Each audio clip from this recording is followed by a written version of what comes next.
are back. The time is now.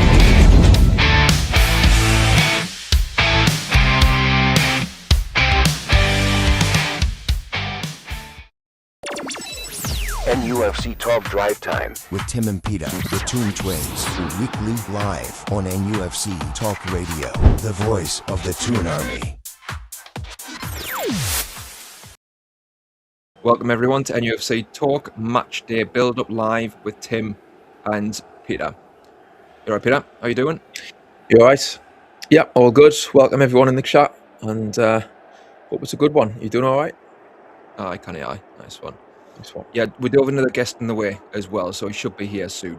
And tonight we're playing Man City at home in the first leg of the Carabao Cup semi-final. So before we get our teeth stuck into that, let's get the good old housework done and dusted. So make sure that you are subscribed to the channel. It's totally free. Smash the like button. It really helps support the stream. Get involved in the live chats. We want to hear your thoughts. To guarantee your comment being read out, give us a super chat.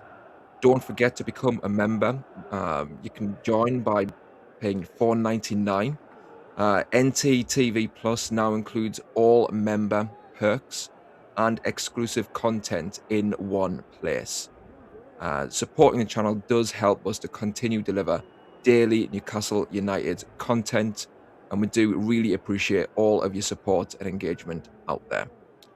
Right, okay, so semi-final time again. So this time it's the first leg at home, as opposed to first leg away from home like it was last season at the Emirates. So obviously going to be a toughie against Man City, but we are in good form, although we are conceding goals. So how do you feel about this one, Peter? I think we'll give them a game. I think, like you say, it will be tough. Obviously, you know, it's Man City, so yeah, it'll be a challenge. Being at home, I think, is going to help a lot. I mean, some people would say the ideal scenario is that you are at home last in the second leg, but we'll see. I think, yeah, I'm looking forward to it. I think it's going to be a good game.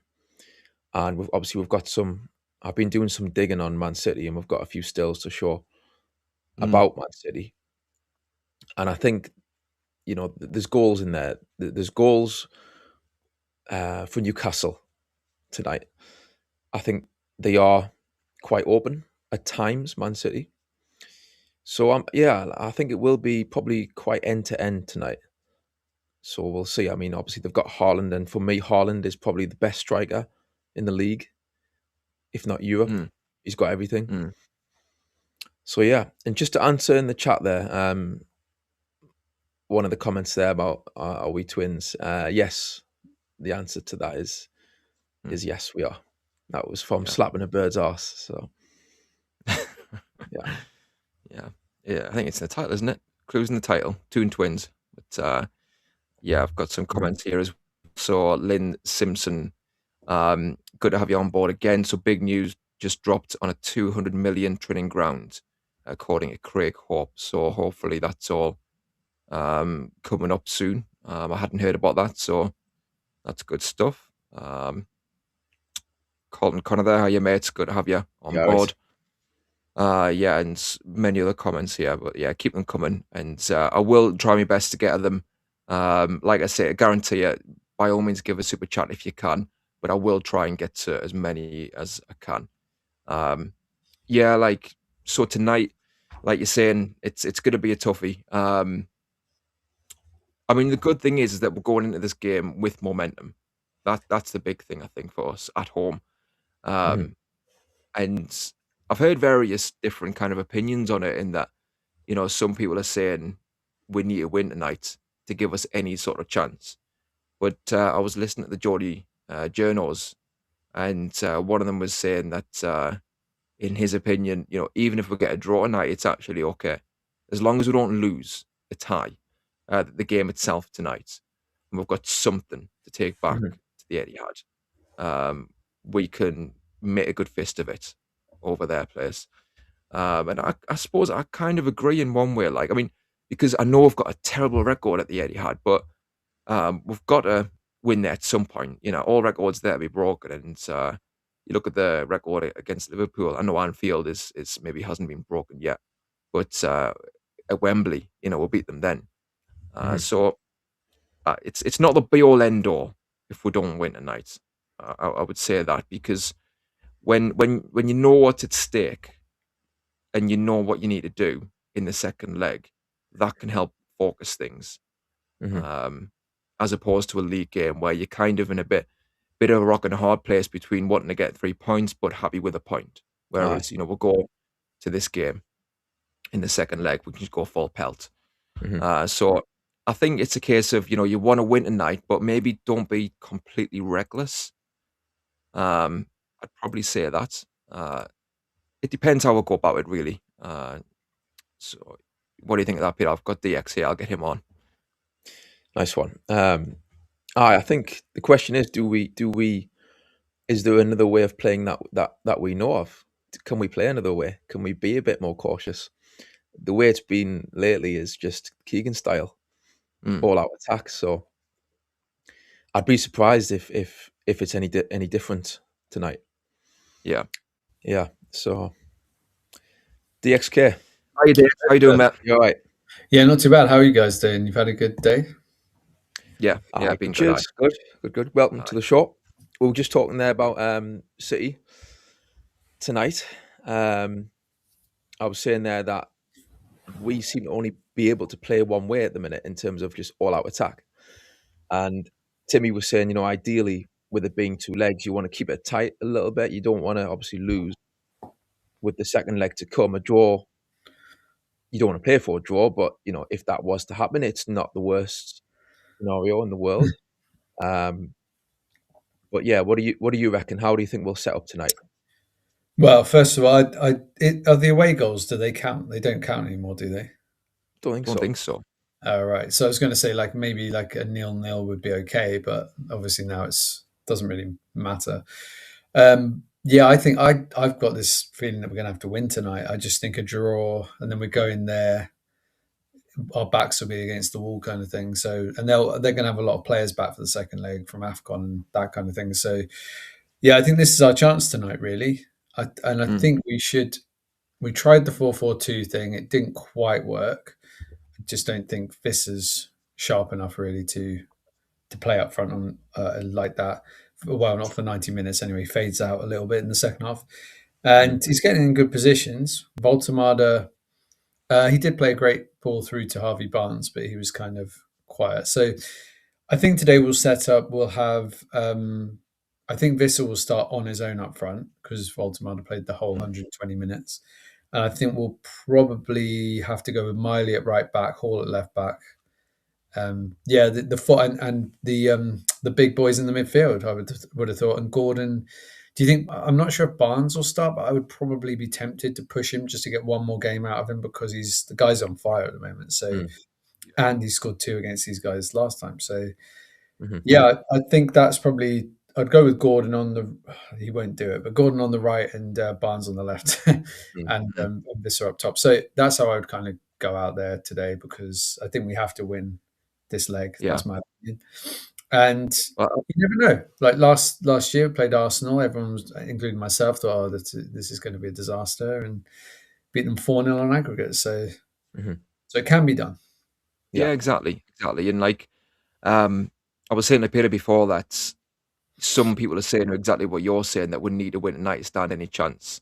But then I was listening to the Geordie journals, and one of them was saying, actually, in their opinion, as long as we don't lose tonight, he thinks that it's a case of if it's a draw, they'll kind of take that, and he can go again at the Etihad. I know it's going to be tough as hell at the Etihad, but I can see both sides. I think with it being, like I was saying before, with it being a cup game, it's a slightly different dynamic. So our record at the Etihad, you know, that's in the league, and it's like I say, slightly different dynamic when it's that sort of environment. With it being a cup, you know what you need to do. It's kind of more straightforward, and maybe we'll rise to the occasion. And we actually did beat them at the Etihad, didn't we? under Pardew. Remember that in the League Cup? Oh, we did, yeah. Rolando Aaron scored, Both didn't he? scored. Who? Sorry. I think it was Rolando Aaron. Aaron. Aye. Aaron's I think scored, and then I think Sissoko got the second. I think. Yeah. So that's what I mean. Funny things can happen in that way. But I think with the lineup, I'm all for rotation, big time, and I think you really need to kind of look after players' fitness. But I think providing Harvey Barnes is feeling fine, I think with his momentum, I would also play him. And then you've got the Wolves game coming up, haven't you? 5 That's days. a game. Yeah. So but even if you want to kind of rest players for that, of all the games you want to choose to rest players, surely that's a good one. Bottom of the league team. Maybe play Barnes for this one and rest him for the Wolves game and bring it back in the league game afterwards, maybe. Yeah, I mean, Wolves are in pretty good form though, aren't they? They have improved a bit, like compared to what they were doing. I think they had 1 point or 2 points, and then they've got a win and a draw recently.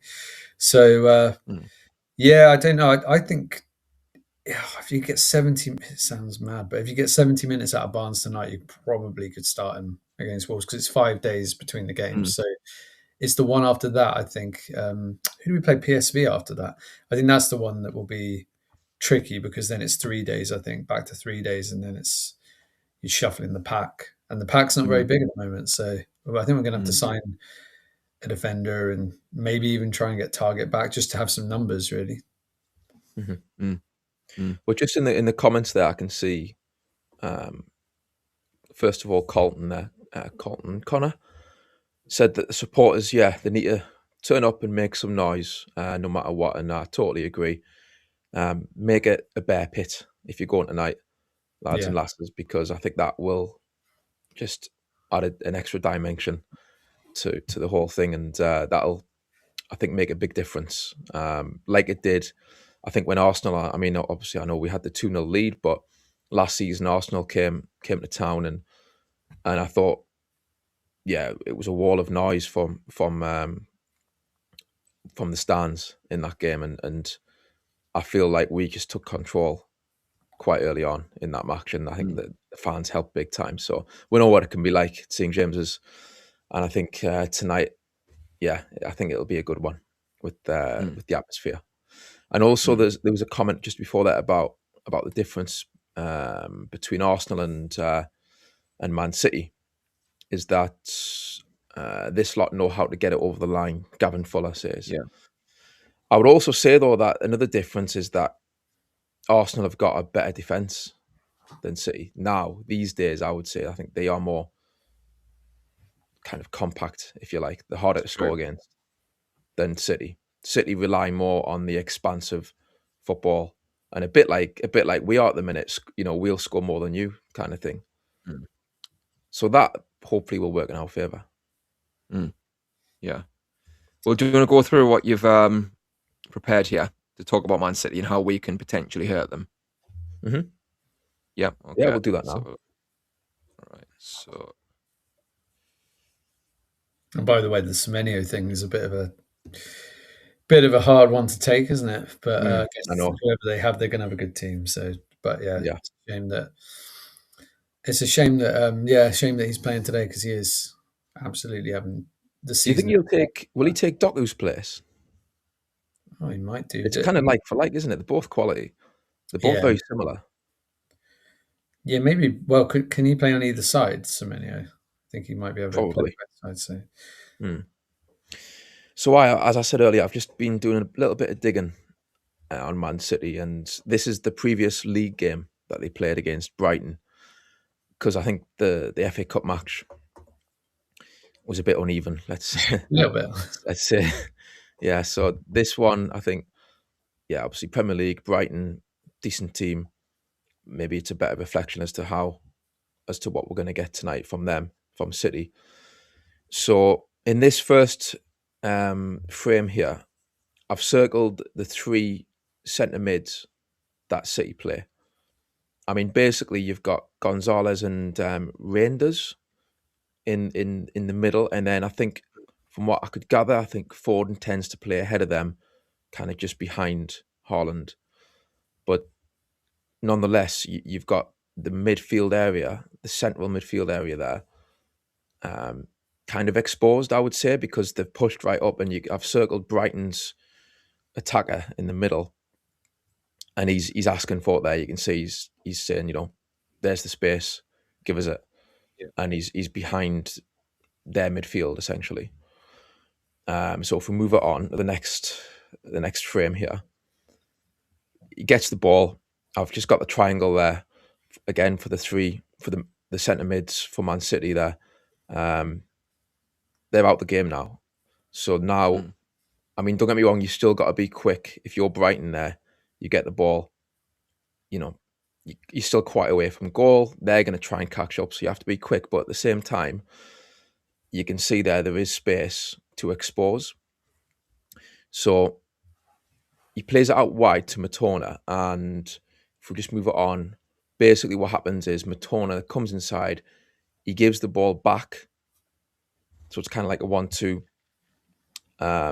Again, the midfield still haven't really caught up. Yeah. So one of Brighton's centre mids thinks, you know what, I'll make a run for it here. And I hope Man City play offside like that tonight against us. Aye. Bloody hell. Well, exactly. I mean, this is why I'm hoping Whistle will play.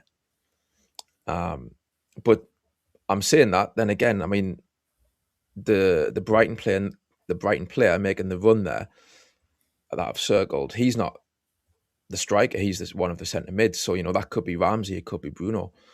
Darting in the middle there, and he you know, he's obviously exploiting the space that's in behind. So if we just run it on there, he does indeed get the pass, and he's in on goal. So it's funny because we've been talking about Newcastle, haven't we, about how we're quite similar in that way. The three midfield can be bypassed quite often. And it's, I guess, one of our bugbears, isn't it, on this channel when we've talked about how the team's set up. But you can see Man City, you know, we're not the only ones. Man City also do this. And I think a lot of teams tend to play with this formation, which is so open. So, yeah, basically Brighton, they get in on goal.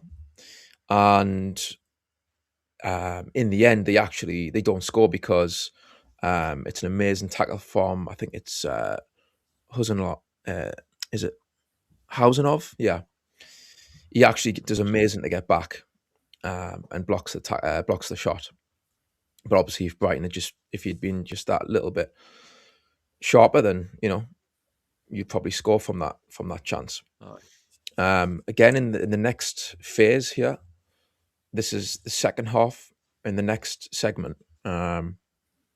Just while you're getting it there, basically, second half we're going to see in a minute that the same thing happens basically, and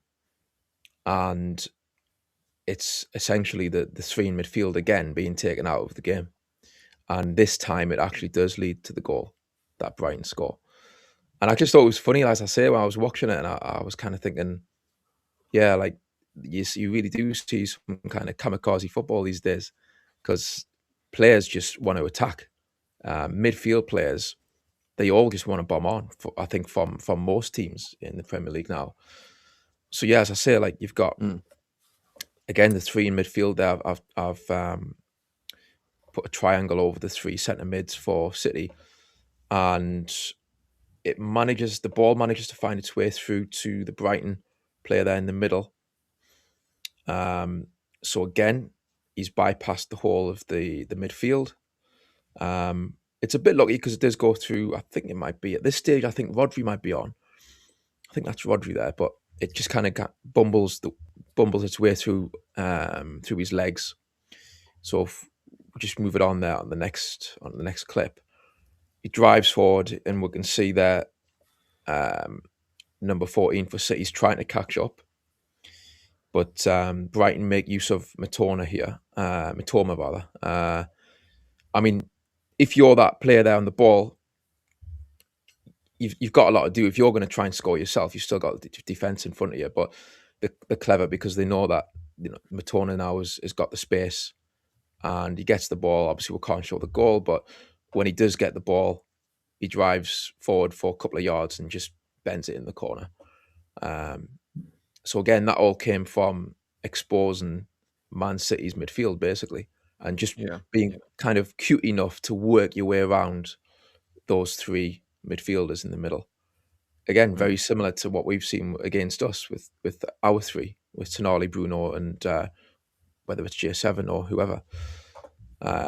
So yeah, they're not, they are mere mortals after all. Basically, they are kind of vulnerable, I guess.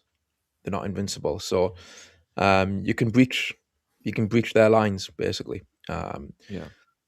So yeah, I'm looking forward to seeing if we can do that tonight. And then if you just go on the final kind of segment that I've clipped up, I suppose this is more about what not to do, because Brighton, Trying to play it out. they're playing it out from the back, and the brainwashing kicks in, and yeah, they've Man City are trying to press from the front. So I assume you'll probably see this tonight against Newcastle. And yeah, Brighton, where I've put that grid there, the yellow grid, that's where he tries to play the ball around the corner basically, and Silva comes in, and luckily for Brighton, he actually doesn't score because he tries to go on his right foot. He gets his shot off, but he hits the post. But yeah, that's what not to do if they are pressing us like that. I think Newcastle have got to be careful not to be too, you don't want to border on being unprofessional basically and start playing five-a-side with your goalkeeper and your centre half too much. Yeah.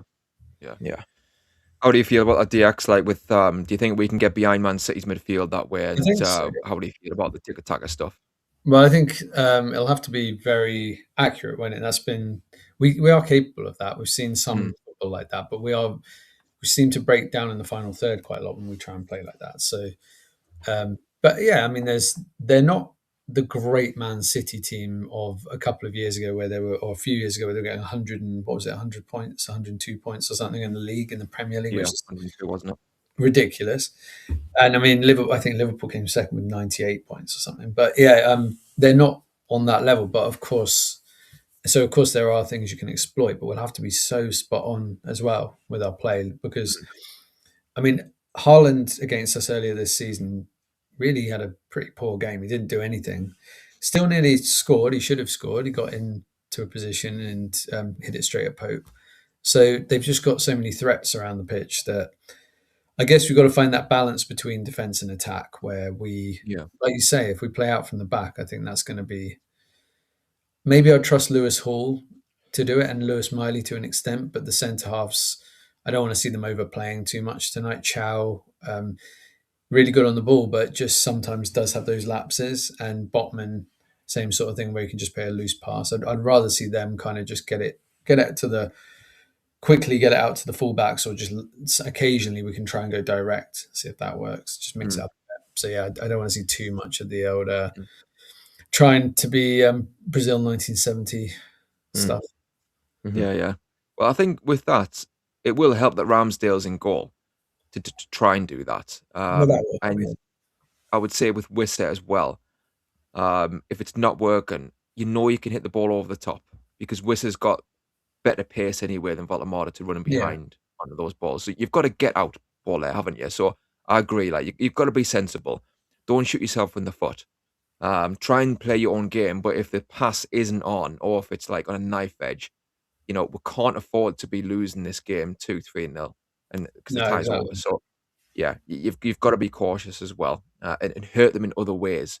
So I think, like you say, Peter, about the midfield, I think even if you pick up the second ball and just regroup from there, then you can try and draw them in from a higher position and then getting behind their midfield, because they're going to press from that position as well, like you saw there. So I think that's the way forward. Try and break their press from further up the pitch, not necessarily all the time in our own box.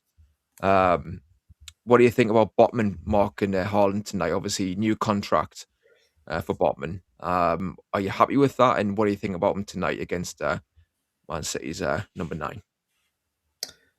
I'm really happy with the new contract. Obviously, his injuries have been the thing that have held him back a bit, and maybe that's meant that he stays at the club. You never know. If he had had 3 seasons like that first one that he had, there might have been all the big boys queuing up to get him, and he might have Yeah. actually had his head turned. But no, I'm really pleased because he's just turned 26. I hope he can stay fit because he's such a brilliant player. I do feel a bit sorry for him because he's being thrown in now, where really you want him to be playing a game here and there, just getting his fitness back. There's just no other options apart from playing Miley at centre back, and then you'd have to play Trippier, which they might do tonight. You never know. They might go Botman can't do another game. We'll have to have him on the bench. Have Miley in the Yeah. middle with Chow, and have Trippier and Hall as the fullbacks. But yeah, I'm pleased he signed a new contract. I've heard they're trying to get Bruno tied down and Tino. That would be fantastic. I mean, we've got some really good players, and if we can, and I think those players are going to be really happy to have heard about well, we might talk about it later, but the training ground development that we're hearing about tonight. Because maybe that was part of the reason why I did sign the contract, because they said it stalled, and now maybe seeing that, oh, okay, all those things that were being mentioned years ago are starting to come to fruition a little bit. So If they can turn around. potential. Sorry, there. go on. No, Like so it's potential. So those players who are so ambitious, they where Isak might have felt like we're not going anywhere here, we're just stuck in one place. Now I think they can see a vision for the future starting to come into reality a little bit. like it's one thing saying it, isn't it? And another thing actually, giving guarantees. So like you say, maybe they've turned around to Botman and said, look, we guarantee we can actually say this for certain it's going to happen. Yeah. As opposed to, well, we're planning this, we're planning that, it might happen. I mean, I'll ask you what you think in a minute, Peter, about Botman, but I think I'm happy. I'm really happy because there are some people out there who are quite kind of unsure because of his injuries, and I understand that. It has been a nightmare, hasn't it, the last few years? But and as well, you look at the goal that were conceded against Bournemouth, and I think he was kind of at fault. I think he did it a bit too much. I think for me, you just put out of play. You don't wait for the keeper if you're a little bit unsure. So, having said that, I do think he is top quality on his day, and Yeah. I was worried about Liverpool with Van Dijk coming to the end, because if Botman is fit and firing, then for me he could be a perfect replacement. And for a fact that Isak will be saying to them, "Oh no, he's quality, get him in." So I just really hope that he can maintain his fitness now, because if he does and he gets a proper run, sensible run, like you say, if his fitness is a bit dodgy tonight, then don't risk him. But as long as he's fine, then give him that real long run in the side. And I think we will see the best of him again at some point soon. So yeah, I'm really happy that he signed that contract. What do you think, Peter? I like Colton says there in the comments, he saved the goal line, made a goal line clearance against Bournemouth, didn't he? It was a square pass from Gordon, I think. Was it Gordon or Barnes? Someone made a square pass in the middle of midfield. It was a bit of a hospital ball, and Bournemouth got in, and yeah, great recovery from Botman off the line. But Yeah, it was. I'll ask you, DX, what happened at the end? Because obviously we thought we'd won it. We'd done another Leeds, and then Bournemouth go down the other end. What happened with Botman there? Well, this is the thing. I've watched it a few times, and I can't tell who's miscommunicating or if it's just there's 3 of them there. One of them could definitely clear it.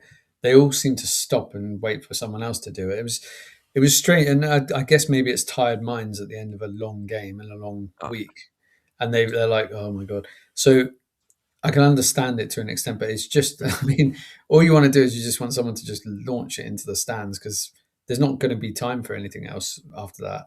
It's pretty much the last kick of the 120 minutes. And yeah, it was just a bit of a moment of madness, really. It was unbelievable, because I actually couldn't watch the last bits of extra time. So I was listening to it. And Barnes scores, and you think, oh my God, wow, what an amazing story. Barnes again with the winner, extra time. And then they go up the other end and score, and you sort of couldn't make it up, really. And I think, is he from Newcastle, or is he? I think his brother played for Newcastle, right? James Tavernier. I think they're related. Well, I was wondering that. I know we've had a Tavernier at right back, the Rangers player, but I didn't know if they were related. The Bournemouth Tavernier, I don't know if they are. related or not. Yeah, I think they might be, but maybe it's just coincidence. They were both from the northeast. But yeah, so no, it was just I don't know. It was we've seen a few little things like that, haven't we? Like Chow had a couple against Leeds, Mhm. where he just seemed to hesitate. That one where he slipped, he sort of went and then stopped. I don't know. A lot of people have said because Chow's playing every game, he had a half off against Leeds, but every game that maybe he's starting to have a few mental lapses. There's just like I said before, there's no real options. I mean, he must. All I say is Eddie Howe must not rate Alex Murphy at all because he's not giving him any minutes, I'm going to come on to that. which is sad, really. Because I'd like to see him at least. Maybe the Wolves game might be the one, but Mhm. give him a chance. All right. With Chow, you've got to allow, a bit of leeway in terms of no one's going to be, no one's going to play perfectly every single week. He's been most of the time he's played this season for me. He's gave off Woodgate vibes. So, and then like you say that Chelsea match, was it Chelsea? And then Chelsea and Leeds, because I thought when he got pulled out wide for the equaliser, Pedro for Chelsea's goal, he slipped, I guess, didn't he? Really, he lost his balance. But the main match was Leeds, where he started to come undone a bit. But other than those games, I think he's been brilliant. Like we've all said, he's top class. So I'm not gonna get too down about that match against Leeds. To be honest, it's as just you got to say to him, keep going, mate. Get Put out out your mind, and I think more often than not, he'll produce the goods. Yeah, I agree. I do think though that a rest here and there would maybe help him mentally just to reset. But obviously, it's hard to do that with the injuries now. And in regards to rotation, rest, and whatever you want to call it, I said before the Bournemouth game that about Tino, and that I wasn't completely comfortable with the fact that whenever he comes back, he seems to be playing loads of games in a short space of time after injuries. He definitely did after the first injury this season. And then this time, to be fair, he played 20 minutes first, didn't he? Against, who was it? Leeds, was it? The game before might have been. I think it was the game before. Then he started the next game. And just with the Bournemouth game, I was saying, look, he's had 90 minutes under his belt. He's had 20 minutes sub appearance. Let's not do what we did before. Could we not play Alex Murphy in that left back spot and just trust the squad that you've got and see what happens? If you win, you win. You don't, you don't. But you've got to just give that leeway, I think. And you've got to allow players like Tino, who have had long layoffs, who have had these niggly injuries, just to give them every chance possible to stay fit as long as they can. And it was a hamstring injury as well, wasn't it? And isn't that indicative of somebody who has overstretched, overran? Maybe I'm just surmising, but I know what people say it's hindsight. But I mean, I was saying before the game, and like you said, DX, I think Murphy was the call, wasn't it, to play left back in that game? Yeah, I think so. Probably wouldn't have been a bad shout, or at least give him some minutes. But Yeah. I think a lot of his injuries, and maybe I'm misremembering this, but it seems to be when he does, because he's a great tackler, Tino, but he does a tackle from kind of behind. It's almost a recovery tackle, and it's around the side of the player, and his knee seems to hyperextend, or his leg does, Mhm. and and I'm always like, oh god, that looked horrible, and he always stays down from that tackle. So it's a great tackle because again, I think the tackle he made this time that got him the injury was a brilliant tackle, a recovery tackle. Mm. But it's like, is it worth that layoff, Mm. which those kind of last ditch overstretching tackles seem to be causing? But how do you take that out of someone's game? I don't really know. That's part of Yeah. his game, isn't it? That's what makes him a top player, is he can get back and save those last ditch chances. Yeah. Yeah. Yeah. The rumors are that he's holding off signing a new contract. Really? Mhm. How long has he got left on his contract? I mean, he's playing a risky game if Not he's getting sure. injured and not signing contracts. Yeah, I'm not sure actually. Good question. because the imagine thing he's is, still got at least a couple of years. yeah, yeah, it's a weird one because I think he's on a 5-year contract, didn't he? So yeah, he'd have 2.5, I think, left. But yeah, I mean, these players, they are very good players. Tino, Botman, all of this. And I know they get linked with some really good clubs, but a lot of the top clubs just don't need to take the risk of signing a player who misses so many games. So Mm, they might have looked at this man sitting on another injury. This guy's missed mm, loads of, like, how in the last, what, since Southampton, he's probably missed half the games overall mm, between Newcastle and Southampton, or close to. Mm. So it's like, yeah, those clubs, they can take their pick, and maybe he would just sneak off their radar again now because he's out for 2 months. So yeah, I don't know, but we'll see. I mean, I think if he's not signing a new contract, that's a very high risk game. That mm. is really high risk From strategy. him. Mm. Yeah. Yeah, from him. Yeah, Well, aye, like at least Man City won't be coming in, or anybody else won't be coming in this window. We know that now with them being yeah, laid off. So that's one kind of like silver lining, I suppose. And then seeing the summer what the state is, and you'd like to think you'll sign with us because of what you've said there. Some clubs might be a bit reserved because of his injury record. But like I say, I just wish we kind of wouldn't throw him in every game as we seem to after he's had these injuries, and just maybe give the likes of Alex Murphy more minutes. Like you say, Howe just mustn't rate him at all. yeah. I don't, Um, I don't think he does. aye, But I aye, think the other one is Hall, isn't it? His contract's not. I don't think he signed a very long contract when he came. So he's another one we've got to keep an eye on. Like, there's a few of them now where it's like get them signed up, Mm, keep, because they're key players for the future, and they're so young.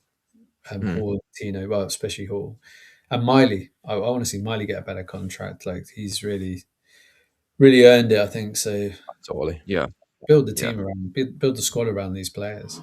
yeah, yeah. Yeah. No, definitely. Um, so with the team tonight, I think you said before, didn't you, what you would play? So just run it past us again. Oh, What's your lineup for tonight? okay, so I would go with. Let me try and go. So it's a tough call on the goalkeepers, but I would probably go with Pope, and that sounds very harsh because I think, but and I've gone back and forwards on that, so I'm not Mm, I'm really 51-49, and I might even edge back to Ramsdale if I ever think about it, but I'm just mm, going to say Pope for now, just because I think he is quite secure generally. His kicking is awful, but mm. I think today just launch it sometimes and roll it out. He's not bad at rolling out. But anyway, the back line, Hall on left back. I I would have to stick with Botman and Chow, although I don't really want Botman to play after 120 minutes, and then have Miley at right back. He's done so well there. Trippier. Trippier? The reason I don't pick Trippier is because he looks so slow against Bournemouth, and now you're seeing a player who technically was good in that game with the crossing and stuff, first time balls in, and some of his passing was Mm, good, but just so slow that he can't get back at all. When he goes up the pitch, he's running through quicksand now. It's sad to watch, but he's so I wouldn't have him against these guys. They'll murder him. Then in the centre of midfield, you've got the big three as they are, like Joe Linton, Tonali, and Bruno at the top end because he's the one who scores the goals. And then I would go with I would go with Barnes on the left, Gordon on the right. But what I think Eddie will go with is the opposite. yeah, Barnes will be on the right. And then I'll probably go Visser through the middle because of Voltemon has just played 120 minutes. And yeah, yeah, again. And also, I'm kind of, I think one thing I will say about that game we just saw as well is the penalties Gordon took. And every penalty he's taken this season has been clinical. Hmm. yeah. Voltemada, the two he's taken, one was top corner, which is no margin of error. You've got to be Mm, spot on. Mm, And the other one, he's hit the bar. So I just think it shows that maybe Gordon should stay as the penalty taker. And yeah, it does pad his stats, but I don't really care as long as the pens go in. That's mhm. all that matters. It yeah, took yeah. some battle, I think, to step up and to hit it as sweet as he did. Because the Like, keeper went the right way. exactly, and it was just pinpoint in the side netting. And I'll give him credit. Like Gordon, he does seem to be a really good penalty taker. I think he must practice them a lot. Yeah.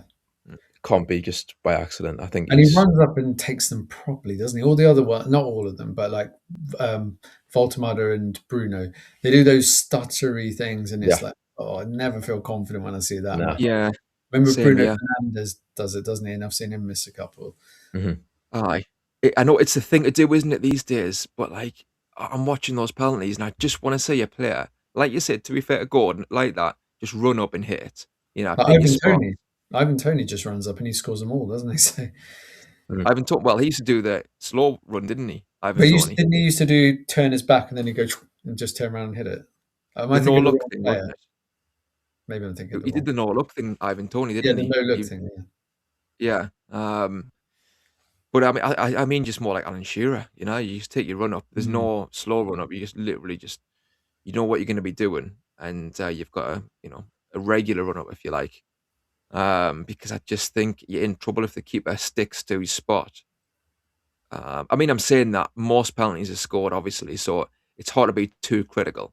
But yeah, it always gives you the nerves when you see players running up like that, like you say, Yeah. Bruno missing his.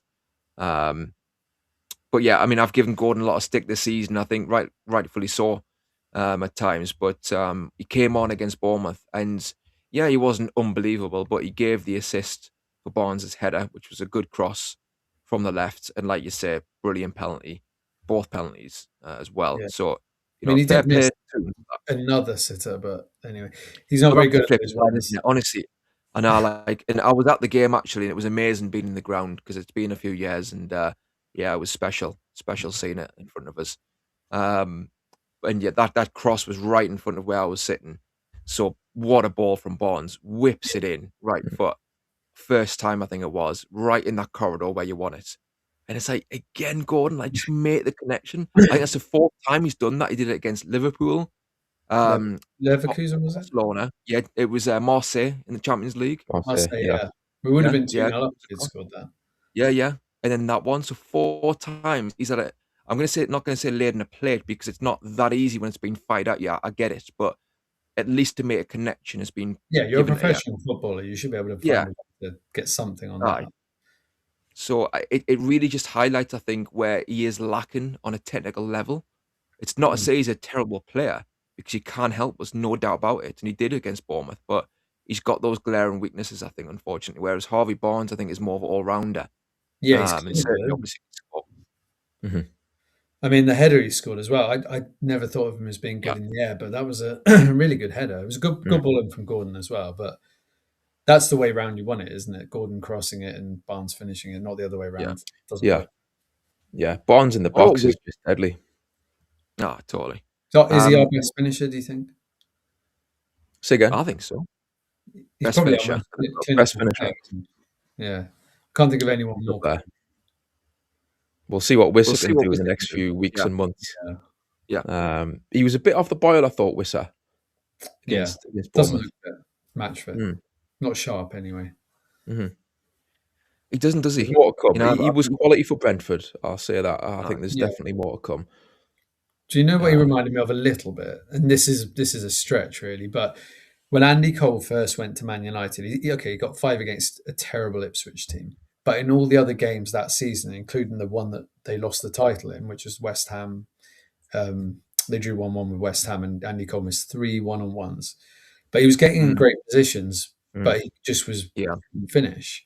He reminded me of that a bit. Like he was getting in all the right positions, but he was just like, he'd taken too long on the ball. Like he should really have scored the one that Petrovic saved.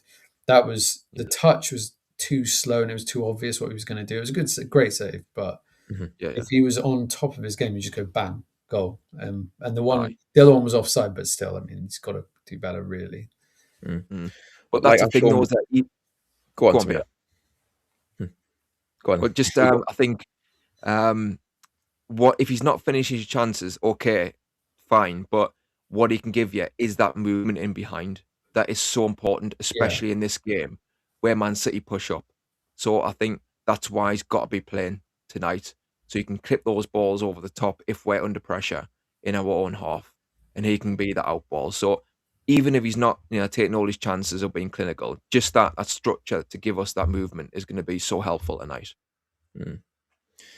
That's what I was going to mention is, with the way Man City can push up sometimes, Wissa's pace, I think, could do some damage. So I think he hopefully will get a few chances tonight and he could, put a couple away. Just on the comments there, bit of clarity with regards to Tavernier. Ginny Esther in the comments there says Marcus and James are brothers. James played for us for Newcastle until Pardew sold him in 2013. So yeah, that's James He Tavernier for struggled in Bournemouth. the lower leagues, but dominated in the SPL, didn't he? Yeah. Well, just on Yeah. Bournemouth as Captain well, right? Rangers. I can see, watching that game and obviously seeing Bournemouth in other games as well this season. I can see why you rate Iriola so highly to me, because they really were just immense in how they pressed Newcastle. And then Aye. it wasn't just the work rate of the team, obviously pressing us when we had the ball. I think when Bournemouth had the ball in possession, they themselves cut us open a few times, and you could see they're really well drilled, and they were like that last season as well when they beat us at St James's. So it's Yeah, not a coincidence that they're like that with Iriola at the helm, and I think it just shows that he is a top quality manager. So I think they've got obviously a I've number picked of up Eddie Howe, and I want how to kind of get it right and to be given that platform to kick on. But I can see where you're coming from, Timmy, in terms of hypothetically, if Iriola was in that dugout, then I would probably imagine he would probably do very well as well as Eddie Howe's doing. Yeah, Iriola's probably going to get a big job, I would say, at some point in the future. I think so. Like, I just, on the budget he's got as well, not even necessarily budget, but the players that he's lost. And I think the kind of, I think they've got 16th lowest wage bill in the league as well. Well, that's Um, surprising. But yeah, they're yeah. 16th in the league, aren't they? So no, they're about Well, 12. fair enough, fair enough. But like, let's see where they finish. They finished like, what was it, 8th last season or something? But Yeah, that's also with losing like all of his best players on top of that. So, like obviously lost Semenyo, lost the 2 starting centre backs at the start of the season. They lost, I think it was midfielder they lost as well. The goalkeeper as well, I think. And I just, like you say, I was looking at them in the flesh as well. And incredibly well drilled, like so tough to play against. And like you say, Peter, it's no accident that he's got them playing like that. And I know you were saying DX that kamikaze style, not for you, mate, but No, what do you think? You still watching think them. that? I think they're a terrific side to watch. I watched them against Arsenal, and I thought it was an amazing open game. But I just think I think if that was happening in Newcastle, which it has been the last couple of games, but if we'd come out on Yeah. the wrong side of those 2 games, let's say we lost 4-3 to Leeds and went out on penalties, I think everyone would be screaming for Eddie Howe out. So I just don't know if it's a sustainable enough type of football. Then you could say, well, we get more money and you get better backing at Newcastle and bigger attraction for players.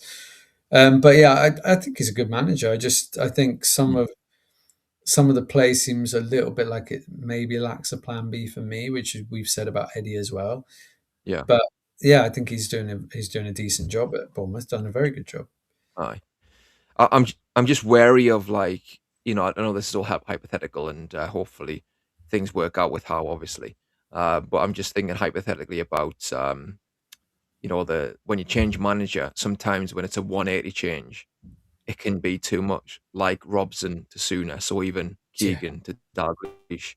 It's like a 180 change in styles, and it just messes up everything and it resets everything, and you have to kind of claw your way back where it's a total reset. So I think you've got to be careful that way. And I think if you can appoint a manager who has very similar values, but maybe can tweak things in a certain way that can bridge the gap a bit more, that maybe is the way to go. I mean, obviously, somebody like Luis Enrique is a different kettle of fish in terms of reputation. And certainly, I think he would be on the shortlist Xabi Alonso. for me. Alonso, I mean, it's an interesting one, like how it's worked out there with Real Madrid. And Yeah, but they are brutal. you can't. Real Madrid. They are. On paper, it's kind of ridiculous, really, when you look at how his record. He's not, done terrible. No. I think part of it is the reports around the atmosphere with the players and stuff. And don't get us wrong, you've got players there who were like, massive egos who could easily get a manager sacked. But apparently, he is quite cold, Alonso, in his approach. Again, I'm kind of thinking, like the 180 thing. Do you want to have switch that much, where Eddie Howe is very much a player's manager.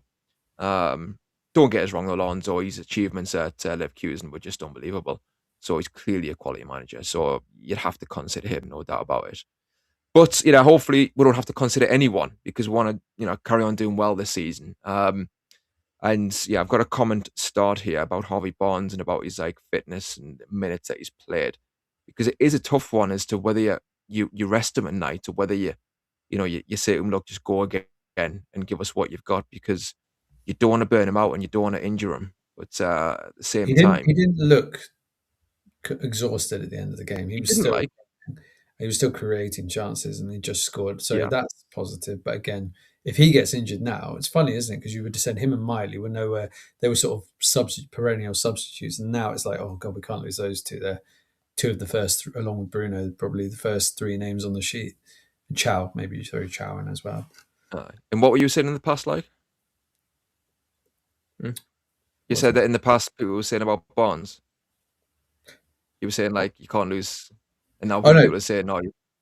What was I saying? No, I was saying in the past, they were saying that Barnes and Miley were just players who were on the fringes. They were bring them on for a few 20 minutes or whatever. Not so much the fans, but that's kind of the way that they were being rotated. And now it's I wasn't saying that's a thing, but all right, okay. But now I think it's universal among the fans, and hopefully that if they're available and fit, these guys are indispensable to the starting lineup.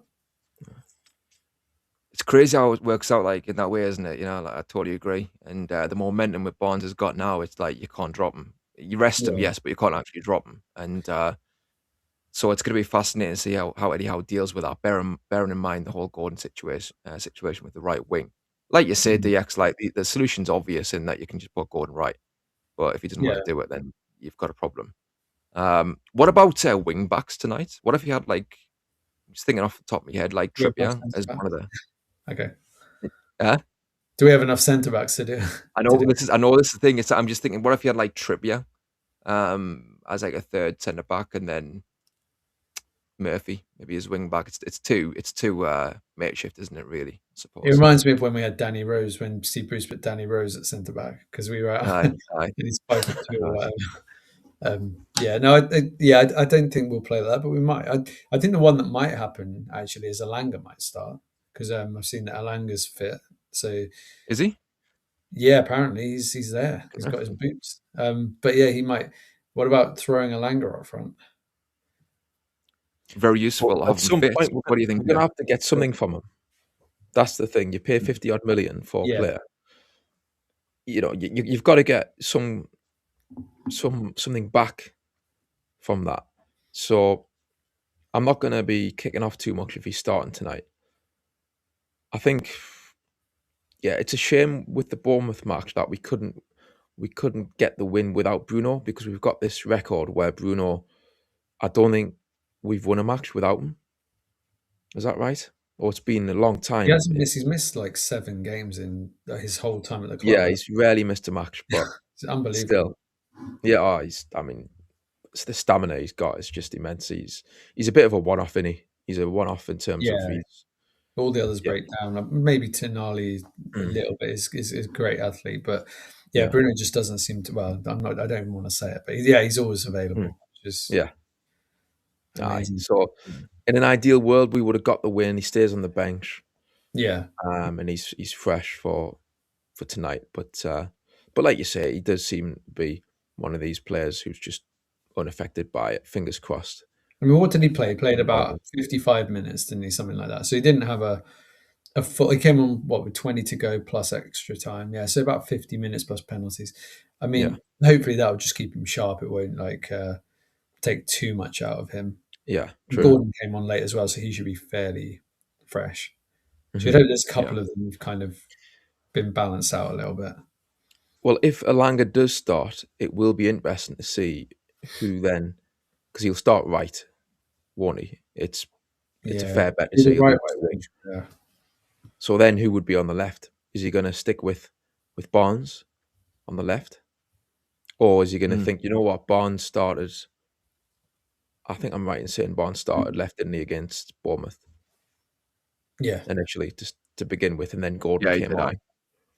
So you might think this time I'll start Gordon and bring Barnes on and rotate that way. yeah, Well, Be you've interesting. got Ramsey and Willock, and obviously they both played against Bournemouth, and they kind of should be a bit fresher because they haven't played as many minutes as others. What did you make about Ramsey against Bournemouth? What do you think, Peter?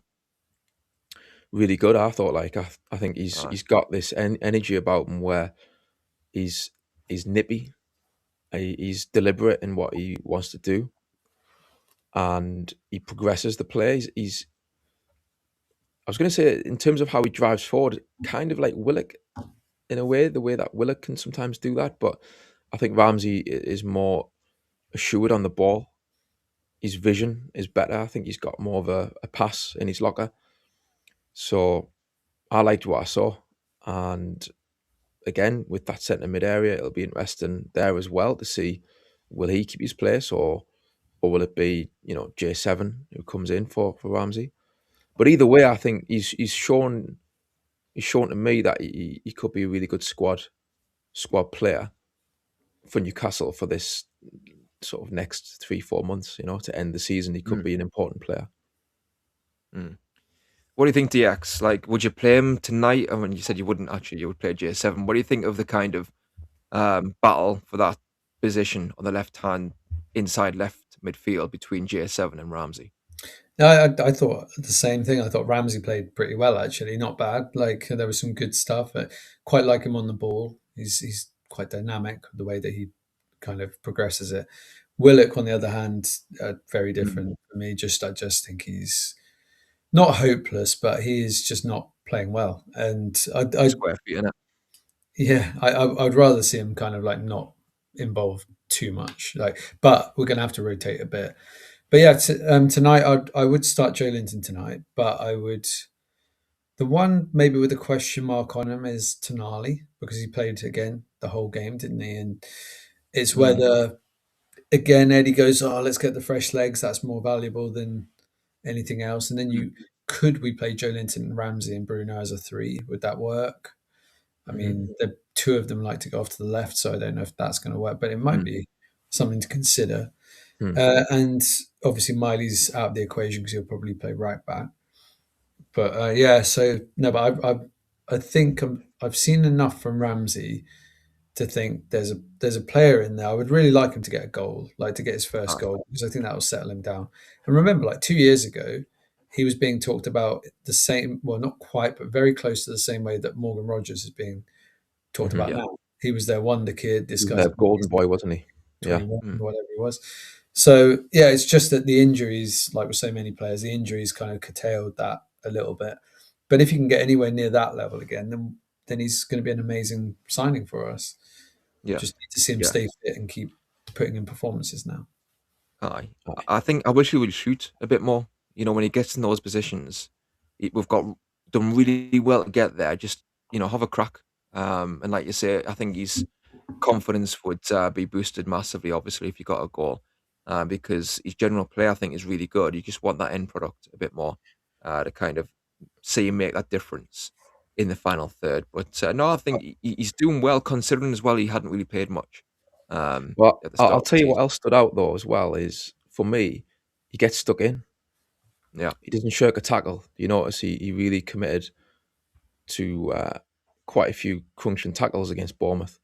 So yeah, he doesn't shy away from that, and I guess he's a bit of an all-rounder that way, Aye. No, definitely. Physically, he is quite strong, and he doesn't lose the ball as well. So I got some comments here. So Raging Fire Phoenix says Gordon on the left, Barnes needs a rest. Yeah, I can see both sides. Colton Connor says I'd swap Elanga for Gordon on the left. He's a left footer. So Elanga's he's supposed to be 2-footed, but he's mainly right footed, isn't he? Well, I was Yeah, watching so the- Alangas because I was like, a bit of a loose end, or a bit of a bit worried about Alanga watching him play for us. So I watched his highlights from Forest last season, and yeah, he scored about half and half the goals, left foot, right foot. But with set pieces, he was taking them with his right foot. And actually, some really good set pieces, to be honest, like great crosses Yeah. and stuff. So there's something there for sure. He could play on the left, but I think it would only work if Voltemada was up front. Do you reckon? Because if you're going to whip crosses in, there's no point with Visser in there. He'll win a header here and there, but I think he could cut inside on his right foot, Alanga, if he's on the left. well, yeah, he could. Yeah, that's true. I think you've got the kind of threat as a fullback of which way is he going to go. You can go outside, you go inside. So I think that would actually be quite a good dynamic. I think for me, with Alanga, it's a mentality thing. Do you know what I mean? I think he hasn't settled mentally. So whether you could throw him into this game, semi-final, because I'm not sure if he's there mentally to be able to do it at this moment in time.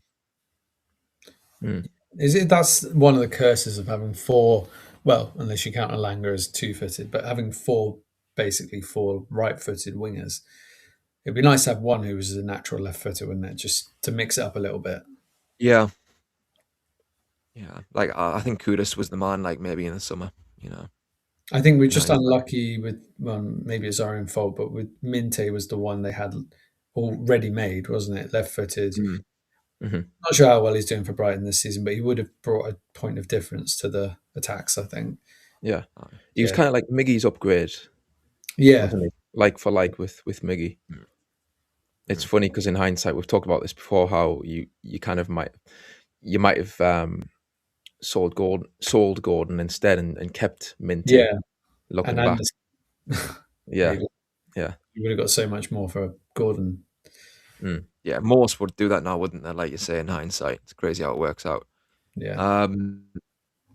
Connor says he's touching upon what I was mentioning before about wing back. So Jacob Murphy is back. Could we see him at wing back and three centre backs with Miley, Thiaw, and Botman?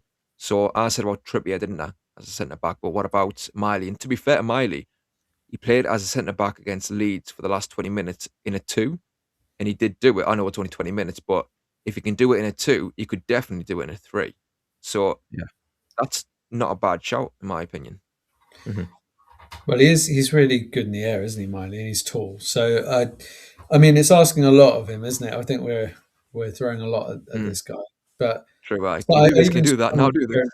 Yeah, someone compared him to Ruud Gullit when he was at AC Milan. I was like, Jesus Christ, okay, let's hold your horses. Let's just give him a bit of time. But it's crazy though how he literally hasn't put a foot wrong. It's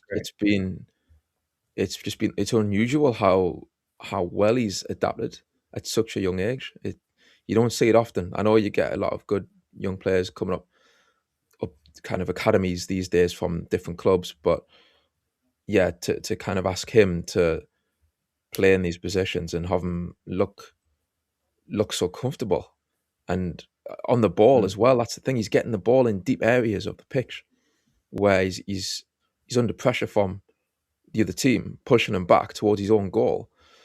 And he looks as comfortable as what he looked when he was centre mid 2 years ago. So, like, not panicking. Nah, he just never panics. So he's definitely a gem of a player. Like, so yeah. And at the minute, he's one hell of a utility player.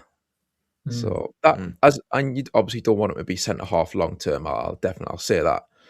That's for sure. But like, yeah, as an option for tonight, that wouldn't be the worst thing in the world. I don't think if you played him with two other centre backs and like you say, Murphy right wing back, or maybe Trippier, but yeah. Oh, we did set up with 5 at the back, didn't we, against Arsenal last season at this semi-finals, and it worked. Did aye, but we had a 2-0 lead then, didn't we? I suppose.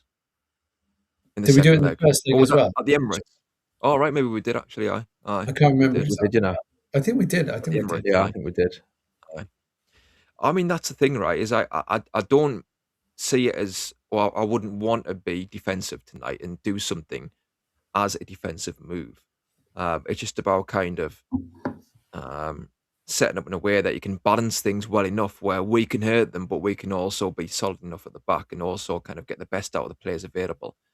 And as well, you are throwing a curveball. Do you know what I mean? Like Guardiola, he's probably expecting us to go 4-3-3, isn't he? So it would be interesting for him to see that. Okay, interesting. You're making them think, aren't you? You're making Pep think, and so certainly if we do go, with wing backs, a lot of people would be thinking, oh well, too defensive. This is, you're kind of it's gutless if you like, but I would never set up that way to play in that manner. Do you know what I mean? It's it doesn't just because you play with wing backs doesn't mean that you're automatically being defensive. Um, I'm in two minds. I'm in two minds whether I would do that or not. Yeah, I wouldn't be surprised if he does it, but we'll see. Got some comments here as well.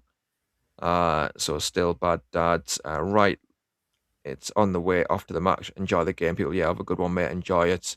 Enjoy it. Get behind the lads. Well, Connor says there, Colton Connor, just saying, no matter what we think of our players, we need to get behind them tonight. Yeah, damn right. Let's try and make it, hell for Man City. Didn't Eddie say Marty trained more as a centre back than a right back as well? Says Rage and Fire Phoenix, and I did say that, Eddie Howe, and it was surprising to hear that. But yeah, he trained Miley for some sessions as a centre back because you could see he could potentially fill in there. So it's definitely an option, I think.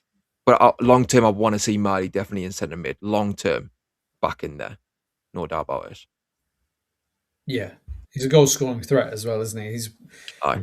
He seems to be quite a nice finisher, and he's good in the air. So I'd like to see him up there. I think it's since the Leverkusen game, wasn't it? Or was it one game before that where he really started to shine? And then every game since then he's looked really good. So that was the start of a good run. That was a while ago. So yeah, he's done really well.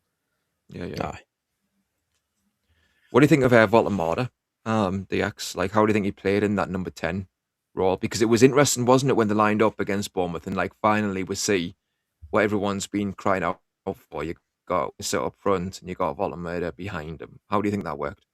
Well, I thought when he had time on the ball, he was quite good. With the the assist for Harvey Barnes' goal, that was a lovely outside of the foot, That was nice superb.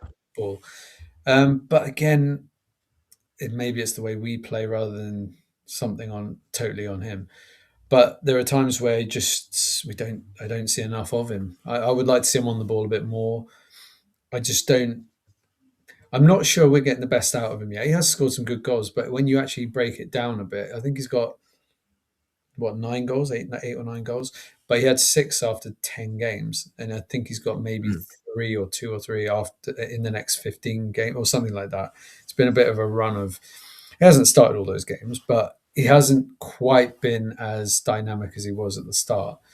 So I just wonder. I watch sometimes, and there's things in his game he could definitely improve. There's a talent there. There's a rough diamond. He could be brilliant, but this holding up the ball is very 50-50 with him. Sometimes it will stick and he'll do a nice bit of skill and get around.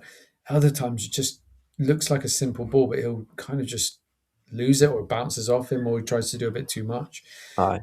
And there was one, I don't know if it was in the game against Bournemouth or if it was the one against Leeds, but I'm sure a ball was just played up and he had a great head start on a defender. It's just so slow. But I'm not, again, that's like me picking at things. That's like, he is obviously slow. We know that he's not a quick player. So but we've got to play to his strengths. We've had like Teddy Sheringham wasn't quick, but Teddy Sheringham was a phenomenal footballer. So if he can learn and the one thing I'll also say in his defense is that he had about 2/3 of a season in the first team as a regular at Werder Bremen. And before that, his only regular starting place was when he was playing in the third tier of German football. So he's really just learning everything now. He's only just got into the full German team. He was playing for the under-21s when he was 23. So you have to look at it and say, this is a guy developing and it's a work in progress. Yeah. So I've been very pleased with what I've seen so far, but there are lots of things he can work on to become a really top player. But he's has moments of genius.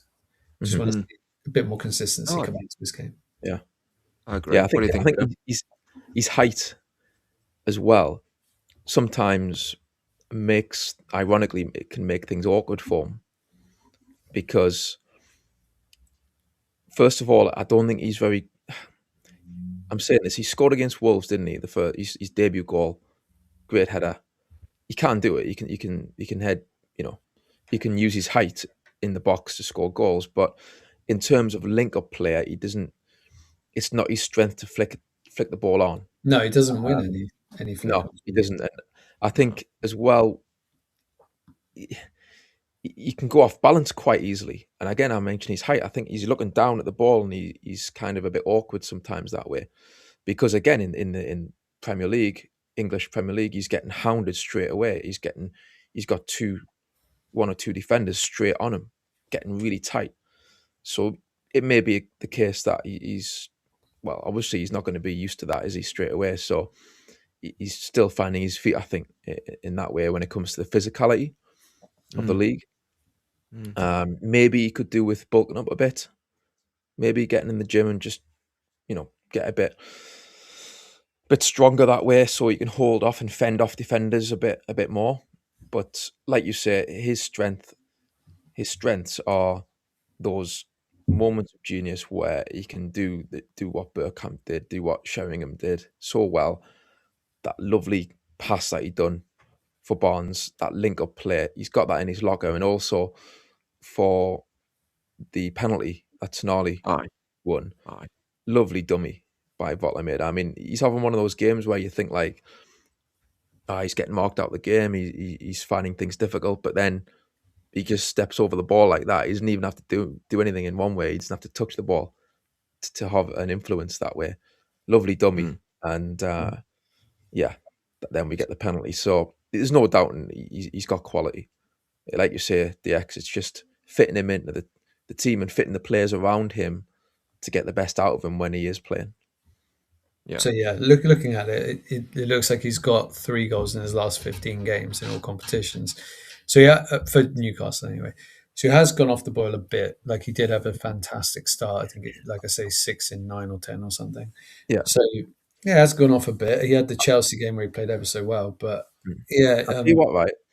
You mentioned this to me after the match, is that there was that chance Wissa had in the first half against Bournemouth that Volta made a set up after that lovely move. I thought, when you look at that, when Volta gets the ball, surely that was a perfect chance for him just to shoot and not lay it off for Wissa, just go yourself. Maybe he would have done that as well at the start of the season, like you say, if his goal record is dwindling a little bit, maybe he's not as confident as he was, as much as what he was earlier. Because that would have been perfect form, just to, I think, shoot in that position when he had the space and the time to do so, and that would get his confidence back up if he had scored from that. No doubt. I agree when you look at it back. Are you okay, DX, or do you have to head off? No, How you doing, mate? hang on for a bit longer. No problem. Sure. Cheers, mate. I agree when you look at that chance there. Yeah, he set up Wissa well, but Jesus, you've got to shoot there as a striker. Now, he's in front of goal there. He's kind of in the middle of the goal, so he's got both sides to aim at. So Wissa had a harder chance than really at an angle, whereas Volamada, he could have picked left or right. So I think he's got to maybe pick his times as to when to be selfish and when to be, assisting. And Gavin Fuller says there that Vola looks better in the number 10. I mean, I was really fascinated to see it play out, and especially when I was there as well and could see it with my own eyes. And I thought he did well in that position. I think you could see straight away that he looked a lot more comfortable. And I think with that being the first game, there's going to be kind of things you want to iron out in terms of this team structure and stuff like that. But I thought he looked good. And again, I really want to see him there long term. I think he does struggle in terms of the physicality at times, and whether that's further forward or whether that's further back, he does need to kind of improve on that. That's quite typical, isn't it, of players who come from abroad. At times, they have to adapt and to have that period to adapt to the league. So that's fine. But I think if he can do that, we will keep the ball, and he will keep the ball a lot better. Sometimes he does, sometimes he doesn't. But I thought some of his passing was quality in that 10 position. And he was really deep. You could see he was really kind of like next to Joe Linton and Tonali and Ramsey. when they were all on. And yeah, I think that's the way forward. And like you say about the dummy, for the goal later on in the game, even though by that point he was kind of like the number 9 up front, obviously he's dropped deep. And lo and behold, he makes a dummy when he's got runners going off him or ahead of him. Do you know what I mean? Like, and he's able to make that dummy and get the penalty, obviously, and score. So, like, everything he does, I think, is always in a position where he's got runners off him and he's got players ahead of him. That he I does think we've got well. the team, by the way. I think they've just All right, announced it, let's have a look then. to let you know. Aye, 2 seconds. Oh, okay, interesting. There you Couple go. of interesting choices. You got it there, He's in DX? goal. Yeah, do you want me to say it? Like, Go on. I, Go on, aye. so Pope in goal, back Mm. 4 by the looks of it, of Miley, Chow, Botman, Hall. So we kind of all felt that was probably the most likely. Joe Linton, Bruno, and Ramsey in midfield. Right. And then we've got Murphy and Gordon as the wingers. So Murphy, none of us called that one. And Visser up top. And then on the Nice. bench we've got the only kind of unusual one on the bench. Well, there's a couple. So Alanga is back and Sean Neve is on the bench. So that's Right. about it. The others are the normal guys: Ramsdale, Trippier, Tonali, Barnes, Voltemada, and Willock. Well, I did say before dinner that with the Bournemouth match, Barnes was started left, and now for this one, it's Gordon starting left. I did wonder, is he going to rotate for the 2 games with Wolves coming up? Bear in mind that's on the weekend as well. Yeah. I'm not gonna kick off too much with that, because yes, I've championed Barnes to start left wing over Gordon this season, and I think he should have more often than not. I think he should have been given more of a run, like we've said a million times on this show. But on this occasion, I think it makes sense to rotate, and Yeah. I'd like to see Barnes come back in against Wolves on that left hand side. But for tonight, I mean, again, got to try and stay balanced. I mean, I'm thinking about Gordon, and I'm thinking about that cross against Bournemouth that he put in for Barnes for that goal that we thought was the winner. That was a quality cross, so he can do it.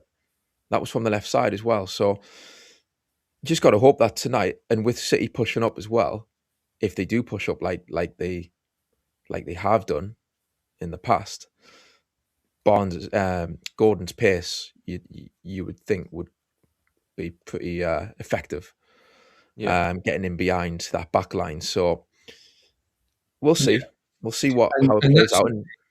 There Go on. was some in the Leeds game, not the Leeds game, sorry, the Palace game in the first probably half hour.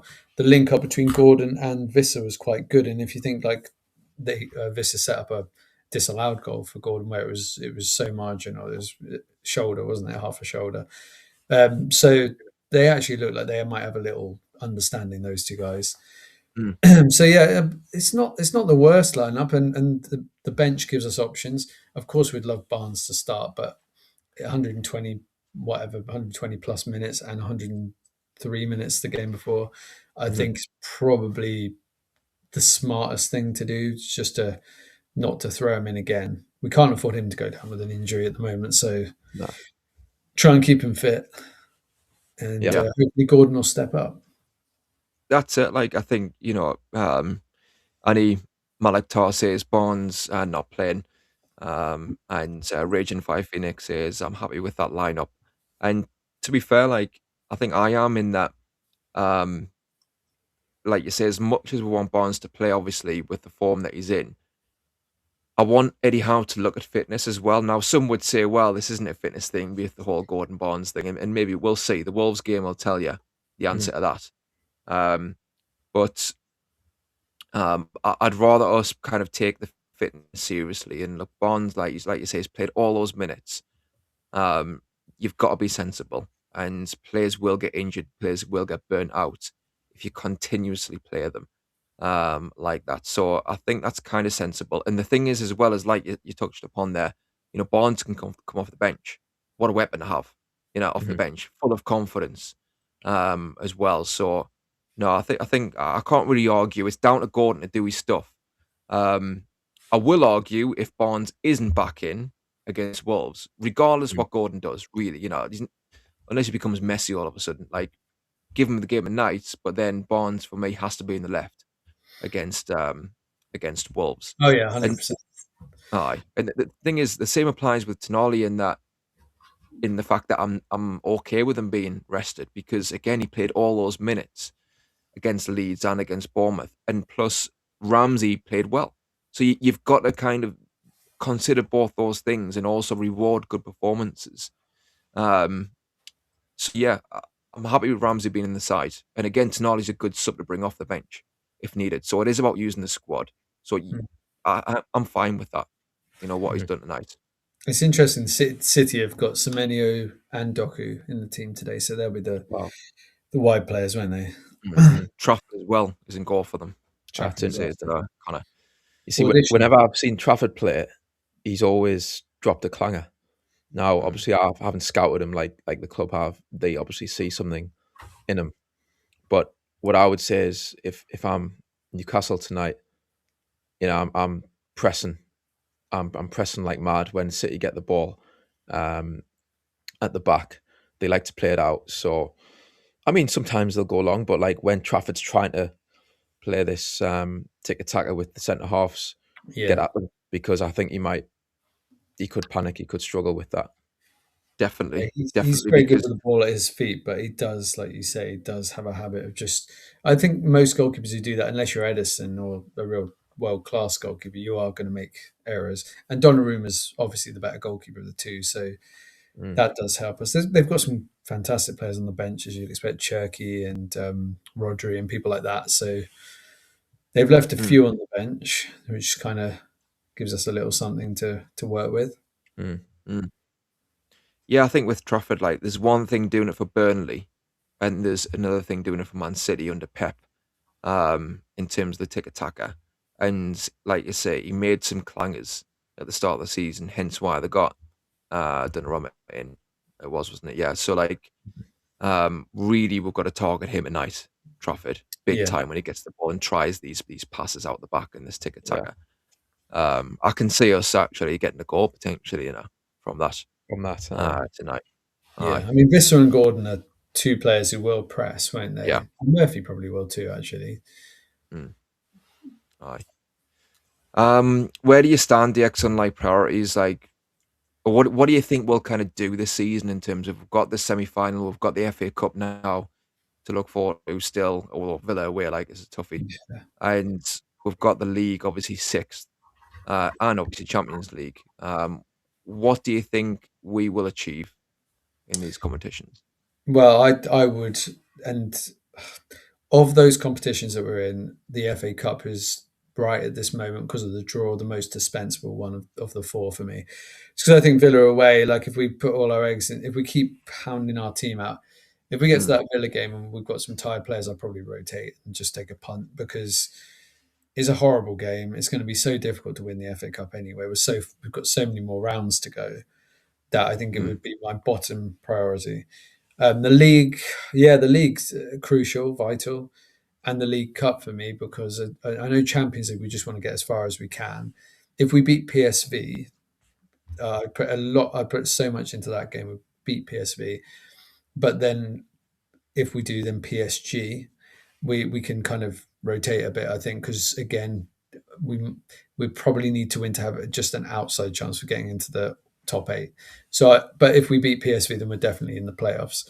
So yeah, I think I would look at maybe a couple of games there where we could rotate and don't want to put out like the youth team, but PSG away might be one where I'd just take a few of the guys out of the team. And yeah, Villa in the cup, I don't fancy that one at all. I just got a bad feeling about that. So tonight certainly the Man City games would be up there, but the league has to be. It's a hard one to call, but winning a cup for me is amazing. But we've got to keep going in the league because we've got. Have you seen the fixtures we've got from the end of this month and then into next month. It's about 8 or 9 horrendous games back to back, pretty much. Heard about that. So I'm just thinking that this is our chance now. Wolves away and today Man City at home is a tough game, but you've got to be looking to win both those games to have a chance of pushing on. So those would be my two at the moment priorities, and then get down the line and we'll see where we are. With Just Villa, quickly before you come in, Peter, yeah. might win there. He says, "Hi guys, caught in session at Bally's. Whoa. Have a great show. Ronald Turnbull prediction needed." And if you're out and about, people, get yourself to Bally's, and you'll see the one and only Mighty win in there. So you can get an autograph and get a picture and get a pint with him, and enjoy the night before the game. What are you going to say, Peter? I just be careful. Security might cordon you off if there's too many of yous, but VIP and all that. But with Villa, I think the thing is with that is if you're going to win the cup, you're going to end up playing some quality teams at some point. If that's your goal, to win the damn thing, then whether you play them in the final or whether you play them in the third round or fourth round, I'm not too fussed with that. It's going to be a tough one. Don't get us wrong. Villa away, they're on fire this season, and they'll want to win something themselves. I think Emery will be very motivated to have something to show for what he's done there in terms of silverware.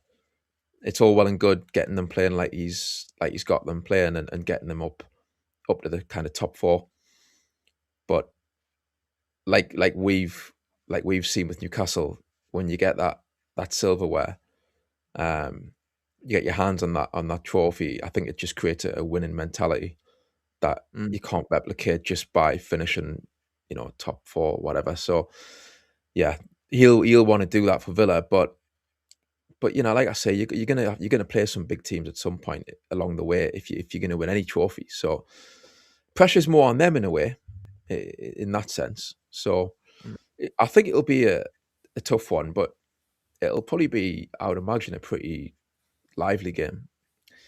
Might be end to end, So yeah, but I'll take your point, DX, in terms of prioritizing, the league and the League Cup, because obviously we're so close now at the final. And with the Premier League, we've managed to claw our way back to, European contenders. So you don't want to throw that away, given where we were.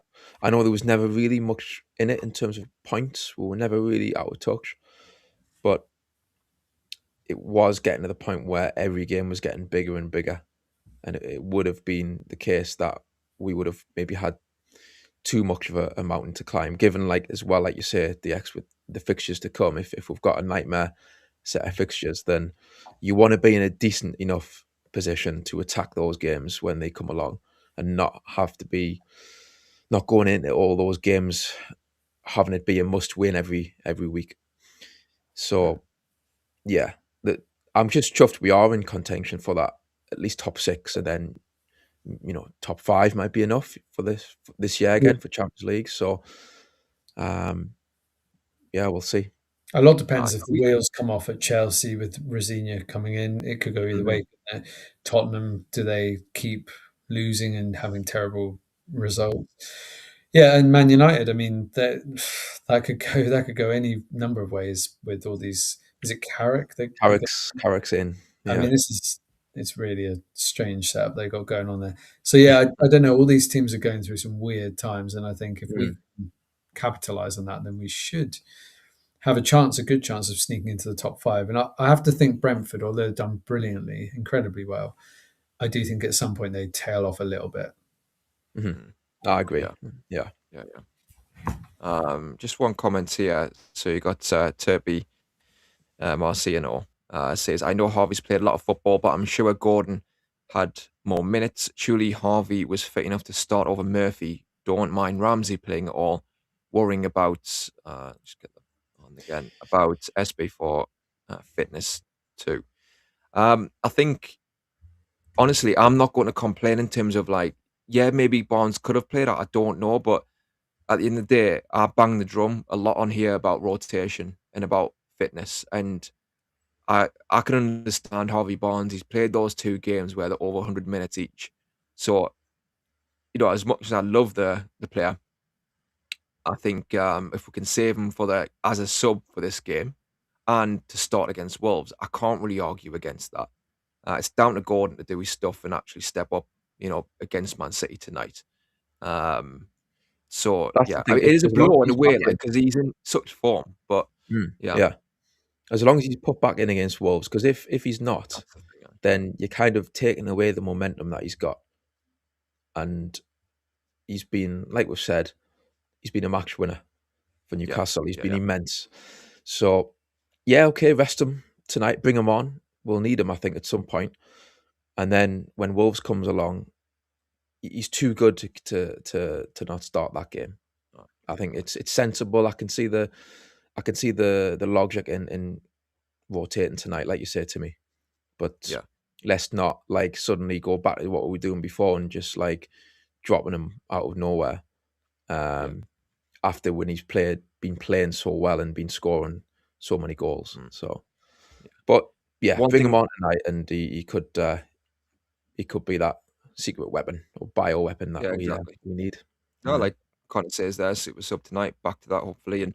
And one thing about Murphy as well is he can really help Miley against Doku. I mean, Doku was flying himself to the ground, wasn't he, last time? It was just so frustrating looking at the referee all the time for free kicks. But he is a threat. So if Murphy can get back and help, then obviously that's one of the reasons why Eddie Howe trusts him to keep that shape, and he'll need to be on his toes tonight down the right hand side. It's a good point about Doku. He really does. He's a quality player, but he's constantly looking for free kicks. Yeah. Sounds a bit like Anthony Gordon, but he's a better version maybe. But yeah, they do go down a bit easily, some of these players, don't they? Totally. I mean, Gordon's so frustrating when he does it. It's come on, man. Refs get wise to this stuff as well over time. Tonali does it a bit as well, actually. Tonali goes down a bit easy.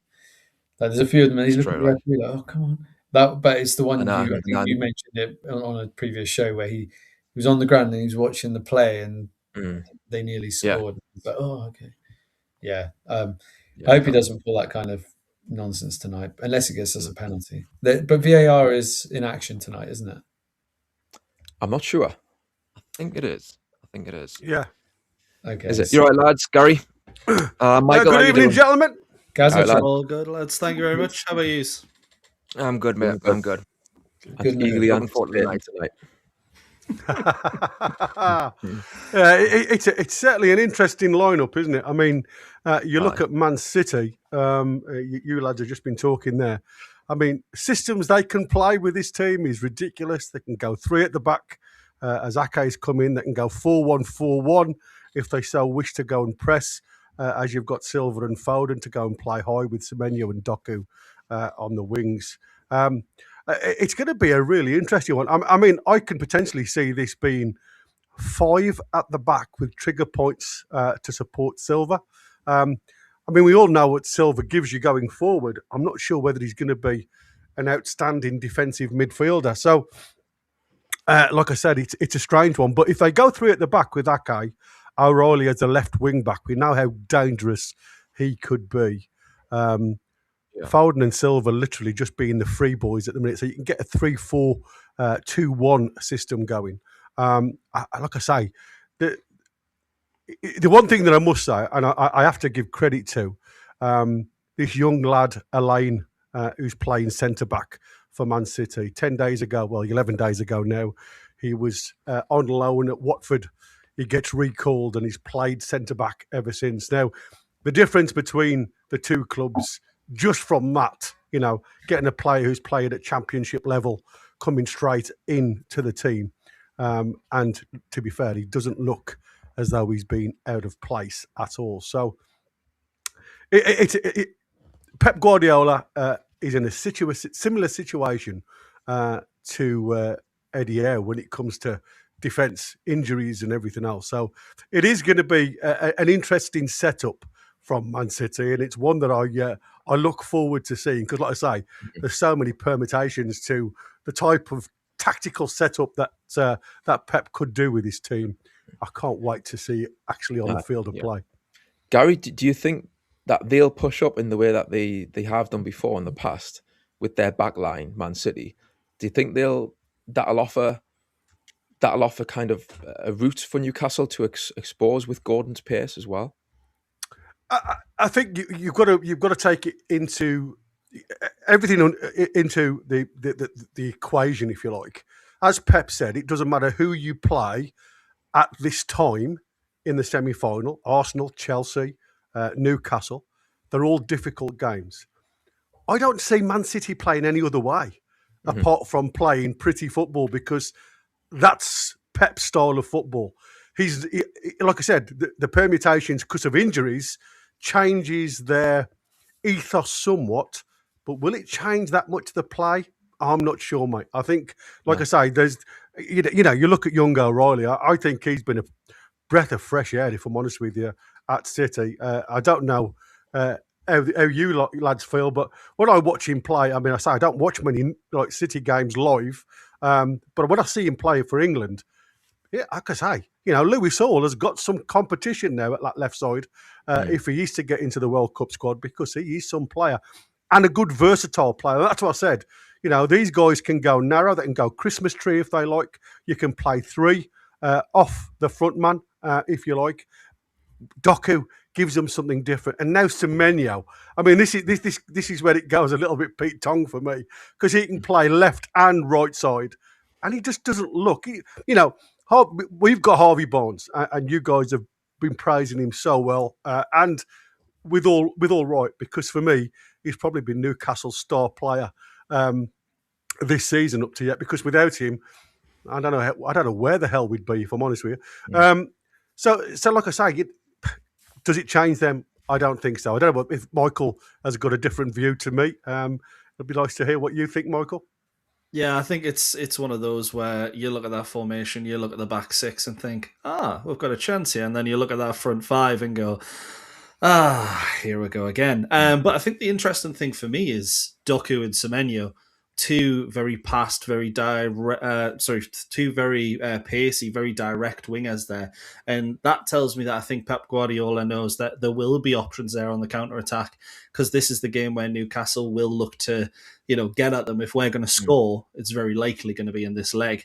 So I think it will probably be a bit more of a five with O'Reilly, but five at the back, O'Reilly coming a bit into midfield when they've got the ball, Ake then covering it fullback, Silva going a little bit deeper to almost make it like a 4-2-3-1 in possession.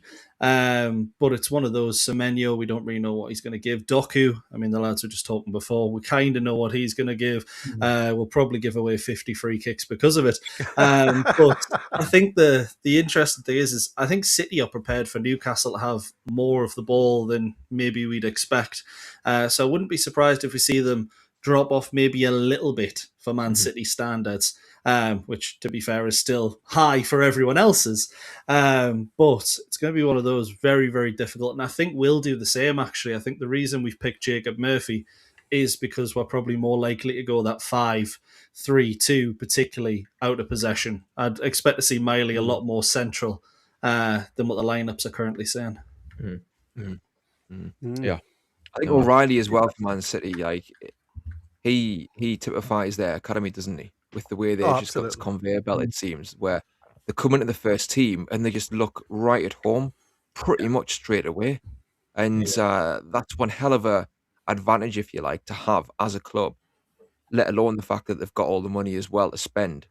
So granted, I understand Eddie Howe hasn't got the same caliber of youngsters to put in, but I would like us to give youngsters a bit more of a chance here and there.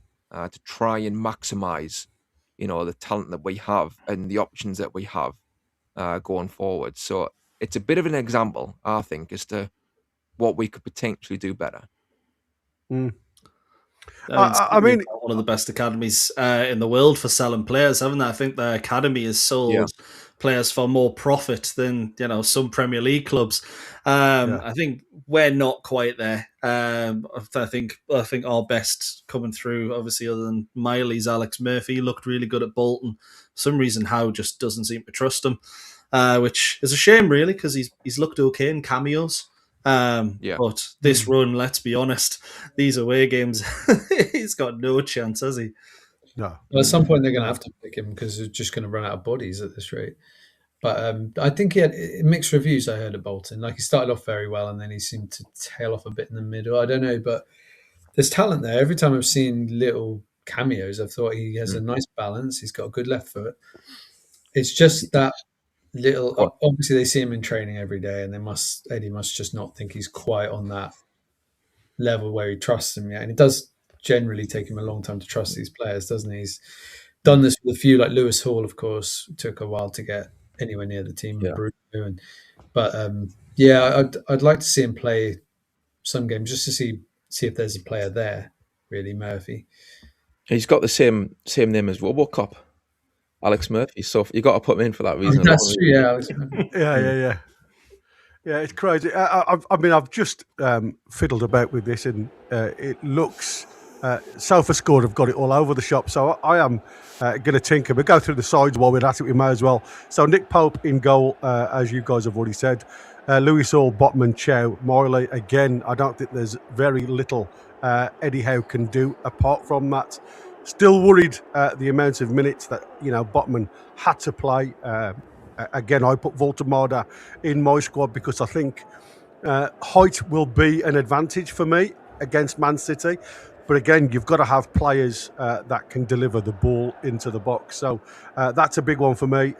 Toon Army missing tonight. And again, for me, the hard yards that lad played the weekend was phenomenal. I thought he looked like he was back to where he should be for Newcastle, fighting in all corners of the pitch. So it's Bruno that'll sit in the 6, J7 on the left-hand side. And again, for me, I think he will do a lot of covering today in that left side position. So Lewis Hall, Anthony Gordon, if they go on the advance, Joe Litton may be the one just asked to tag a little bit further back, even though we know he usually gets carried away with the crowd and will like to move a little bit further forward.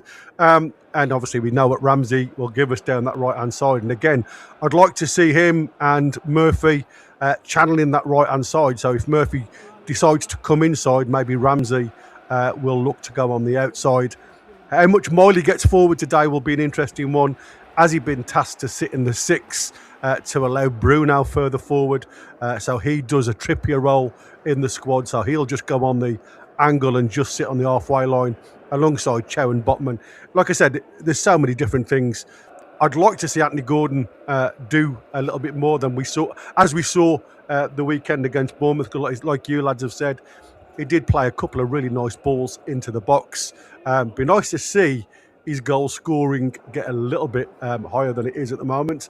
And obviously Wissa, being the fresher of the two, had to start. And like I said, we all knew it was coming. When I picked the side, it was just something that I thought maybe a little bit of chink in the armour for Man City. So before I go over to Man City, and I don't know whether you guys need to disappear, I was just going to ask you strengths and weaknesses. Do you think the lads? Again, I was listening to you boys in the background while you were talking about the setup and some interesting comments.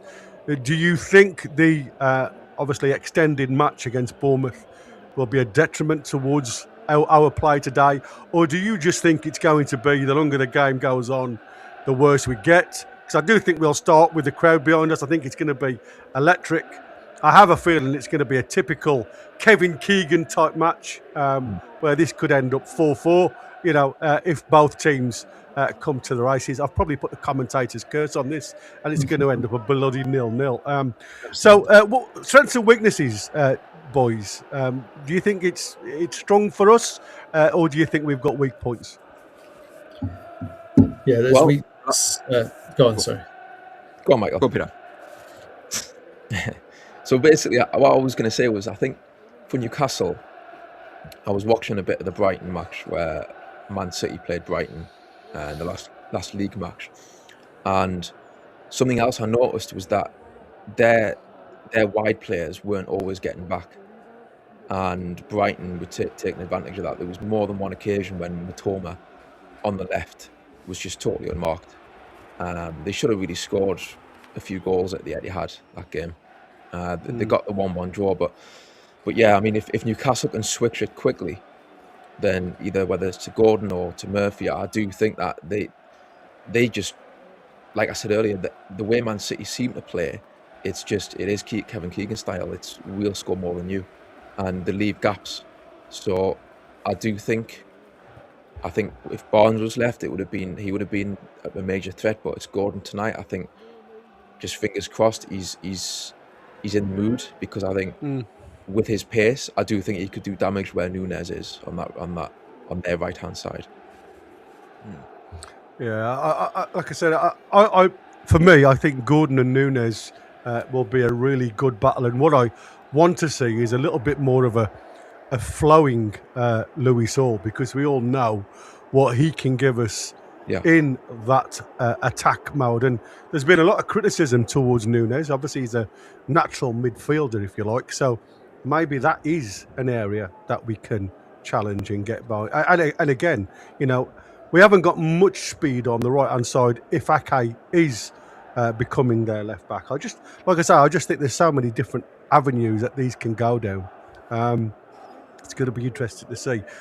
What I would say, Gary, is... go on. Sorry, mate. Just what I mentioned before is, I think one of the weaknesses, one of the opportunities we have when Gordon comes into this is to press them when they have the ball at the back. And Trafford obviously had a ropey start to his career at Man City, gave away goals from trying to play it out. We've really got to target him. When he's trying to play these passes out from the back, we've got to put him under pressure. And Gordon can do that. Obviously, Wissa can do that. And we can potentially score goals, do you know what I mean? Or a goal from those positions and that press, if you like. So I hope we're all fought in that way. Yeah, you know what? The only thing that I kind of dislike, the S-housery for me has to come back a little. I just hope they don't show them too much respect today. We know how much Eddie Howe is a massive fan of Pep. But I just hope he doesn't throw a team out there that goes 5 at the back a lot. We know possession side of things. If it's a boxing match, the referee will stop it at half time, because we know Man City have got that quality with the ball. But like you say, if we can get at them, the only reason we beat them 2-1 is because we didn't allow them to play football, and that's got to be a must in tonight's game. And for me, they've got to take at least a goal advantage to the Etihad next week. Yeah. One question I have, by the way, lads, is Pope or Ramsdale? Who would have went with in goal? Michael Pope. And Gary. Yeah, I would have said. I think Pope. It's a right choice. I went 149 Pope. Yeah, I mean, you're right though, DX. I mean, there's probably a cigarette paper between the two of them, because there's weaknesses on either side. But against these, Ireland's been really quiet in front of goal. And again, I hope this isn't a commentator's curse previously. But we haven't got Byrne and we haven't got Shaw in the team. And it seems to be, them two work really well against somebody like Haaland. I think that's going to be a must for tonight, if I'm honest with you. I think we just need to keep him quiet. We know the type of scrap that he likes. Have we got that S-housery about us today to spoil the fun? That's the thing, isn't it? Do we have the experience, and also is Botman going to be able to play? But the good thing is, apart from the 2 centre halves, none of those players played more than about an hour at the weekend. So that's positive. There's some fresher legs out there. So that's I can see why we've picked that side. We didn't really have a choice at centre back other than moving Miley into the centre and maybe doing something on the right with Murphy or something. But I think that's probably not a bad 11 we've picked, to be honest. I think it's pretty good. Yeah, I completely agree. I think the reason I probably would have went with Pope over Ramsdale is I think there's going to be a spell in the game today where we get absolutely peppered. And we are going to need a goalkeeper who can make a few saves. And I know against Bournemouth, people will go, oh, well, Ramsdale made like 3 penalties. A lot of the shots in that game in open play were straight at him. And there was one where it was straight at him and he still managed to palm it to the only Bournemouth player in the vicinity. So I think for me, in a game where you're under pressure, I think that's where Nick Pope comes into play and will do a little bit better. But again, at the same time, there's not much separating the two, and I don't think any Newcastle fan really fancies having either of them in goal. Now, Ron's gone 2-4 to City. So I've got that, Ron. I'm going to put you in the chat, mate. So thanks, buddy. You were the one that Win was asking for. So thanks, Ron, for joining in. It's a strange one. For me, the one thing I want to see is Murphy. I want to see Murphy get to a little bit of glimmer to the crosses that we've seen over the last 2 seasons. Because I must admit, I haven't been enamoured by I've not been enamoured by the right-sided wingers at all, apart from when Barnes has made a bit part in there. Because, like I said, it just looks like at the minute he's got so much confidence. He's like Miley at the minute. Just give me a shirt and just go and let me play. Because that's all I want to do. I just want to have a ball at my feet. And he seems to be gliding at the minute. I don't know how you boys see Barnes, but for me, he's dancing across the glass at the grass. The glass? Yeah, it feels like glass, I suppose. He's sliding. And that comes with confidence. And like I've said previously, we've got to look at Harvey Barnes is very much a mental approach footballer. He has to have that positiveness to go and see the best out of him. And like I say, while he's on that crest of a wave, Eddie Howe has to use him. And you've said previously, he could be the armoury to come in off the bench just to change things up, because it is a bit of a makeshift defence for City. There is weaknesses there. And if they do push the high line, as you guys have mentioned, is Alvy Barnes the one to unlock that door a bit later on? Do we push these, knowing it's a strong side, but there's still a lot of players on this team that also played the weekend. So it's the same for both teams. Well, can you imagine the lift the crowd will get as well when Barnes comes off the bench, if he does, Yeah. And I think in terms of the headspace that you're talking about there with Harvey Barnes, I think the mental strength that he's shown in the last year or so, where he has played well, but then still been benched for Gordon, a lot of players would have sulked, honestly, but I've never seen him come on sulk, and I've never seen him. Yes, he's had bad games, obviously, here and there, but he's always up for it. He's always engaged. He's always bought in to what Eddie Howe wants him to do. So I think you've got to give a big shout out to his mental side as well, in terms of just sticking at it, and then being able to then get into the floor that he's in now, like you say, on the left or even on the right. I mean, obviously we'll bang the drum a million times about he should be on the left ahead of Gordon, and obviously I'll stick by that in terms of long term this season. But even on the right against Bournemouth, he put in that beautiful cross that Gordon missed. It was a first-time cross. So, like you say, Gary, wherever he's playing at the moment, he'll still come up with something, because he's got that confidence. He's got that confidence to match the technical ability that he has as well. So, I'm not against him being on the bench tonight, because, like you say, it's a good weapon to have. And he is a professional who I think will understand why he's on the bench. I just want him starting against Wolves, obviously, going forward. That's the thing, in terms of his position in the team. Yeah, let me just go through the Man City team, because we've got a couple of videos. I mean, you guys are more than welcome to stick around if you're free. So, obviously, if you aren't aware what I put on the screen at the moment, we have got Trafford, we've got Nunez at right back, Kusanov and Elaine will be the 2 centre backs.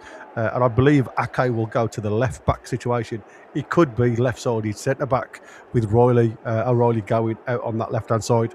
I just think O'Reilly will tuck inside and support Silva, with Foden being that free agent, if you like, just to play and bounce between Silva, Riley and Haaland.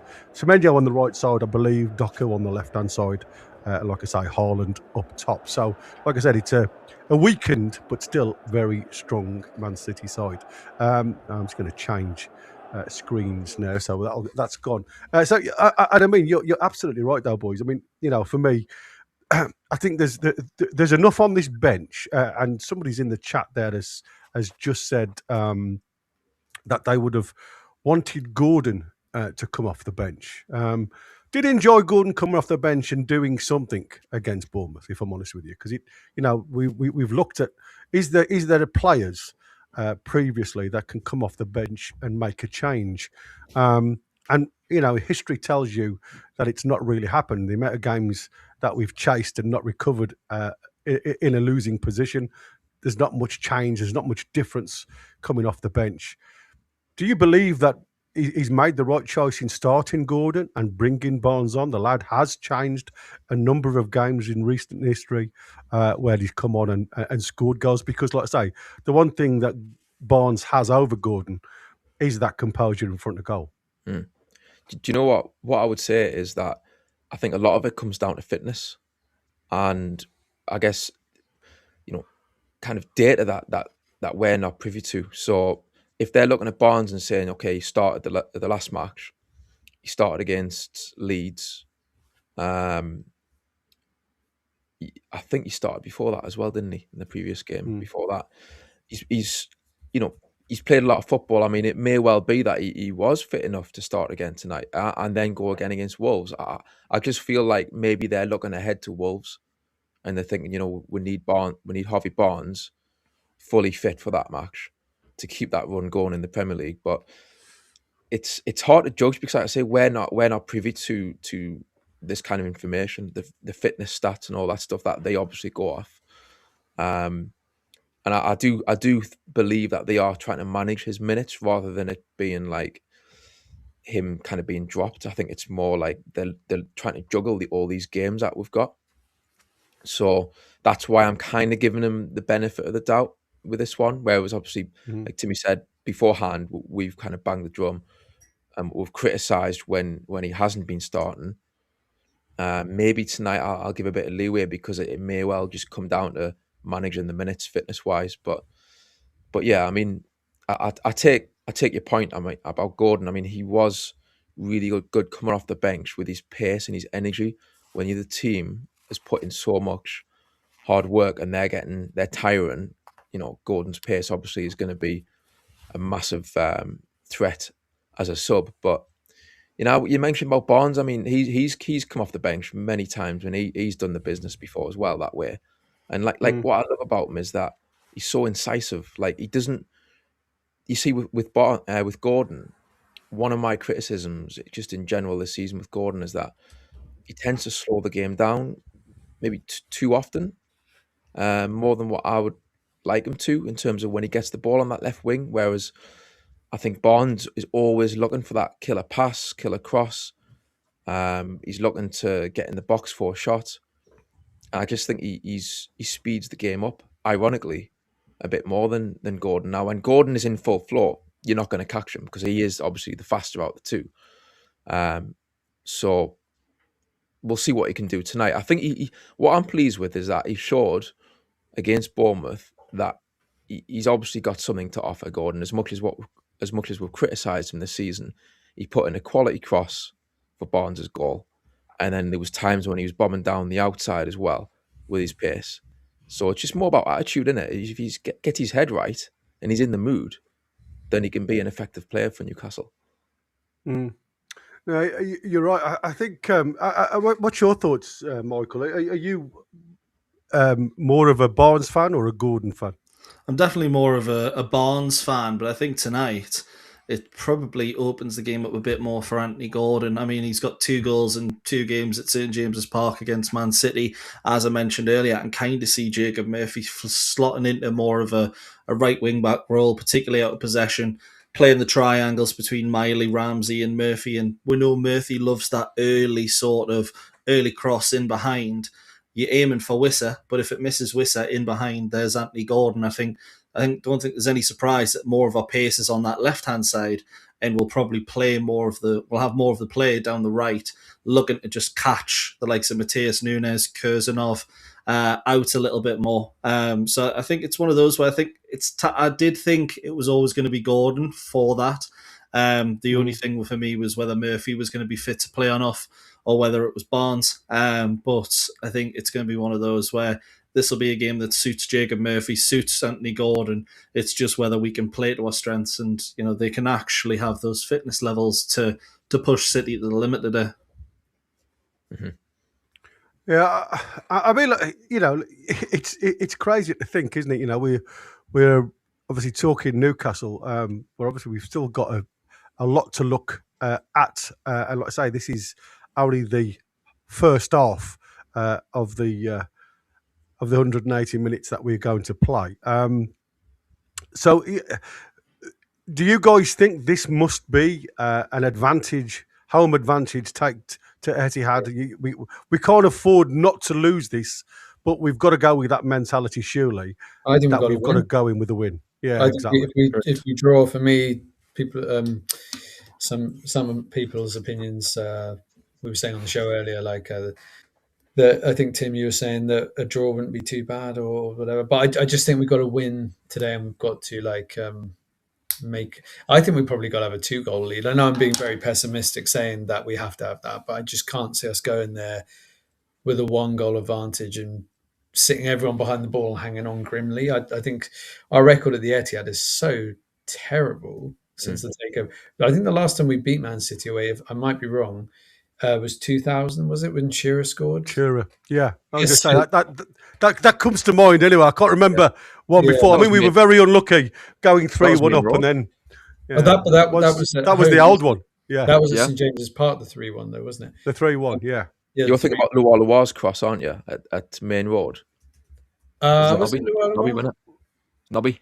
Oh, Nobby. I was going to say. Lualawa had the ball, I think, and then he gave it to Nobby, and Nobby put it... And they had Tommy Wright in goal, didn't they? But yeah, so I think we're going to have to. I would be happy with any kind of win, but I just think that's what we have to do. We can't be too negative today, and if we do have the advantage, then it puts the pressure back on them for their home leg. So that's the good thing. That's what I'm hoping. Yeah, it's just the Geordie journals. So go. Sorry, but just the Geordie journals. I was listening to them, and one of them was saying that. They thought the same about, like, we need to win tonight, but then they thought, in hindsight, not hindsight, but thinking a bit more, they thought a draw wouldn't be the worst result, and it's more about just being in the tie for the second leg. So I can see both sides, basically. Like, I think it is going to be really difficult at the Etihad if we're not winning. So I think realistically we probably do need to get a win tonight, but I think you don't want to be so kamikaze that you lose 2 or 3-0 tonight at the same time. Do you know what I mean? It's not actually impossible to get a result at the Etihad if we need to. So it is a tricky balance tonight, I think. Do you? I mean, there's been a few comments. Toon not saying it's on ITV. Do you use that for your commentary? No, we're all ad lib. What we see is what we say on this channel. When we go on to their weaknesses. Again, it does look very light in that midfield, depending on the system that he uses. I think today you'll find the ball going into the midfield very few and far between for Man City. I think it's going to be very much pushed down the sidelines. I think there's players on either side that are very tricky, can hold the ball up for you. And we mentioned it the other night. Newcastle have to be able to have ball retention for me. I think that's probably been the biggest marker this season. We've given the ball away in the defensive third far too often. And a team like Man City could actually use that to their advantage, especially with this attack. Like I say, anybody in that front four, if you include Foden, have got the ability to really cause damage if we give the ball senselessly on that cross-field pass. We've seen our fullbacks do it. We've seen, a couple of our centre-backs do it. And for me, we have been a little bit lightweight when it comes to that. And again, as V for Vendetta has put in the chat here, this is the first good team we have faced since we started this little run of wins. The Happy Clappers are in for an awakening tonight. I suppose there's a bit of truth in that because, like I say, around the corner, there's a hell of a run of games, as you've already mentioned. We've got a run of away games. That is daunting. Yeah, and the home ones aren't that pretty either, are they? No. It's a tough run we've got coming up from about Villa onwards, isn't it? Villa at home onwards. It's ugly. Yeah, crazy. Let's have a quick look at what this Picker YTA1 has said. I'm sorry, Brie, I can't trust a manager who benches his best player. I mean, I don't care about how many minutes he has played, You don't bench your star man. Rookie mistake. We don't have the metrics, do we? I mean, like I say, You is he have to big? wait to account, don't you? Yeah, I understand the sentiment behind it because you don't bench your star player. That's what we were just talking about, isn't it? While you're on that form, that crest of a wave, you want to get as many minutes out of your form players as you possibly can. But we've got a tough couple of weeks, maybe a couple of months ahead of us with the amount of games. We've seen what's happened, and we've got the details now of Tino, and obviously the real bad news was we've lost Shaw for around about 3 months. And again, me and Michael did say when he come off Tino, it looked a little bit more than a strain. The way he was walking as though he couldn't literally flex his hip, very straight-legged, and that's always a really bad sign for me, because if they can't, as we were talking in the chat earlier, your hamstring does move across 2 joints, your hip and your knees. So it doesn't matter how you walk, it bloody hurts. And as soon as I saw him stand up off the floor, which was a great sign, and I started to see him walking, I said to Michael, that looks a bit bad. that was one of those moments you just think, oh dear. And obviously the news coming out, it's 8 to 14 weeks. And that is, 8 weeks if you get away with it and it's not towards the tendon.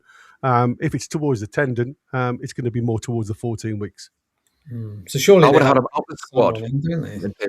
Go on, Matt. I was going to say, they surely have to go to the transfer market, even if it's a loan signing.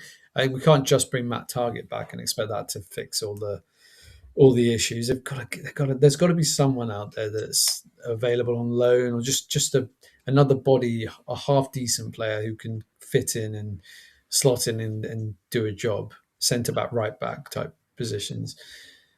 Otherwise, we're going to be down to the bare bones for a while by the looks of it. Yeah, I mean, we've only got till Friday, I believe, isn't it? Until the Matt Target recall is null and void. What I'm saying. So it doesn't sound like he wants to come back, though, does he? He's getting regular football at Borough, so it's whether we can persuade him to come back and play a role here. Not that we should be begging him, but No, I think that the biggest thing is I think you have to. You've got to balance it right, though, haven't you? You've got a player, like I say, as you've just rightly said there, he's playing well for Borough, but he's at the level. We've seen him a couple of times in the Premier League, and he didn't really hammer me with a lot of confidence, I must admit. Now, he's playing more left centre-back, I believe, over the last couple of matches. Am I right? I don't watch any Middlesbrough games. Yeah. And I suppose because we've only got, we're a bare minimum, as you rightly say, now in the 2 centre-back situations. That is the only thing. And according to Dan Byrne, who seems to be completely back in 2 weeks' time. Okay. Do you then say to yourself, if you can only play left back and left centre back, we've got Dan Byrne who's coming back very, very soon. That will just put him further down that pecking order, surely. But do you want to play Dan Byrne at left back? Because I don't think you can do that anymore. No. But what I'm saying is, are you just pulling a player out of regular football though, just to fill a void that he probably isn't good enough to match? Is he any better? He'll get some minutes. I would rather we had someone lined up to bring in who would actually make a difference. But they're quite reluctant to sign players on that basis, aren't they? They've always seemed to me like I will take a gamble. As long as we don't get a couple more injuries, we'll have enough players to slot in. But we don't have, the thing is, we don't have, like Man City, we don't have 3, 4, 5 youth players who can just throw into the team. We're stretched to the absolute limit now. There's nobody else to come in. So, I mean, Alex Murphy's the only one. So Hefton, they're talking about getting rid of as well, who's the captain of the under-21s. So, yeah, I just think they've got to make a decision. They probably have to get Matt Target back, in my opinion. They'll have to tell him that you're contracted to us, just because we're going to have to rotate and also sign a player who can play in the centre of defence naturally. So that's the way I look at it anyway. Well, I said before, I just think we should have been a bit more ruthless and just leave maybe Tino out the squad against Bournemouth and put your faith in Alex Murphy. He does it or he doesn't do it. You find out, don't you? and at least Tino's being looked after. I just think sometimes we overplay players here and there. Not as much as we did 2 years ago, I think, but I know it's all hindsight, some would say, but I did say before the game itself, Alex Murphy, I would have played left back and just leave Tino out. But yeah, now that it's happened, I think it's interesting one to see if Target comes back or not. But like you said, the transfer window itself needs to be dipped into. I think that's obvious now. But I'm gonna have to love yous and leave yous, lads. But Absolutely, mate. yeah. Been a pleasure talking to you guys. Have a really good one, and we'll see you on the flip flop with the lads. Catch you later, lads. Well, lads. Thank you, guys. Let's Take get a care. win. Indeed, I like that. The win will do me absolutely fine. Yeah, just on that point, just before we move on, I don't think we would have loaned out Harrison Ashby to Bradford if we didn't have any intention of bringing players back. So I think it's guaranteed that Target comes back, or something that Craig Hope was saying a bit earlier today, I believe it was. We're in the market for a right centre-back who, quite young, has the legs, I think between 19 and 25, they were saying, but could also play right back. So it's the first time we've heard anything of, Newcastle actually are looking to do something in the transfer window. And I think loaning out Harrison Ashby, let's be honest, we know he's not good enough. But I think that tells you something will be done, in my opinion. A few days ago, I said absolutely not, but I think that's changed my mind a little bit. Yeah, it's crazy what's happening at the under-21s, mate, if I'm honest with you. And again, you look at what Man City in a bit of turmoil themselves. They pull this lad in from Watford after, like I say, being, recalled 10 days. He's back. And like I say, he looks as though he's just slotted straight in. Obviously, there's going to be teething issues. There always is with players that come, into a different side. But he certainly doesn't look out of his depth from what I've seen. Lad who was bought from Southampton in 21, I think it was, 21, 22. So, like I said, they're finding them. Why can't we? Yeah, it's a great point. I think it's one of those where we are looking to do more. I have seen more and more of Newcastle are trying to poach, but I think it's also one of those where I think managers are looking at it and going, well, agents and players are looking at it and going, well, actually, not many players are actually getting minutes at Newcastle United from that youth system. I'd much rather go somewhere where I know I'm going to get loaned out to somewhere where there's going to be, players playing. I mean, we've just talked about the lad who's gone to Watford there. He was playing at Watford. We're sending players to, not top Bradford. Teams. Yeah. We're sending teams like all over the globe to players all over the globe, and they're not playing, and they're having to be recalled and sent back elsewhere. It's a bit of a mess, and I'll be honest. If I was an agent and I had to send me, a youth player somewhere, I'd probably name about 50 clubs I'd go to before Newcastle, unfortunately. So we need to clean that up. We need to do a lot more, and we actually need to make it somewhat, reputable, and actually give people a reason to come to Newcastle, which isn't dollar in the pocket.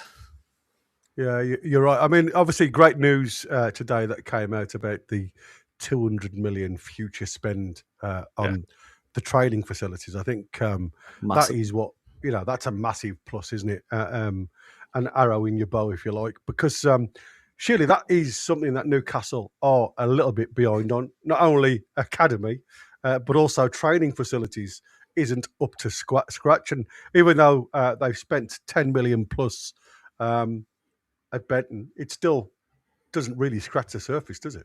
No, not at all. I think Leicester's cost 100 million, and they've got pretty much everything. We've added 10 million to players, having their ice baths and bins. So it's you've gone from I'd say Gateshead standard, but that's offensive to Gateshead, up to what is probably, what you'd expect for, let's say, a bottom half, maybe relegation candidates in the Premier League. This is the one that should make Newcastle United one where you look at and go, I want to train there. I want to be there every single day. Every single day. Hopefully. Yeah, I totally agree. I think that is, for me, the top dollar. It's like I said, it's the news that we wanted. We've been, for me, Alfie Harrison was signed for 3 million. Oh, that's Iniesta, with the promise of getting first team football. And I think, that is the cruel side of where we are now with our under 21s. Effernan, apparently he's asking for a move north of the border. He wants first team football. And again, another player who was given, I say the nod because nobody gets the nod, but was given a lot of words said in the right manner to get him to sign. I believe that was the lad from Inter Milan, wasn't it? AC. Effernan. Yeah, AC. So you've got to look at it now, and we've gone around and scouted a lot of players, Portsmouth and the like, to try and get them on board. They've looked at a few young lads, and obviously Miley seems to come to mind.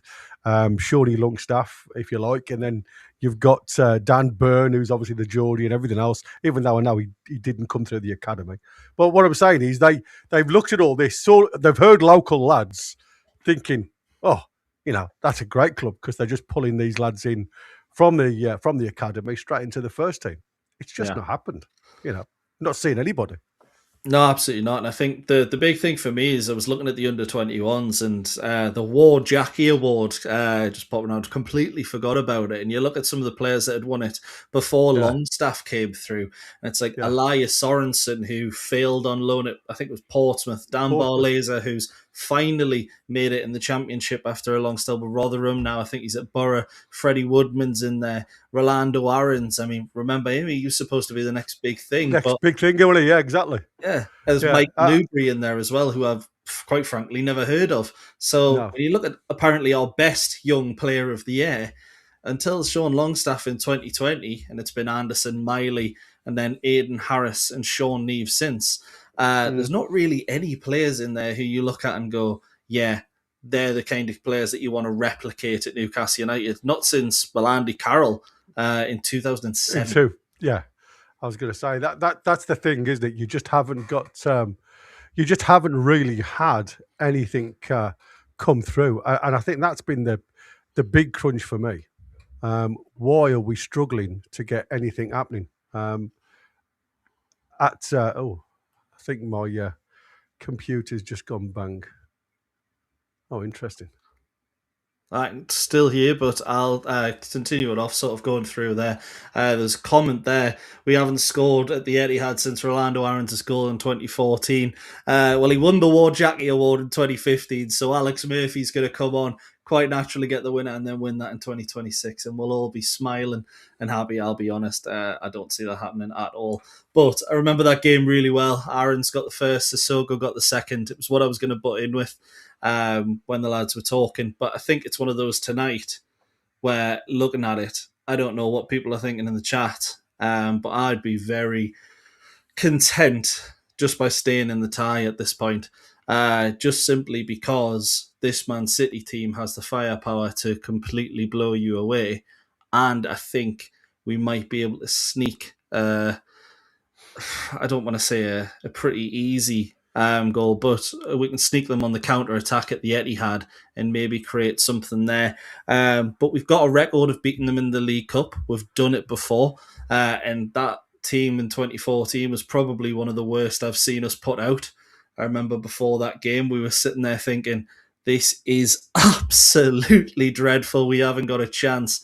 And then within, I think it was 10, 15 minutes, absolutely fantastic stuff from Orlando. So, yeah, it's a very, very interesting one. I personally don't think we're going to see Newcastle's best team that people will say are best 11 for another 10 games or something like that. So if you're sitting there for this game thinking, oh, why isn't he playing Gordon? Why is he playing Gordon, not Barnes, stuff like that, I think you're probably going to have to get used to that a little bit for the next 10 games or so, because the reality is there's a lot of tough games there. And if you play your best team for two in a row at this point, you're going to have to weaken for the one afterwards.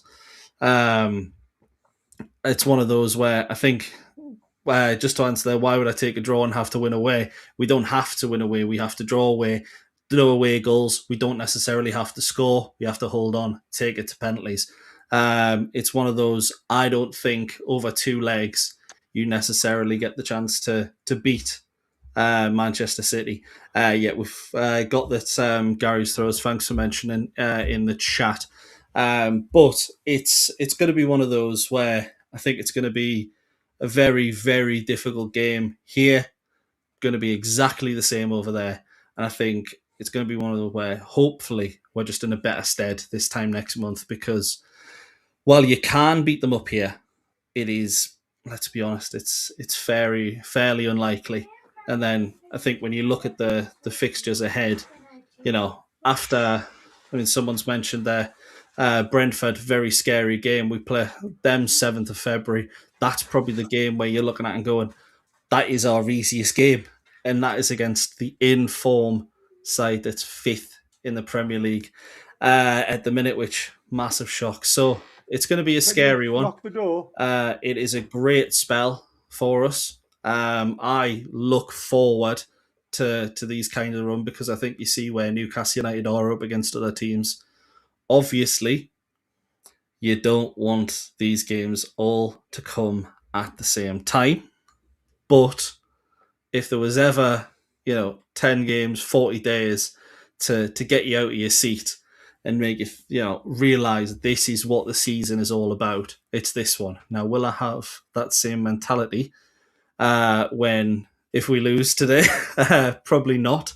And considering we've conceded 6 in the last 2 at home, I am a little bit worried there. But just for those that have joined us in the last 30 minutes, we've had the Newcastle team going across the bottom there. I'm just going to go through the Manchester United fan in the chat, shout out. But Manchester City here. So James Trafford in goal, obviously his 4th start. In fact, he's had 3 starts in the Premier League. He's been starting mainly in cups. Doesn't look very good at all, if we're completely honest. He's going to be one to press. Hopefully we can do the same thing as the lads were mentioning that we did to David Raya this time last season. I remember Gordon getting a pretty great goal then. Matheus Nunes, Kurzanov, Alain has mentioned, and Ake at the back. Kurzanov's the one to attack there, isn't he? 100%.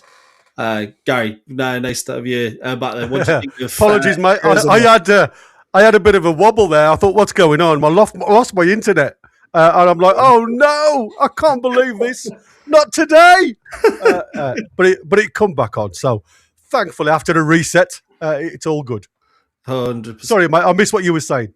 So I was just going through the Man City lineup there for anyone that's joined us in the last 40 minutes since we went through.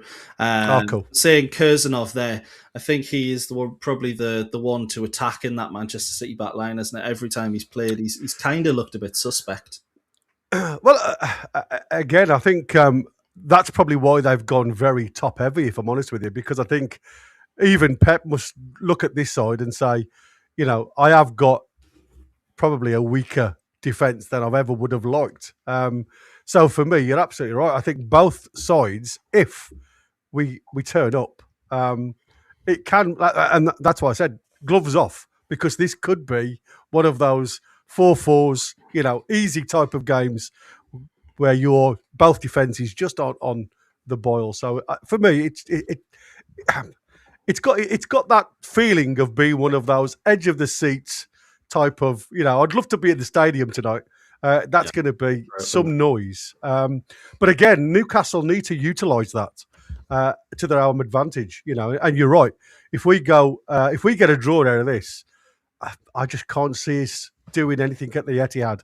So Eddie Howe must set out a system, a phase of play where he thinks he's going to be able to get in and behind them if they do start to push on.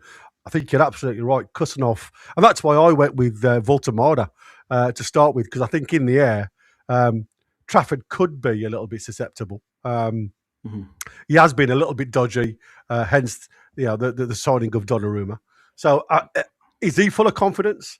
He's got a back four that's very, unsure of. So there's a lot of, let's say, not positive vibes, but when you talk about continuity, I'm sure that is exactly what Pep relies on from his line as well. That continuity of play.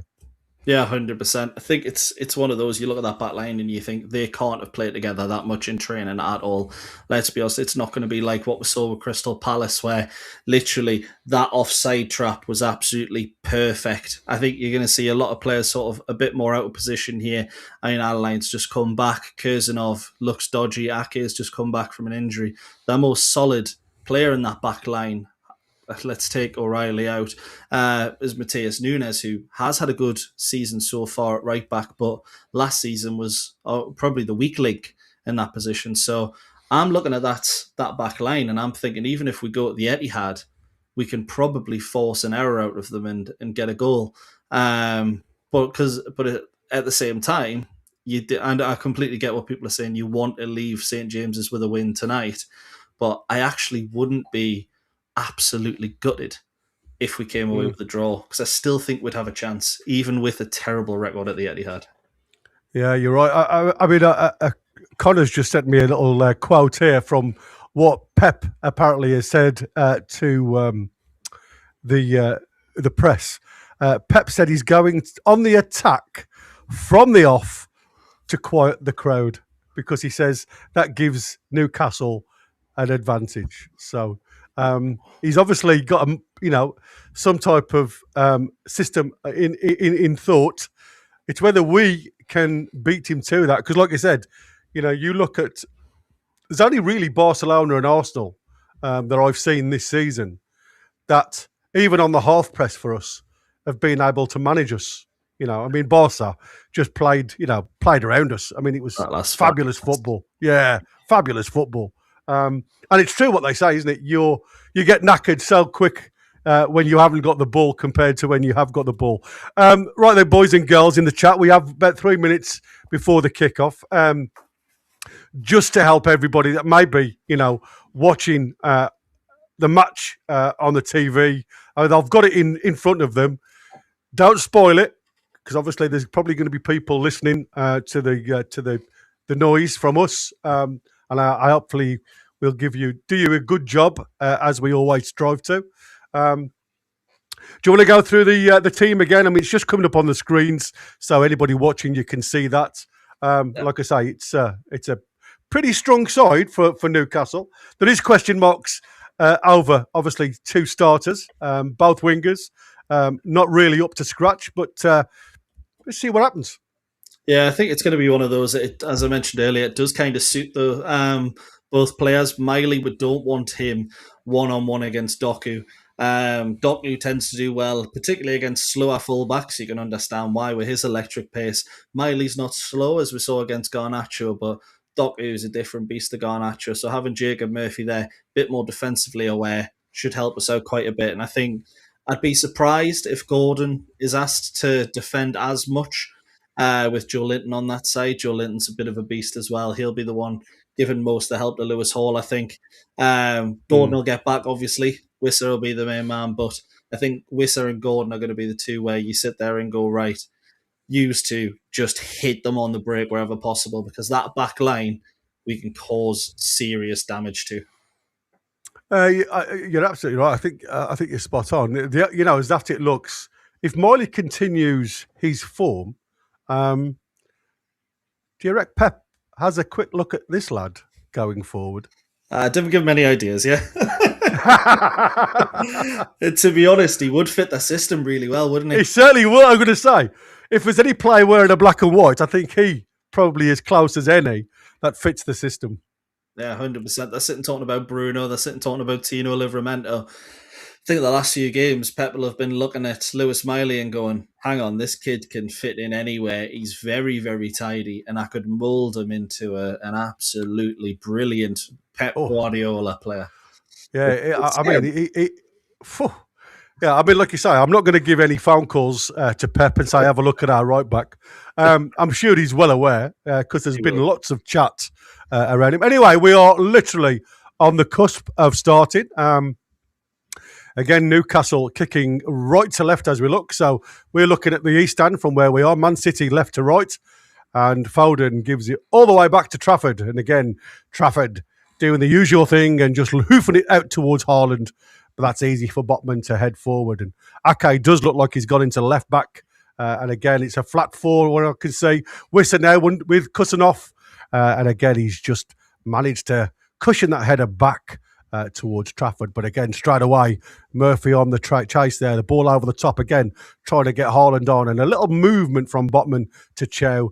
And Chow goes all the way back to Pope. And Pope, he just clears it long. And that's out towards that left-hand side. And it's easy for Ake. And again, bit of a loose ball there from Chow. And again, Haaland just trying to find Foden. And Foden trying to pick up Doko, and Miley clears it long towards the halfway line and Wissa. But again, it's headed by Kusanov back towards the defence of Newcastle.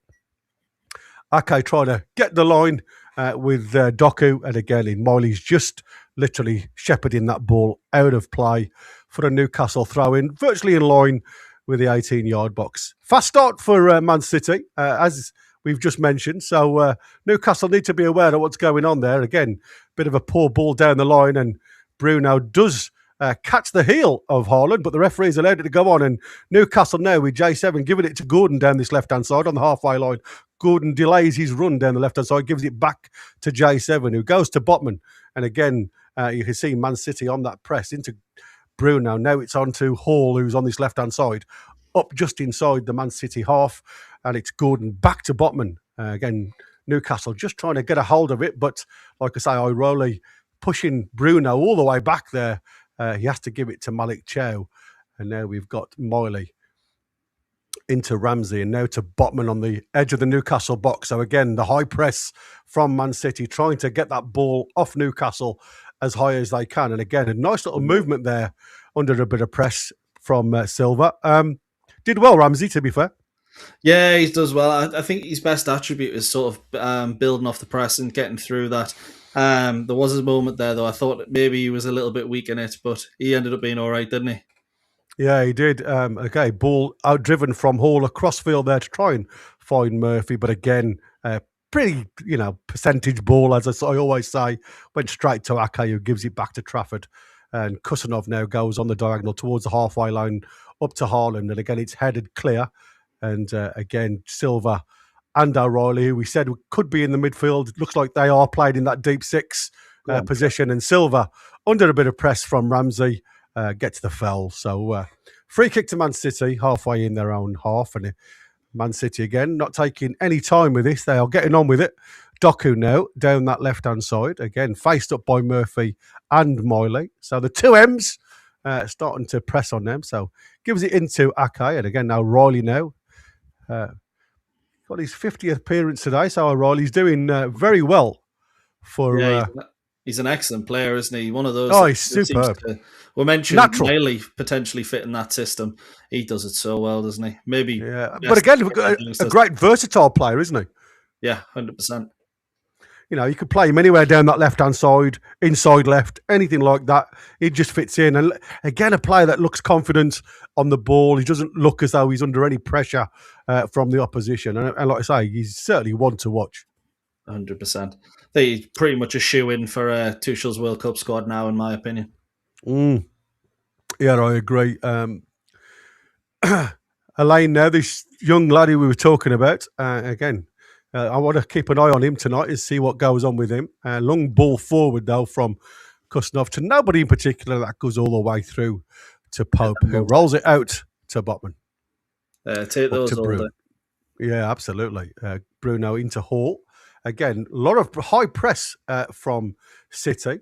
I'm hoping that comes to Newcastle's advantage, but we've not really been able to get behind them at all at the moment. J7 does well there. Feeds it inside to Anthony Gordon, who drills a diagonal ball out to Murphy. Murphy, the first time cross. Wissa! Oh, he's missed the sitter! Wissa misses a sitter. He goes over the bar. It should have been 1-0, mate. Yeah, that's what, the third or fourth time we've said that in the last 3 games. He's got to do better. Joe Linton does well. Gordon's pass could have been better, to be honest. The 2 players over on that side, Ramsey and Wissa. You wanted it to go to Wissa, but he puts it over the bar. Yeah, he uses his left foot, doesn't he? And that doesn't bode well for me when it comes to a finish. He's got I mean, it's just a rushed finish, isn't it? You know, we're expecting a natural 9, to have that little bit of composure. He probably had a little bit more time than he expected to have there, because Alain goes to ground. If he brings it back onto his right foot, he had the potential then to just square it to Murphy if he wanted not to take the shot. But anyway, Newcastle did make it happen just when I said we haven't been able to get behind them. Commentator's curse hits me again. Botman now with the ball, plays it into J7, back to Botman. Again, Newcastle on the half press from Man City. And again, J7 not having any time on that one. Núñez gets it off him. Now Foden picks the ball up, and Semenyo now on this right-hand side with the literally 2 players with Gordon and Hall. Semenyo to the angle of the penalty box into Foden. Now Núñez again picks the ball up, back to Foden. Again, Newcastle blocking the run and making Man City play backwards. And on the pendulum, out to Doku now on that left-hand side, faced up by Miley, and Murphy coming back to give him that double-man support into Ake again now. Again, it's just a slow build-up from Man City, pushing right up and really pushing Newcastle deeper in defence. This is where we seem to struggle at times, Michael, isn't it? Yeah, just getting the ball off City and, without causing too many issues at the back line. We don't seem to be able to press when we are camped into that sort of final third. There's about 10, 11 players behind the ball at all times, and every time we do that, we just can't seem to get the ball back. Yeah, you're right. Back with O'Reilly now. And again, it's like I say, O'Reilly's just playing square, and now we've just got players literally camped on the edge of the 18. Semenyo comes in on his left foot. Again, he's blocked from passing or shooting towards goal with the amount of black and white shirts. It comes out to Kusanov now, and again, just literally pushes the ball over the top towards Doku, because Newcastle had come very narrow. Doku now faced up again by Marley, again going down to the byline. He's beaten him, a cross shot, and again it's Chow who gets his foot to it, and it's out for a throw into Man City. Yeah, he looks a bit tricky character tonight for Miley. Yeah, 100%. Miley had no idea where he was going there. Murphy cut off the inside. I don't think Miley even knew he was there, and Doku's just got past him within 0.5 seconds. Yeah, he was gone. Yeah, Ake again gives it into Doku again. He's letting him go down the wing. And again, Doku again being forced, but there's a good movement from Silva, who has a cross. And again, he's just deflected away from Haaland's outstretched foot. It would have been a goal if he'd have got a touch on that one. But like I say, at the minute, all over us at the minute, aren't they?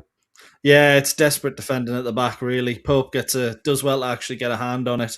But let's be honest, that hand sends it pretty much into the path of Haaland, who just can't get on the end of that, thankfully. But desperate defending at times from Newcastle. Yeah, absolutely. We are literally on the ropes. But like I said, maybe it's a bit of false sense of security. Maybe Newcastle's plan all along was to draw them on and then hit them on the break. Who knows? Keep the faith. That's what I say. We've had the best. Yeah, we have. Game so far. Yeah, you're right. Yeah, and again, it should have been on target. Even, left foot or no left foot, like I say, I keep saying, at this level, you've got to hit the target. Whistle offside that time from the long ball forward. Again, it's they're certainly setting the pace, Man City, in these first 9 minutes, mate. Yeah, it's typical Man City, isn't it? They just knock the ball side to side, and whether you like it or not, they're going to find their way through you, and it's just up to Newcastle to actually make those interceptions of the short passes. We can't play the short passing game. These definitely can. Yeah. Alain to Kusanov again. Kusanov pushing onto the halfway line, just trying to get their midfield just to break into the two lines to find that hollow space. Out to Doku again now. It seems to be their marker at this present moment in time. He's faced up by Murphy this time now. Comes inside and Murphy does him well there. Gets the ball. Can he do something with it? Ramsey now picks the ball up again. Has to go back towards his own goal. Chow rushed to get that one clear. But again, Kusanov didn't really get that under control, but manages to get hold of it and give it into Núñez, who gets Man City now back in control of the ball all the way back to Alain, who seems to be their anchor man at the back. And again, showed a lot of faith in a youngster. Trafford, under a bit of pressure, goes long. And again, it's goalkeeper to goalkeeper. And as Michael's already said, I'll have that all day, every day.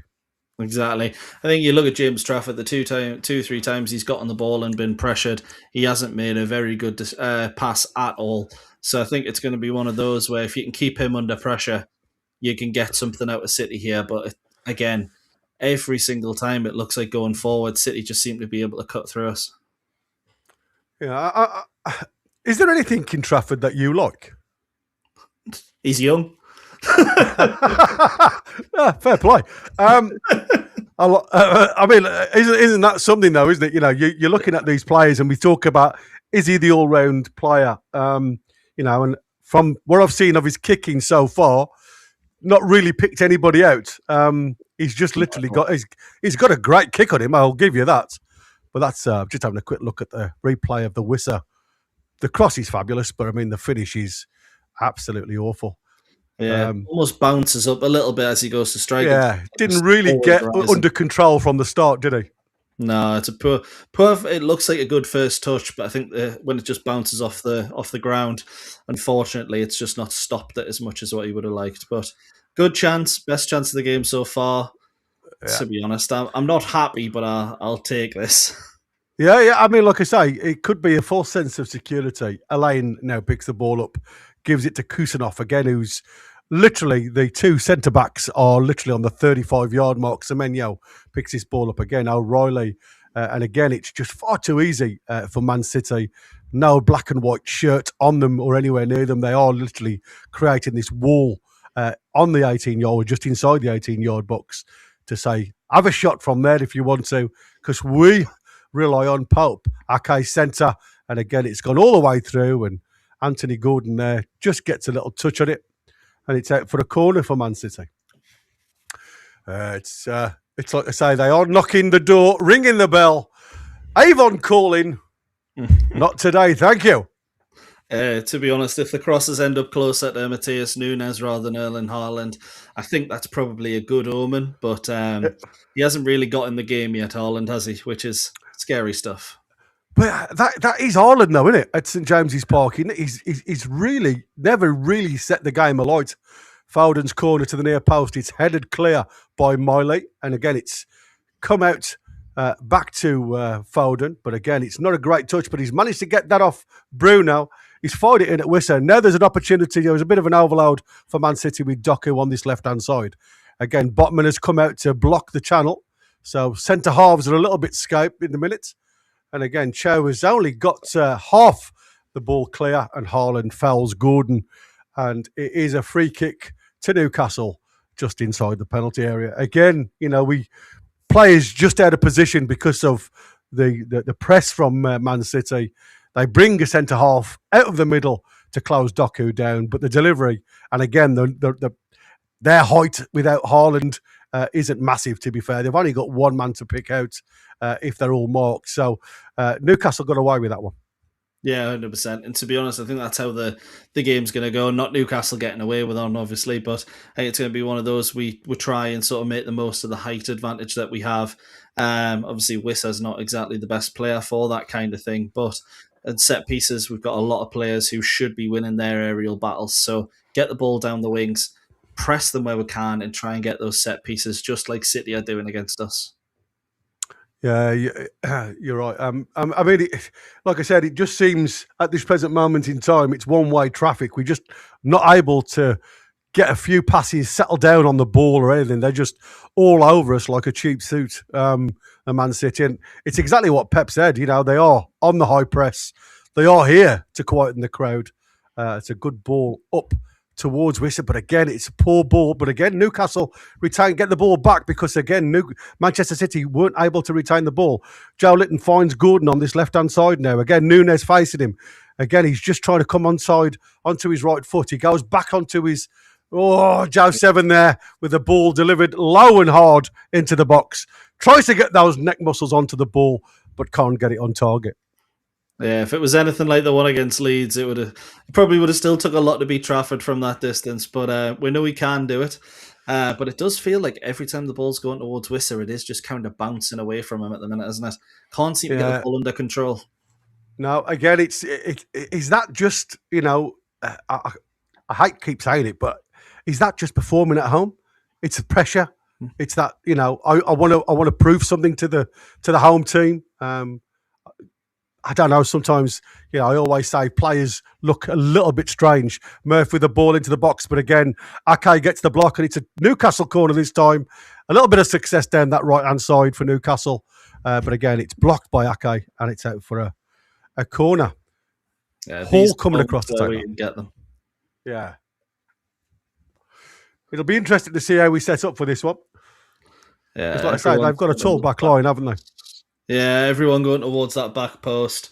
Pretty much as we see quite a lot. I just hope it's not one of those curling ones. It's right on top of Trafford's head. Yeah, absolutely. It'll be what I want to see now is exactly what we've just seen J7 do. Glance it. Ball in. Good ball, that. Trafford just gets a punch on it, and it's cleared the box. But it's only come to Bruno on this inside left again. Keeps hold of the ball, brings it back to Miley. Miley again sees the opportunity to give it Bruno. Bruno with a little bit of a chance to get it forward under a bit of pressure from Doku. And again, he was waiting for it. That is exactly what he was doing. And again, Doku trying to get Haaland forward, and it's a bit of a heavy pass, and it's straight through to Pope. Yeah, if Pep wanted to quiet the crowd, he probably didn't want situations like that. No. Oh, ball up towards Wissett again, but again, wrong first touch, and it gets off his heel, and it's straight back to a blue shirt and Man City. You're right, wait, what you said about Wissa not being able to hold wind at the minute, is he? No, it's like having J7 up front when he first signed after the game against Tottenham, obviously. But it just seems to be bouncing off him, which is really, really concerning. Oh, what's happening here?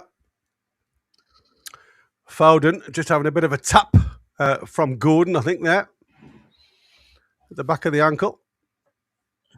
Joe Linton. Oh, I only saw the camera pan. I was just looking at the chat there. And when I looked back, it was Gordon that I was looking at. But yeah, it was J7 with his long size 14 boots.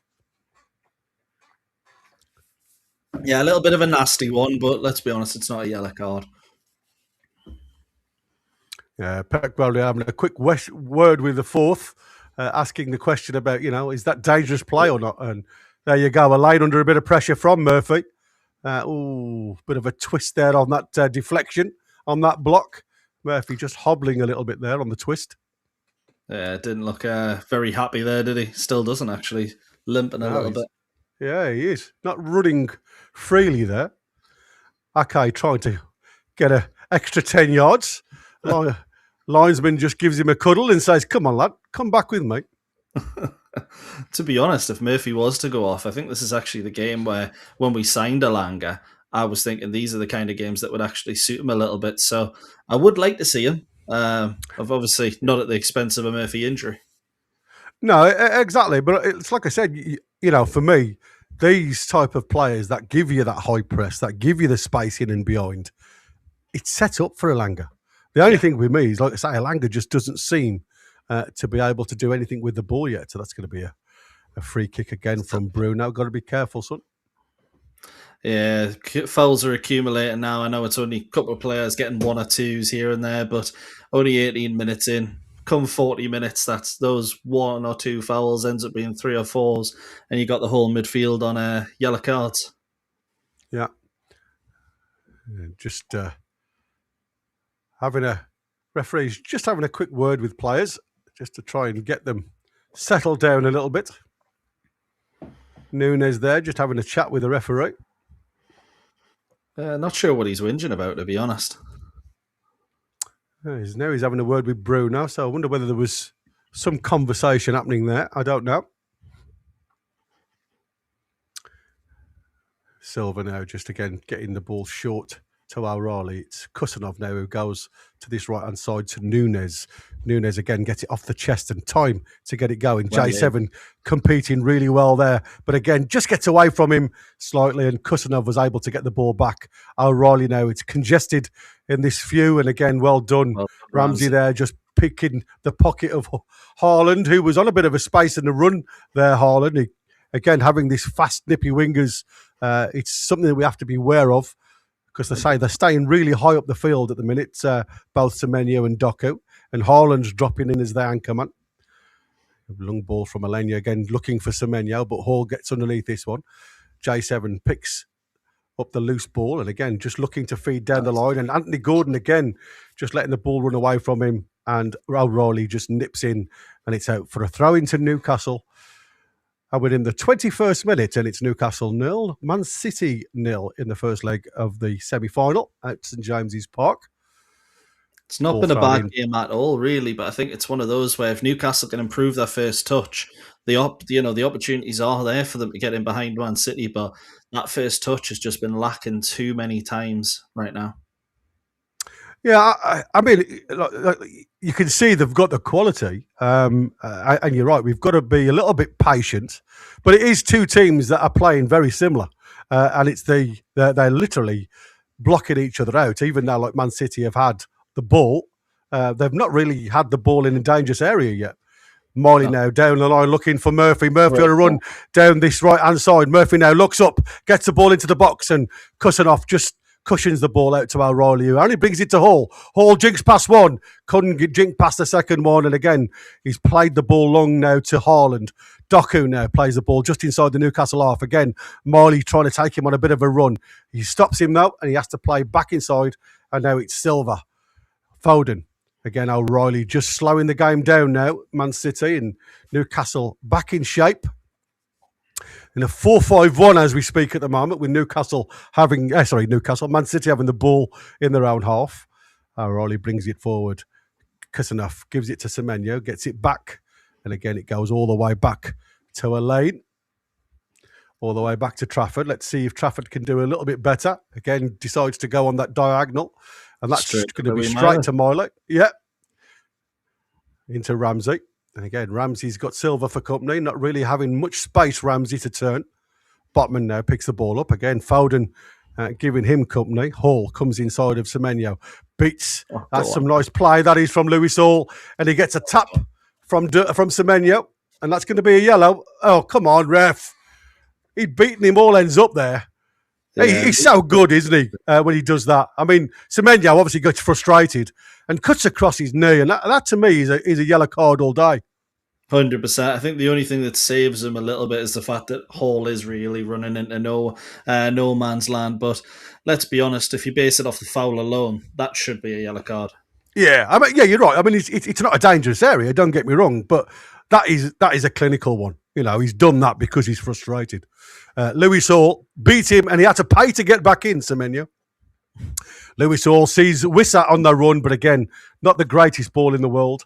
And that's easy for Man City. And again, Gordon on Silva. And you know what Silva's going to do? He's a canny, wise old player, Silva, and he's going to go down with any contact. And again, Newcastle let Man City off. Yeah, it's one of those. We need to be a little bit smarter in those kind of presses. Harvey Barnes on the screen there. He'll be itching to get on looking at that Manchester City back line and the way they've been so far.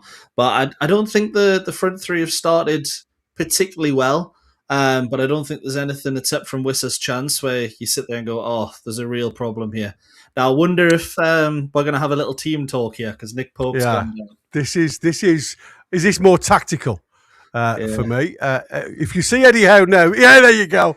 That's Eddie Howe talking to Lewis Hall. Lewis, tell Popey to go down. How often do we see this? I love it. Absolutely love it.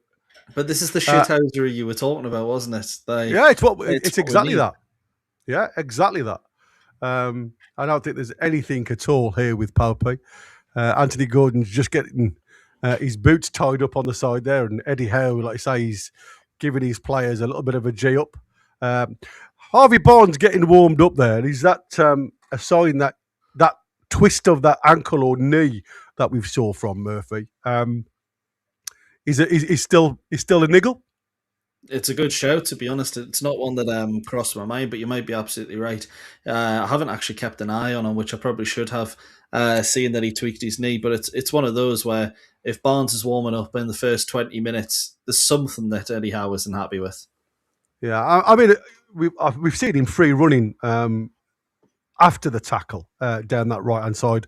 But it certainly didn't look as though he'd got that I'm not saying he's got a yard of pace anyway, but you know what I mean? He just didn't seem to be really up with that pace of the ball, if I'm honest with you. So maybe that is the reason. He's just making sure. But you can see the lads at the bottom here, Tonali, Voltamader's out, just keeping themselves supple on this Tuesday cold night. I suppose it is pretty nippy up in the northeast. Trafford now goes long again, just hoofing it down towards Haaland against Chow, just blocks anything up, and Ramsey picks up the loose ball. Jacob Murphy now picks that ball up on the turn. He got Doku behind him, and again just eases the ball out to Ramsey. And Murphy just carries on the run, but Ramsey decides to go back to Miley. Chow gives it to Botman square, just in front of the Newcastle penalty area. Hall now trying to go long, and that's blocked by Semenyo, and it's out for a throw into Newcastle, deep in their own half. There's a hell of a press from Man City. Yeah, you don't normally see this from Manchester City, do you? It's to be honest, I take it as a bit of a compliment if I'm Newcastle United, because it shows that they do think we're a threat. But then again, we've beat them this season, so I guess they do know that. Absolutely. How many City teams do we see just have 90% possession? And just you want to hit one on the counter, you can do so. Go on, Ramsey. It's gone out to Murphy now. There's a chance to get it in the middle with Wissa. Wissa's now. Did he get it first time? He gets it under control. Tries to get it back in towards Anthony Gordon. I think that was going to be a cross.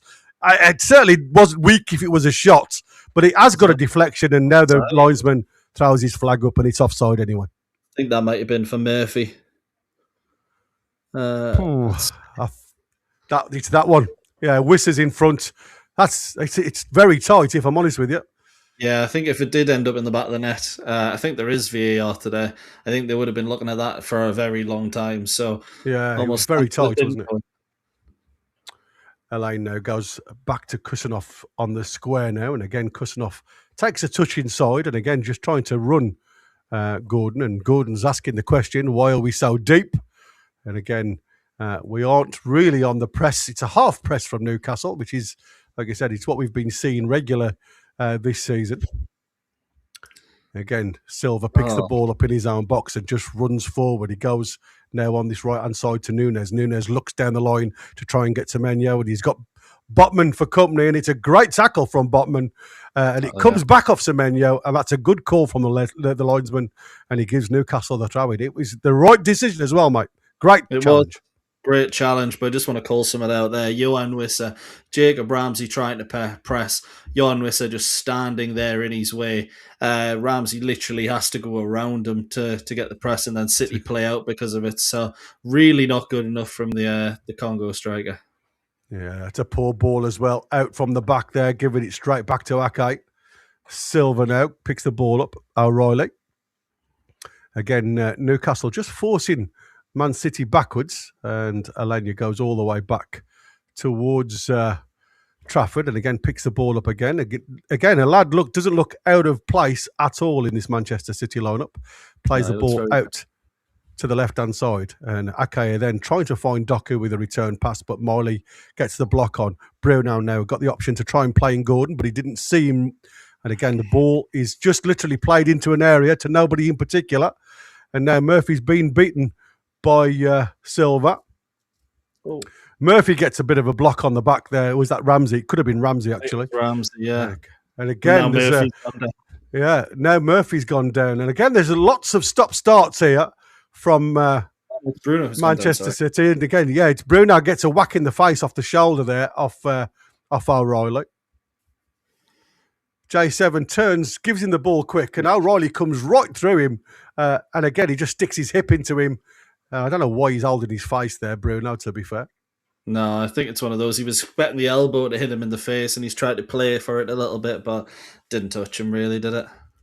Yeah, no, like I say, he got the foul. Get on with it.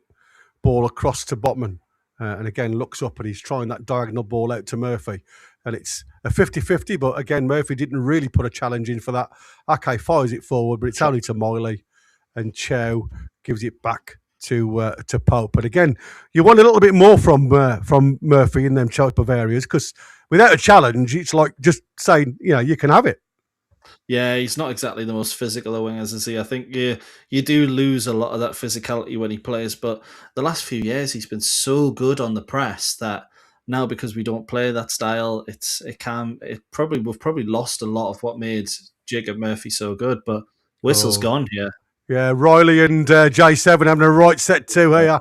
Nunes gets involved and, like I say, gives J7 a bit of a push in the back of the head there, I think it was. So the yellow card has come out now, and you watch. J7, you watch.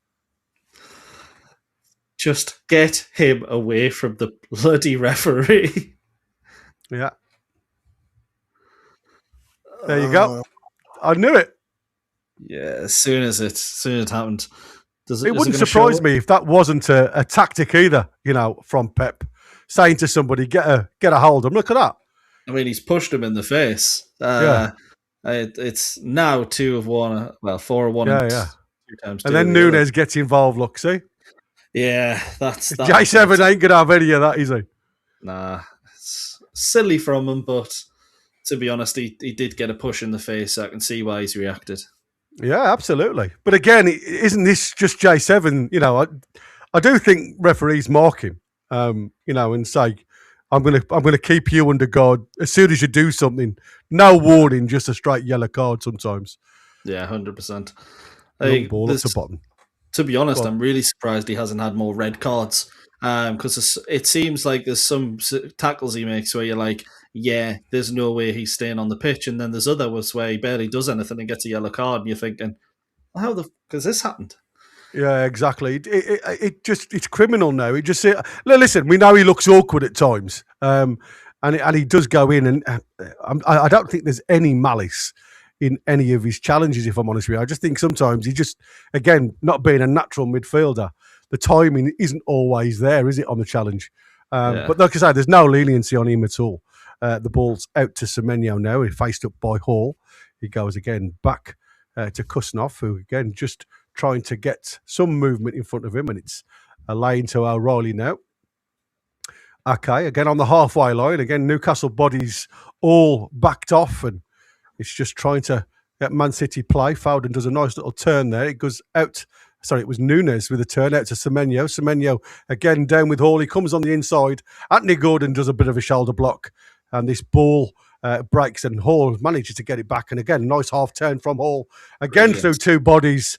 And again, it's down under a challenge from Bernardo.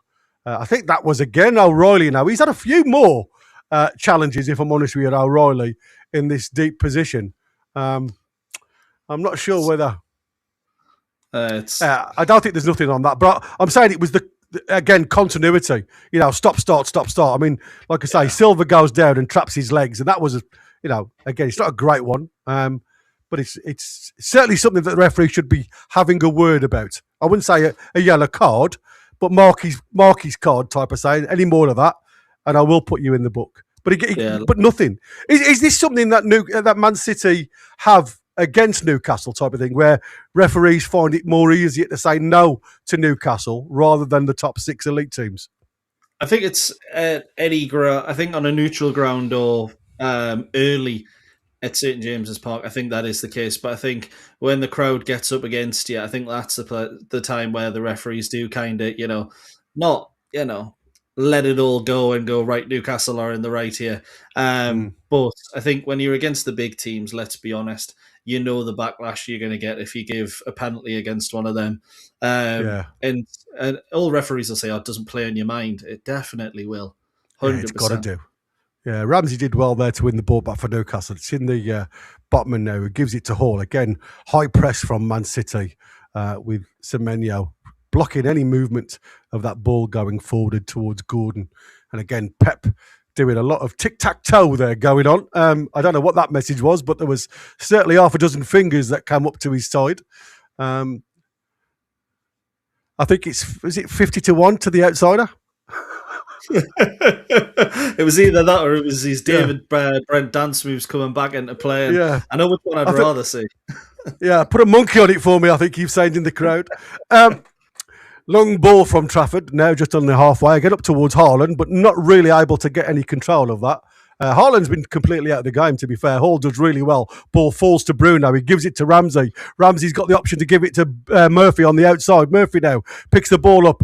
Man City and the blue shirts all tracking back to get there. Murphy to the byline, out towards the back stick, but not big enough. And Trafford plucks it out the air. Better move for Newcastle. Yeah, better move. Poor cross in the end from Jacob Murphy. But I will say it there, Trafford had the ball for a bit longer than the allocated amount of time there, but that's fine. Yeah. It only seems to be given against us. It's fine. Yeah, exactly.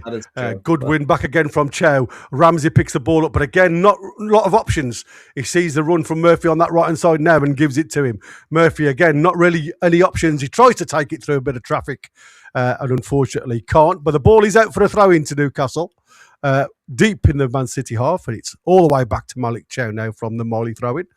Again, just trying to draw Man City towards the halfway line. Botman gives it to Hall, up to Gordon, all the way back to Botman. Botman now again, press starts to come, but Botman sees Bruno, who sees Murphy in a bit of space on that right-hand side. It's over the top, and again, Ake had gum on the inside, so Doku's had to come really deep now because Miley's high up the field of play. So Doku's come back to do a bit of defending. Bruno onto Hall, and again, Hall's trying to find Miley, but it's blocked, and it's come back to Chow. Chow sees Miley, back to Chow. Chow goes deep into Newcastle own half with the ball with Botman.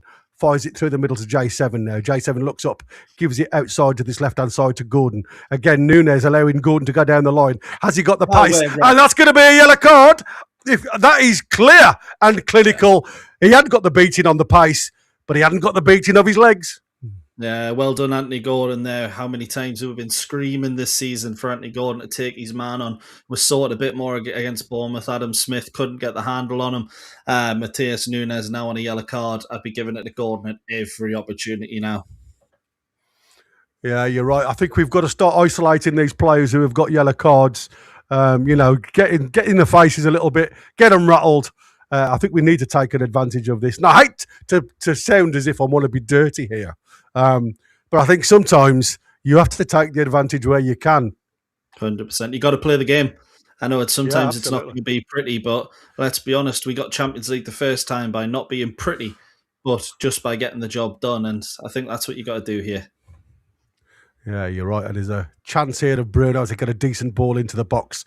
Bit of movement here, Nick required. It's fired in towards the near post, and that's cleared from Nunez, but again, didn't look very positive on that. That could have gone anywhere, and luckily for him, it's gone out for a corner to Newcastle. Yeah, it looked like Bruno was trying to catch out Trafford at the near post there, but it's scuffed, and I don't know how. Yeah, it's a poor one, isn't it? Yeah, it is a poor free kick from Bruno. Doesn't beat the first man really, and again, it comes at literally ankle height when it gets to Nunez, who can't control it. Ball comes in this time, it's a bit deeper. Again, Trafford does get a hand to it, but again, Gordon trying to put it back into the danger zone. Hall just gets the ball skyward, and that's fallen to Doku. It's brilliant, players Ramsey coming back. Ramsey does well there, and again, just gets the ball settling down, if you like. And Anthony Gordon there, backing him up and plays it all the way back to Pope, who again goes long towards Miley on the halfway line. Again, Ake gets the head to it, and it's fallen to J7. Murphy, available all the time on this their left-hand side, our right side, if he can be found. Ake comes more of an inside left position, which is allow Murphy a lot of space down that right-hand side. But again, I don't think we're quick enough in highlighting that when we're playing. Hall now picks the ball up, gives it back to Botman on the edge of the box now. Again, just looking for the way out. He plays the ball into the middle. Wissa now on the half turn. Wissa sees Anthony Gordon, but again, it's a poor delivery from Wissa. Nowhere near Anthony Gordon. He's having a mare. Yeah, he's had a very, very poor first half. To be honest, if you're Eddie Howe, you must be looking at Nick Voltemada and going, how long can I give him after the 120 against Bournemouth? Oh, Botman looking like a true player there. Brings the ball down on his chest. Again, Hall trying to do too much in my eyes. But again, he's got a free kick there. I didn't think it was worthy of, if I'm honest with you. The ball wasn't under control at all. I mean, there was a little bit of a tap on the ankles from Semenyo, but I don't think that was anything much, to be fair. No, it's one of those. It's soft, but to be honest, I've seen them given against us so much. I'm not going to complain when they're given for us. I totally agree. I'll have 20 of them a match, if I'm honest with you. Again, these are the opportunities that we've just seen there with Wissa, with Anthony Gordon in acres of space. Just wasted ball.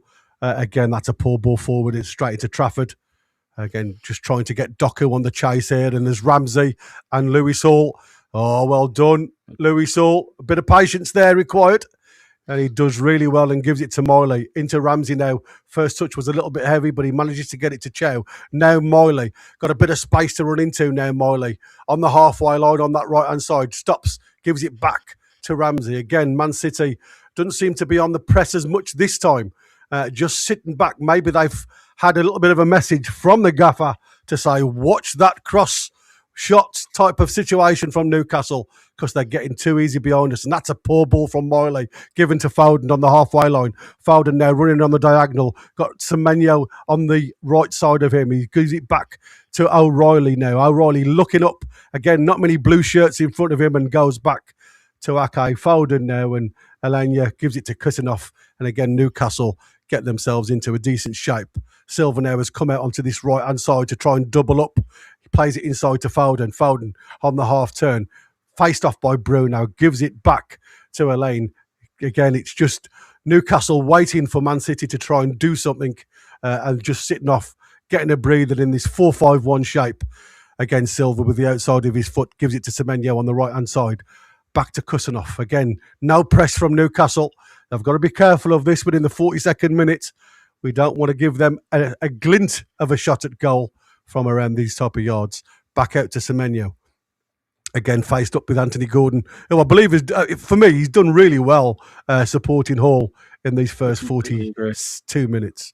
I have to say, Linton, Gordon and Ramsey, arguably some of the best defensive work I've seen from them this season. But we've got the ball back now, so let's see what we can do. Great ball out to Murphy. Again, not really going anywhere, Murphy.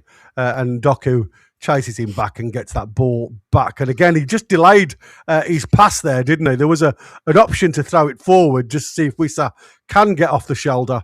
And again, it just didn't really work very well. No, Wissa and Murphy. I think Murphy's been decent defensively, but both are very guilty of not doing enough in that final third.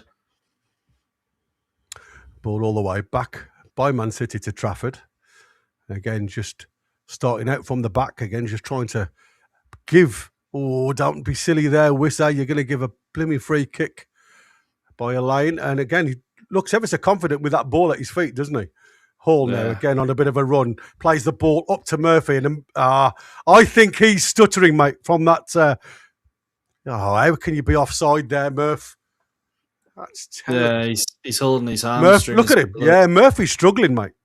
Get him off. Whether you bring on Barnes or you bring on Alanga, just get him off because he can't run. Get him off. Yeah, exactly. He gives you no outlet now, does he? It's one of those you're doing him a favour as well as ourselves because, let's be honest, the more he's playing like this and we can't get the outlet, it's just more and more pressure and negative press against him. And that's not going to go well. So get him off when you can. Yeah, exactly. You certainly don't want to make any injury worse, do you? You know, we are limited on numbers at the best of times. Another one out for a period of time isn't going to do us any good whatsoever. And again, it's just a clearance to the halfway line. When it's only one of the only wingers and midfield players that actually can fit in defence as well. Yeah, you're right. I mean, he's the only defensive mindset, really, isn't he? I mean, Anthony Gordon's done well in this game, but like I say, we know Anthony Gordon sometimes can lose that concentration, if you like, on the defensive third. Ball comes across to Foden, who's come deep away from the front line just to try and give the midfielders a bit of support. And again, Newcastle get into that shape of the black and white wall and just allow Manchester City to play the ball on the pendulum left to right, right to left, and trying to stop any passing lanes from being opened up. Doku again, faced up by Murphy and Ramsey this time. Miley's come a little bit inside. Again, Ake goes out to Doku. And again, there's not a lot going on down that left-hand side. Murphy again with that blast to try and get to the back stick. And again, Hall gets that one. Again, he's got to do something with the ball, and he gets it under control, and it's out for a corner. Safety rather than gamble, which is the right thing to do, buddy. Yeah, it's one of those. Hall looked disappointed with what he did, but I think defensively he did everything right. I think it's just the fact that he wasn't able to stretch and clear it out for a throw. Sounds like there's an injury from what the commentary were just saying. I imagine, yeah, it's Jacob. Yeah. Like I say, I haven't really seen him recover from that block. And like I say, it looks like another hamstring from where I can see. And again, that all come from that twist, from that block. Hasn't really looked comfortable since that, to be fair. Yeah, it's a bit of a concerning one that he stayed on the pitch for so long, to be honest. He hasn't looked right since the incident, and it was about, 20, 30 minutes ago? So I'm not one for questioning Eddie Howe most of the time. I'm fully aware he knows better than what I do in regards to this beautiful sport. But, I mean, that's Harvey Barnes putting the kit on now, so very likely we'll see him. Well, we're 100% going to see him for the second half and the last 60 seconds or so of the first. Yeah, you can see he's wincing every time he's on the stretch there. So he's got to come off, to be fair. Yes, yeah. He's back onto his feet now. So I think they'll ask him to play the last 30. I was going to say, he's got to go off anyway. So even if he stays on, he's got to go off. So why not make the sub? Yeah, I think... Doesn't make any sense because we're a man down now. I'm going to say, that's good. Because, like I say, he's got to go off for the 30 seconds, so they'll play the corner. And if he is going to be subbed at half time, you might as well do it before the corner, so we've got the right amount of bodies to defend it. Yeah, 100%. It was just Barnes sitting down that confused me, to be honest. It was almost like you've been told, just go back and you can come on second half. But he's on the field now, and to be honest, I think for a game like this, it probably is our best front three on that pitch at the moment. Yeah, you're right, mate. There's a part of me that's quite happy now. I know that's horrible to say about Murphy, but again, we have got somebody who's been shining recently. Ball in, headed clear there from Lewis Hall. It's come to Doku, though, from the head from De Silva. And again, Doku just trying to get a little bit of a turn on it. And Lewis Hall does really well again to put that block on Doku, and it's another corner to Man City if there's time to take it. There'll be time. It's Man City. Yeah. It's pep time. We might go to 49 minutes here. Yeah, it wouldn't bloody surprise me, I'll tell you. I am surprised there's only 1 minute, though, because it has been a bit of a stop-start, hasn't it? Yeah, that's a weird one. It's almost it feels like the ref just wants to get home early at this point. Because we've definitely had more fouls than... We've had more fouls than anything else. City just had a shot there from inside the box. Nathan Ake, but it's wide, high, and not very handsome at all. Yeah, but the referee's given another corner, mate. So it looks as though they had a little bit of a block on that. Even though, like I say, I don't think it was on target anyway. Again, here we go for another corner. Doku into the box. And again, it's cleared Botman, but it's Hall that clears it. Foden on the turn, but again, it's no conversation there between player and J7. The Popey could have called him for there. There was no blue shirt around him. And that, to me, it's half time, by the way, guys. And that, to me, is a concern. When you've got two players in the 6-yard box and your goalkeeper who can see everything in front of him, there has to be a shout there to say, I'll have. Yeah, 100%. I think communication's been a real big issue for us this season. So many goals we conceded, you're looking at and going, where was the communication? And whether it's just having the instinct to just go, no, I need to get rid of this, or just simply, someone's not communicating in that back line. But as I say, it hasn't cost us yet in this game. And to be honest, at half time, I'm actually pretty happy. I don't know about you. Yeah, like I said, it's exactly what I expected, if I'm honest with you. With Man City, like I say, we know what they have got. When it comes to, the relentless pressure, if you like. But for me, the one thing that I'd like to see a little bit more of is potentially, like I say, the opportunities that we've had. And you can say, half chances, if you like. There's been one solid chance and a couple of half chances where we could have really got on board with goals in that first 45 minutes. There's been very little regarding shot content from Manchester City. In actual fact, I can't remember a single shot on goal from Man City. So I can't remember again, we go. game. No, exactly. So, like I say, apart from what we've had with Wissa, that was awful, off target, it's been all mid-third, hasn't it? It's been very much two heavyweights slogging it out in a ring, and nobody really showing any quality with through balls. Like I say, Newcastle probably just edge it with chances, but it's been very lacklustre in front of goal. Yeah, 100%. I think it's one of those. Man City are really struggling to break us down. Well, we've just not really had the quality in the final third. Whether that changes now with Harvey Barnes coming on, I mean, the final pass has been wrong, or the final shot, in Wissa's case, has been wrong almost every time. But we've done really well defending against Manchester City. And I know this isn't the Manchester City that, was beating us 4-5-0 a few seasons ago.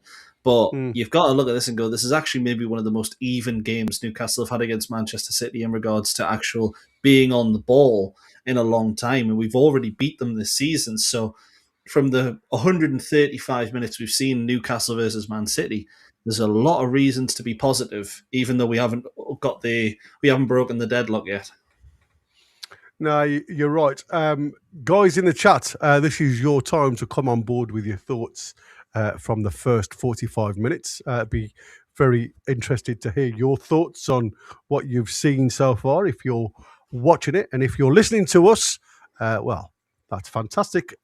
Even better, watch it on the TV, listen to the Geordie Yam Yam and Michael the Destroyer bring you kick-by-kick entertainment, and let's see what we can do in this second half. But you're right, mate. It's been very, very, like I say, not lackluster, because, like I say, 45 minutes has actually gone by really quick. It's not one of them draining games where you just want something to happen to get you entertained. There's been some decent football in the middle of the park, but we just don't seem to be picking the right pass at the right time. Sometimes we hesitate, and I think that is just letting Man City off with a certain few passes that we've made forward. There we go. Ian Fleming, not a bad first half. Hall been great. I agree. I think Ramsey's done up pretty good as well, if I'm honest with you. Yeah, 100%. It's been his best performance so far in a Newcastle shirt. Just picking up that, he's played a bit more of that box-to-box, picking up the loose balls. Him and J7 basically playing the same role, but on different sides of the pitch. And both of them are really, really effective in games like this. Now, if Ramsey can keep it up about the 90 minutes, then, fair play. That's how he gets into the squad going forward. But we've seen, I think it was against Bournemouth as well. First half, I thought he was really good. Second half, he really came off the boil. So we'll see if he can keep it up. Yeah, it's certainly been a poor half. There's a bit like a lot of people in the chat saying about Wissa having a pretty poor first half. I mean, again, we've got to ride it, I suppose. Because of the amount of minutes that Voltemada made. Again, does this suit Voltemada? From what I've seen, to be fair, with the amount of space that they're allowing us, I think Wissa is the main man. Yeah. And that's why I think Elanga, I don't think it'll be long before we see Elanga, if I'm honest with you. Maybe 65 minutes, as usual with Eddie Howe. He'll bring Gordon off potentially. Throw Barnes on the left-hand side and throw Elanga up through the right-hand side, try and get in behind them. Because they're certainly allowing us the space. Yeah, 100%. I think it's one of those where it's so open in midfield. I mean, how many times did we see in that first half one of the centre-backs picked the ball up, City tried to press, and we just played one ball straight through, and whether it was Wissa, Gordon or Murphy at times picking the ball up, it was quite easy to play through their midfield, much like we see against us. So I think it's one of those, it's been played mainly in midfield, but both sides are finding it a bit easier to get through the midfield. It's just final third where both teams are struggling. Yeah, well, like I said, I don't think I would ever see a first 45 minutes where I wouldn't see either sides have a shot on target. So it's certainly something that both managers must be going in there and asking a question of what's going on the field of play, because I say it's certainly been, Wissa has had the better opportunities at the two sides. and he's been awful. V for Vendetta. This is the same story as most games this season. Gordon and Murphy being passengers. Once Gordon has taken his man in 45 minutes, absolutely disgusting. Murphy so weak, he falls for City. Yeah, I mean, like I said, we've beaten the player on that left-hand side once with Anthony Gordon. Gets a yellow card, and to be fair, not seen him since. Yeah, I think it's one of those. They've done mainly defensive work, and I think they've done quite well in that defensive third. But he's completely right. Other than the one ball Murphy across to Wissa, where he should do better, Gordon had that one bit of where he beat Nunes, all ends up, and you're thinking, right, I want to see more of that. There are serious issues of requiring more down the wings, and thankfully Harvey Barnes is on. He's been the one that's done the most damage over the last few games. So even more confident that we can do more damage in the second half. Yeah, you see, this is why I love doing stuff like this, because Lee Maggs here, 1993, Hall and Murphy, our best two players. So isn't it funny how we all see the game a little bit differently? And again, I'm going to say he has been shocking. I mean, there's been elements to his game that I want to see better with Murphy, especially in a challenge. I do think he shies away a little bit too much for me when there's a ball to be competed with. Agreed. But I mean, he's shown himself in that first half. I'm not going to deny that. He's put a decent ball in. The one thing that frustrates me, and it frustrates me time and time again when I see Murphy, he stays tall, which is what I want him to see. I want him to become Mo Salah, if you like. I'd like Mo Salah's end product as well. Yeah, exactly. But he stays tall. He's looking along the line. You can't be offside in them situations. No, 100%. We see it quite a lot. It's you mentioned Murphy's done it in this game, but I remember our players have done it for years, all the way since before. Papa Cisse is the one that sticks most in my mind because it annoyed me every single game, and I think I notice it even more nowadays because of him. And you're absolutely right. Murphy's one of the worst for it. Isak used to be pretty horrendous for it, and I'll be honest, Wissa's got the look of a player who he's going to be really, really annoying for offsides. So yeah. I just have to bite my tongue a few times. Yeah, and again, you made a really good question right at the end there about why is it taking so long to get Murphy sorted? Like I say, he's been cropped for some time. Have they just tried to run it off? Is it something that they thought potentially little niggle, maybe it is a twist, and it's something that you can run off? But like I said, he seemed to get slower and slower as the game went on. Yeah, absolutely. I think it is one of those where, let's be honest, Howe's probably spoken to Murphy, and I think we know the kind of person that Murphy is. He'll have said, I can play on. And to be honest, there were signs where, maybe his running would start getting back up to speed, but you saw every time he actually broke his stride, he just slowed down a little bit. And unfortunately, I imagine that's probably him out for another couple of weeks. And it's another question of, have Newcastle brought another player back too early? Yeah, Connor made a good observation there. Chow and Botman, not a bad first half, I must admit, from this centre pairing. Brilliant. Absolutely brilliant. It's the centre-half pairing that I think we've wanted to see for a lot of the season. Let's be honest, Botman, I think he had an okay game before the error in 120 minutes. Extra time, I think, was a bit too much for him. First 45 here, we're seeing why people have been so excited about seeing Botman and Chow together. But got to keep it going for the full 90. Yeah, you're right. Iniesta here. Murphy and Gordon glued to the touchline. Wissa was not involved in dropping deep to connect. This resulted in long ball football when we are so spread out. And it's been something, though, that we've been saying when Voltemada plays through the middle. You get this disconnection sometimes from wingers and your centre forward and your midfield, because, obviously they want to go high. Your midfield are wary of being open, and we've seen so many times. We've conceded 6 goals over the last 2 matches, so we have to be aware of what's going on behind us.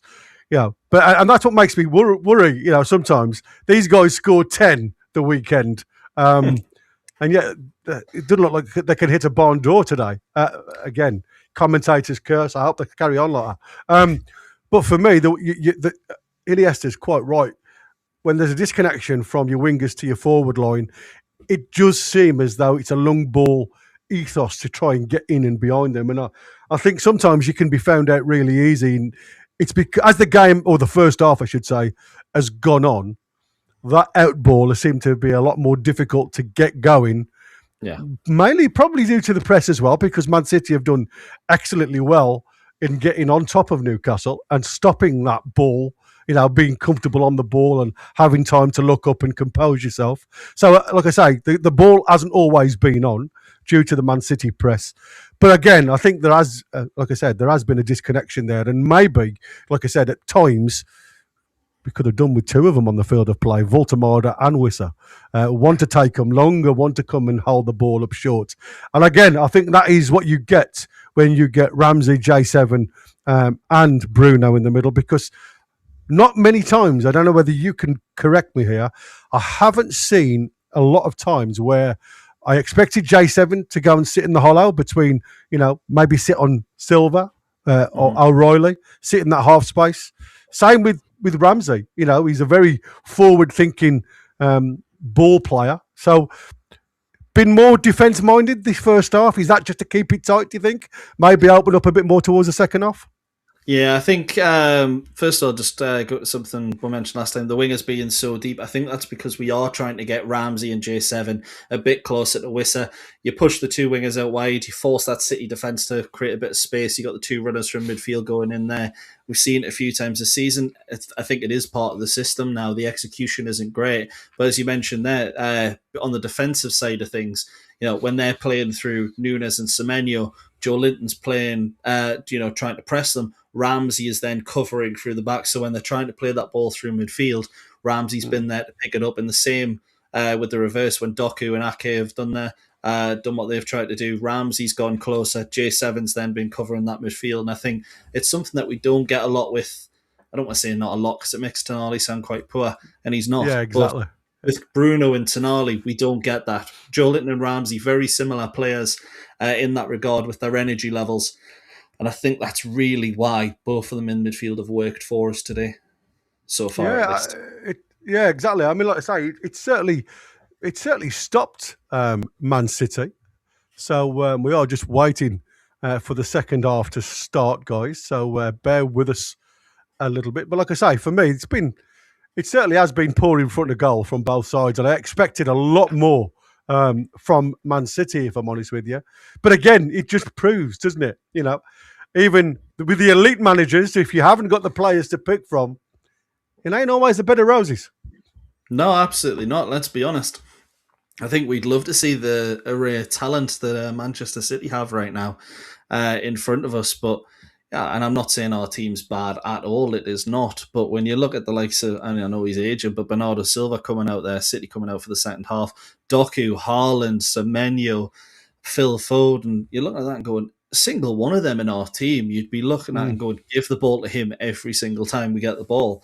So there's a lot of array of a talent there. But Pep, I don't know if it's this season he struggled putting them all together, or if the last few years maybe it's just not bringing in the right players for him.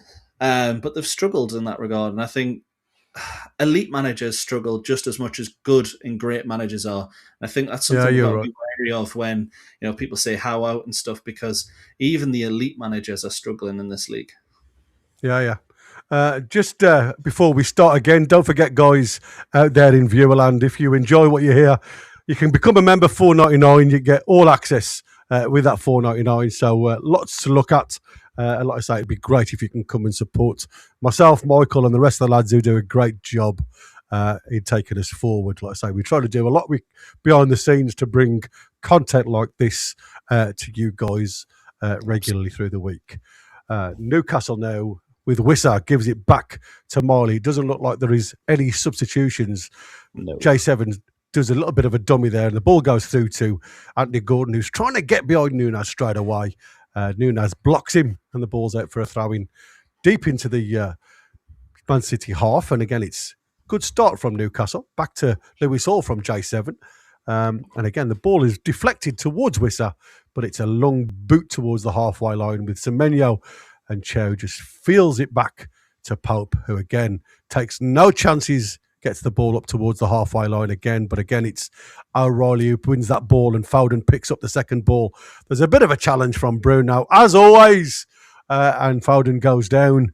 And it's a free kick to Manchester City. Again, Foden is now holding his calf. Same calf he was holding earlier in the game, actually. He's took a few knocks to that exact same position. It won't be something that Newcastle have done deliberately, but it looks like it's affecting him. Yeah, I mean, I think it was more his knee. When he brings his leg up, it seems as though his knee just seems to come into the back of the calf. And again, I don't think there was anything actually drastic there. But I mean, it was a foul. I mean, I'm not going to deny that. It was definitely a foul. But no malice there at all, was there? No. And to be fair, like I say, the referee saw the same. I mean, it wasn't a yellow card. But again, we talk about continuity of, if you're repeating your challenges and your name's being told over and over again, it's only going to be a matter of time. It could be the slightest thing that gets you a yellow in the end. Doku now picks up this ball on this outside left and plays the ball into the middle, but Miley heads it clear. And again, it's Kusanov who just heads it up when he had all the opportunity to bring that ball down and get it under control. The ball's played out to Bruno, who tries to fire it down the line and unfortunately doesn't really go anywhere. And the ball fired back towards Semenyo, gets blocked by Luis Hall, but it's out for a throw into Man City, deep in the Newcastle half this time. Again, thrown back up the field to Kusanov. And again, Silva drops into that deeper role from midfield and just picks the ball up, plays it out to Doku on this left-hand side now. Harvey Barnes for company this time instead of Murphy. And just playing the ball along that pendulum football, again, just halfway into the Newcastle half. Kusanov again plays the ball into O'Reilly, who again, he's got Aka just behind him. O'Reilly again, just going backwards, and good press that from Newcastle, to be fair. Elaine has to go back to Trafford. Silva now on the halfway line, on the turn, got a bit of space to run into now, gets the ball out to Semenyo. Again, Hall just standing him up to try and stop that run. It comes back to Kusanov, and now O'Reilly now on the inside left position, again goes square to Foden. Foden goes out to Doku on this left-hand side now on the corner. Again, Miley just standing him up, not giving him any space to run into. Ake just feeds it in, and there's a definite push there. There's definite push from Nunes there. He was very, very lucky and fortunate, as he's on a yellow, not to be spotted by the referee there. Let's take a look at that again. Yeah, I mean, he completely takes out. Is it Malik Chow there? Yeah. I think if that ends up in the back of the net, it hits Gordon on the back of his calf, goes towards the goal. Pope gets down nicely. I think if that does, if it is a goal, I think it is ruled out. Oh, it'll be chalked off. Yeah, it'll be chalked off. Haaland there under a bit of pressure onto Chow, and again he's forced to just clear it.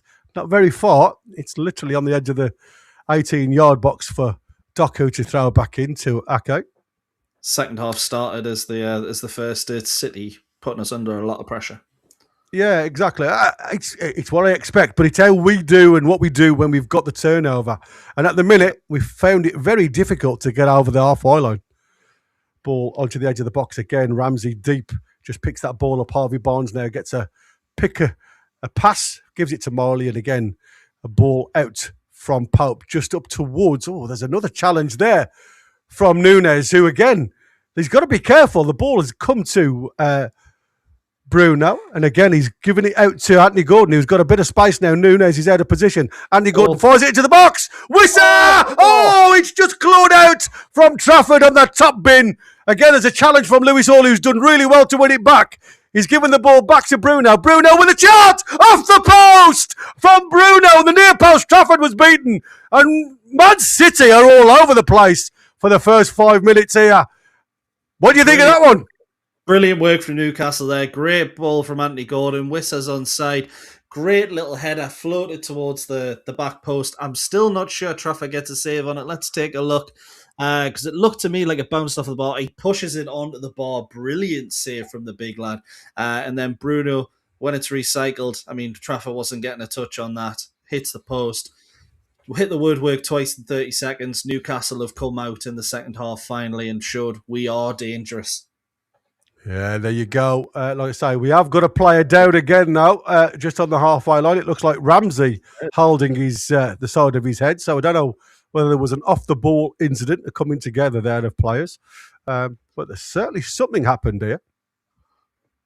What's happening there? Doku, just a flailing arm, really. But I mean, he gets up, and then it's like I don't know what it is. He gets up and pats Doku on the side of the handlock aside to say, well, well done. Then he goes down. So I don't know what all that was about, if I'm honest with you. Yeah, I think it's one of those where he's got up a bit too quickly, and then after a couple of seconds, he's just gone, wow, I'm dizzy now, and just gone down, just sort of clear that head, because, I mean, the slightest knot of that head can cause a concussion. You don't want to see it because he's had such a good first half, but there is a few players getting stripped in and starting to warm up on the bench there. Couldn't quite see who it was, but it doesn't look good for Ramsey, actually, despite the contact not looking that much. No, I mean, like I say, there certainly wasn't a wobble on his legs like you often see when you have like a collision at the side of the jaw and face there. Sometimes you get up, you're a little bit groggy on your legs. There was none of that, which, like I say, and then it just seemed to go down. And again, I wouldn't say that was a perfect header, but it certainly got Trafford flapping. And like you said, pushes it onto the bar, just manages to get his hand underneath it. And like I say, just glides it onto the bar. And then it comes out to Bruno. Again, gives him the eyes as if he's going to shape it to the back post and then just drills it into the near post. And as you quite rightly said, all his weight is on that left side to drive to the left, and he goes onto the right-hand side. And again, he's a bit delayed, Trafford, in getting down to that one. 6 yards more to the right-hand side. 1-0 to Newcastle. Unfortunately not. Yeah, it is a great save from him, to be fair. We were saying what do I like about him earlier. That might be something that he's got in his locker. Yeah, he pulls that one out. But like I say, it wasn't the best thing. Doku now gets a little bit of wood on that, and there you go. Semenyo. We were just saying that, it didn't look as though there was anything. And then Doku, unfortunately, Harvey Barnes doesn't give himself a lot of light there because he was a little bit too easy for Doku down this left-hand side.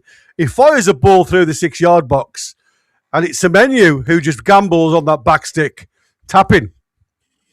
Yeah, really bad goal to concede from Newcastle. Looks like we just switch off a little bit. Doku against Barnes. I hate to say it, Barnes doesn't cover himself in glory at all there. Doku beats him too early. I think it's Silva gets a touch on it at the near post, and then knocked in at the back by Semenyo. Yeah, just gets a deflection, doesn't it? Just a deflection that takes it away from all of the players, to be fair, and then it's just easy for Semenyo. I didn't see the first flick, if I'm honest with you, from the camera position from Silva. But again, that little glance takes it away from Botman and Chow, but straight into the path of Semenyo, who's got an easy tap in towards that back post there. So again, Newcastle, of all the benefits going forward, allow a bit of an easy one for Man City to get in the lead. And what have we got in the locker now? Because this is going to be telling on Newcastle, I think.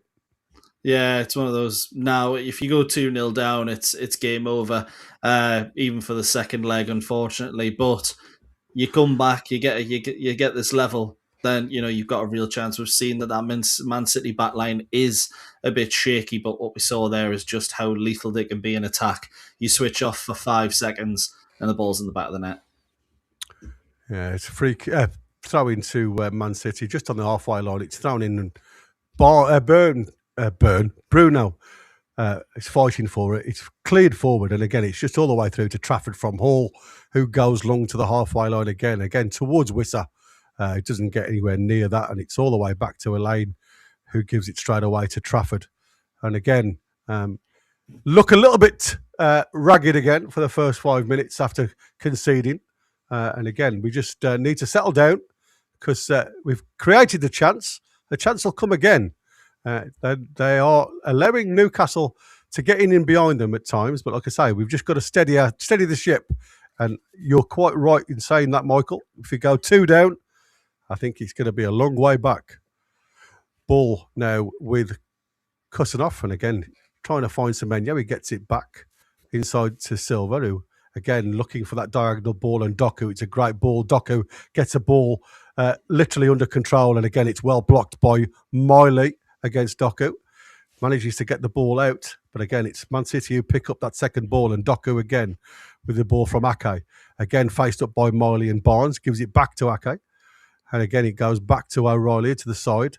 Foden now, again, under a bit of pressure. Barnes sees it back to Miley, and Miley, looking for an out, fires the ball up to Bruno. Again, does well to find Barnes. Ramsey picks the ball up and gives it back to Miley. Again, a lot of press from a blue shirt.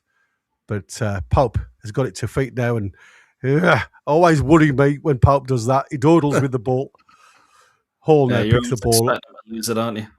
Yeah, exactly. Gordon now on this left-hand side. Again, not really been involved much since the first half. Gordon comes inside, fires it in towards Ramsey again. Didn't look a great ball, but Ramsey does well. Miley now with a little bit of space to run into. Barnes is desperate to have that ball to feet, but Miley delays the pass and plays it safe and gives it back to Chow. Again, Man City playing a bit of a high line, trying to push on to their midfield, allowing, if they give the right ball, the likes of Wissa to get in and behind them. But again, have we got that player from that midfield that can give that ball through the middle or over the top with a deft touch? I haven't seen it much, if I'm honest with you. So they've decided to go back with Botman now, just inside the Newcastle half. Again, just giving a simple ball to Hall, gets it back. Botman fires it into J7 just inside the Man City half. Out to Anthony Gordon now. Again, Nunes faced up. He sees a chance to get Wissa in. It's a good pass. Wissa tries to get it first time, but again, it's come to J7 and there's a block on it there. It's come to Anthony Gordon and Hall. It's come out to Bruno with a chance of a shot, but it's just straight through down the throat of Trafford. And it's simple one for Man City to suck up that one. But again, it shows that they can do it and they can hassle Man City if they do push on them. Yeah, 100%. I think it's just a case for Newcastle. A bit more composure in the box there was what was needed. You know, Joe Linton there, as soon as he got the ball to feet, had one thing in his mind, getting a shot away, and it didn't matter if he got a clean connection or not. I can't particularly remember off the top of my head if there was anyone in better position, but it's just one of those where it just seems to be pinball in that box. There was a ball fired in from Nunes to Trafford, who kicks the ball out to Silva, and Silva then he's just trying to dig the ball out to a lane, and he hits it so hard. I mean, if that was on target, I mean, it was a goal, wasn't it? But it's wider. It's well wide of the goal, to be fair. I thought it was flying top bins when I first saw it, but Man City mistake. We've got a set piece now from it. Got to capitalise on these kind of errors. You don't see them very often from Silva. No, not at all. Very tidy player. Hall now with this in-swinger. Again, we need to get past that first man. See if there's some movement. A ball delivered to the back stick. Again, there's a chance. Again, Trafford under a lot of pressure. And it's just forced out for another corner to Newcastle on the other side. Bruno runs out with the ball to get this one. And again, Botman gets up there. And he should have done better, to be fair, Botman, because he gets his head on the ball, but he couldn't direct it. Again, there was lots of bodies for him to get through. And Bruno then with a half chance kicks it against Ake. Again, a good ball in. And again, Trafford gets a good fist to this one. And it's fallen to Doku, who's got the pace. But Lewis Hall comes across and gets his body in front of ball and player. And it's out for a throw into Newcastle. Yeah, it's an awkward one, to be honest. Just to go back to the set piece. Botman gets his head on the ball, hits Trafford on the back rather than anything. Yeah. It's not a good save at all. It's just one of those where they've got a bit lucky there. Yeah, Pep with his usual antics, trying to do a high five to Hall as he walked past him, and Hall's questioning him. You could see in his face. He says, "I only want to do a high five." You've got to smile with Pep. It's a good ball out to Miley, who's given them the option down this right hand side. Harvey Barnes in front of him, but again, there's 2-on-1 with Ake and Doku. And they close that space really well. And again, Miley battles to try and get that ball back, but it's fallen to De Silva this time, who finds Doku. Has to go back to Ake. Ake again finds Foden, who's come deep to pick that ball up on the halfway line with Ake, who goes central. Oh, it's nice play, that is, from Nunes. Again, you can see that midfield working. He's fired into Haaland on the edge of the box. Foden, there's a couple of deflections. It's come back to Chow, and it's cleared for a corner. But again, there's lots of half movements, if you like. And again, it's the first time I think I've said Haaland's name. I can't remember saying his name before. Yeah, it's the first time he actually had a chance to get a touch on the ball. And a little interesting thing here, City bringing on a triple change. I don't know if that's rotation or maybe Pep's noticed something that he's not happy about, or maybe he's just trying to shore things up to take a 1-0 win. I think Riley's got a yellow card, hasn't he, on the hour? So I think that's just safety. Rodri coming on just to control that midfield. You'd expect, but again, it's coming off as well, given he's probably quite close. Yeah. And again, like I say, you know what Rodri can do with the quality that he's got in the midfield. So Foden's coming off as well. Again, not being the best display I've seen. And I think this is a reindeer. Again, Christmas has already gone. Full of quality there to Johnny Reinders, isn't he? Yeah. One of those players. Yeah, he's a great player, if I'm honest with you. Again, can sit virtually anywhere in the park and play, can't he? Both the yellow carded players off as well, so it's one of those now. I'm not sure if safety he's won it, but he's definitely playing it safe, knowing that they still have enough in attack. Yeah, and obviously he's looking at Rico Lewis and Gordon's pace, isn't he? But again, not a great right back, Rico Lewis. So maybe there's something there. Reinders with his first touch, good ball into the box and straight onto Semenyo, and it's 2-0 to Man City. And again, I don't know whether that comes off his backside. He just seems to throw a leg at it, and it comes off his thigh. There's no real challenge there. It's a half-hearted challenge from the Newcastle defenders, and this is bloody uphill from here on in. Yeah, that's us. That's pretty much us out the cup. I would say it's a good. It looks like it's a good finish. It looks like it's a flick with the back of his leg, but we'll see. We'll see on the replay. But a brace for Semenyo could have done with him being cup tied, couldn't we? Oh yeah, we all said it. You know, he gets through the back door, and again, in actual fact, it's a great finish. Now I've seen it. He's blocking Wissa, and again, he comes off Pope. He's standing on Pope. He's got Wissa behind him, and he comes off, and it's off his knee, and he just guides it towards goal. I wouldn't say there's any, perfect quality there, but you make your look, don't you? You aim it towards goal. If the keeper's unsighted, there's every chance it could go in, and he's done it. Yeah, it's one of those where probably not what Newcastle deserve, but it's you can't concede. Oh, possible offside actually. It's gone to VAR. Haaland, I mean, they're saying he ain't offside. He's not for me. No, he chose there.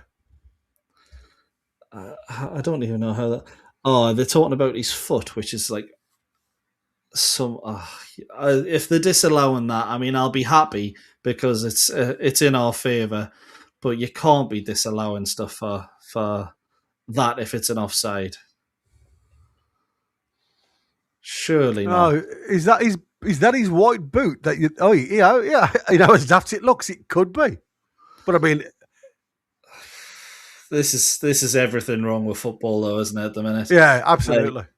Like don't be wrong. If they chalk it off, I'll celebrate and I'll be incredibly happy. No, I think Chow's heel's still playing him on, mate. Yeah, but again, you've got this 5 centimetre rule, but I think it's only for the forwards.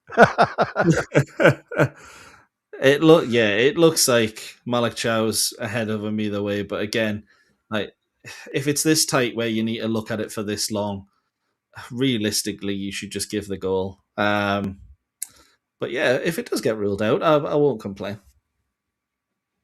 Yeah, can we just say that Haaland was standing in front of Pope, blocking his line? Yeah. Actually, that's crazy. The thing. Actually, he has to be. But it's if he's more advanced than two Pope, defenders. Yeah. Two he defenders. Is more advanced than Pope. Yeah. It's his right foot, because if you look at the way he's standing, he's square on with Chow. It's just that 1 foot. So it's certainly behind Pope. So it depends on where they draw the lines, and if it's the Man City ruling, it's probably going to be on the diagonal. Yeah, you're not wrong there. With stuff like this, just get it over with. Like it shouldn't take this long to look on an offside. Like, no, I mean, even though we're the only ones that can benefit from this, everyone in that ground is sitting there going, "Can we just get it done so we can watch some football, please?" Yeah, Voltamada and Tonali coming on for Newcastle, but again, not really showing anything at the minute. There's no lines being drawn on the screen, guys. If you're not watching and you're just listening, is there something else that we're not seeing? I'm not sure. I am not sure.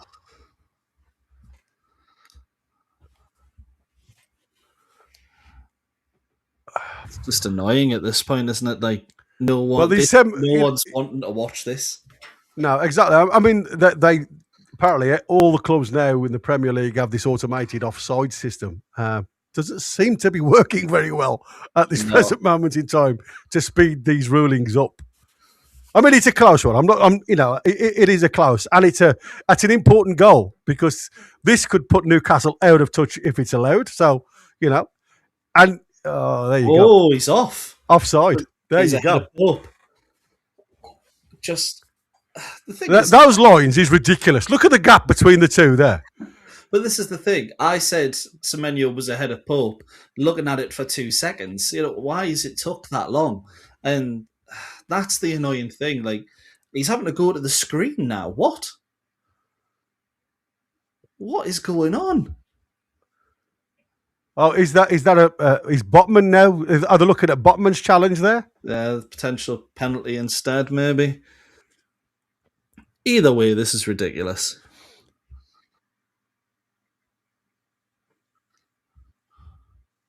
Yeah. Hi, Chris. You're completely right, though. It's so weird, isn't it? It is weird, but like I say, you've got to have two defenders between. We're gonna listen to what the referee says. So let's see what's going on here.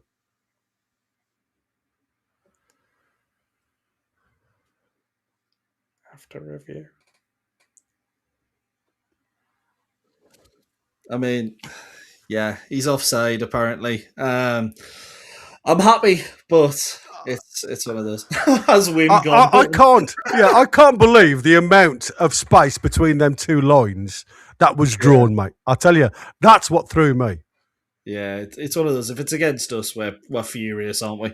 Yeah, absolutely. But I mean, that's the ruling, though. You know, there's got to be two defenders between yourself and the goal. So it certainly works in your favour that way. And there's the substitutions, Voltamada and Tonali on. I think I saw Langer as well, but I can't say for sure.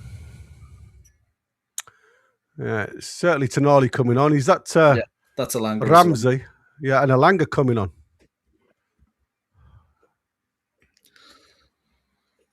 So Harvey Barnes is going to be over to the left-hand side, I would have thought. Anthony Gordon's gone off. Wissa, Ramsey, and Ramsey. Off. Yeah, I don't mind that, to be fair. No, not at all. But I will just finish up by saying that, you know, if it's took 5 minutes there to get to that decision, it's really not on at all. And I know we've benefited from it, but that's got to change soon, surely. Yeah, I agree, mate. And like I said, it's you're wanting these decisions to be made quickly. And again, here we go. J7, who's already yellow card. It's a gamble keeping him on the field, I'll tell you now. Yeah, it's one of those. I mean, Pep's took off the two players on yellow cards. We've said to us, I'll just go and argue with someone again because isn't it? Yeah, we've got look. He's pointing. He's saying, "I'm marking you, mate. I am marking you." So let's see how this plays out. Look, he's still having a go at the referee here.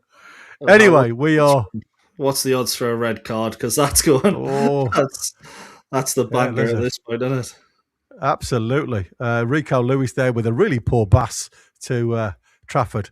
Ball over the top, and Elanga with his first touch fires it back towards Bruno Tonali. Oh, just wide of the outstretched hand of the post and Trafford. And again, good. It should hit the target. Yeah, absolutely. Should hit the target for me. Just misses. Still 1-0 to Man City. Yeah, he hits it really well, almost too well. It's one of those you kind of want a Bruno scuff on the outside of the foot a little bit so it's curling towards. He just hits it too well, straight line, and he's facing the billboards. So as you can imagine, it hit the billboards. Yeah, well, can I just say, I'm laterally left-footed, and if I could strike a ball that good with my left foot, as he did with his left foot, I'd be a happy boy. Yes. Ball goes long, and again, it goes... Maybe that was the problem. It did fall to his left foot rather than his right. Haaland now plays the ball into Reinders, and it's deflected by Hall, out for a throw-in. It is frantic over these last 5 minutes. Well, since we've restarted after the lengthy delay. It's been a crazy couple of minutes. Yeah, it's been a bit of a crazy second half, to be honest. It's one of those where it looks like a very dangerous. Both teams can cause some damage, which we didn't see in the first half. Yeah, it seems to be wide open all of a sudden, where it was very tight in the first half. It seems very wide open now all of a sudden. Rodri now picks the ball up for Man City, plays it out to Ake. Doku now down this left-hand side again, being faced up by Miley, and Elanga drops back again just to show some support. Played back to Ake, back to Doku, again just trying to get behind Newcastle. Doku does well. J7 though on the near post gets it controlled, and it's half cleared, but it's still black into a blue shirt. And again, Harvey Barnes just runs in the back of Silva, gets a touch in the back, and he goes down, and the referee shows it, and he goes, I'll have that. Another free kick to Man City. Yeah, silly from Harvey Barnes. Maybe just a little too eager to get the ball, but it's a blatant push, isn't it? Yeah, blatant. But again, I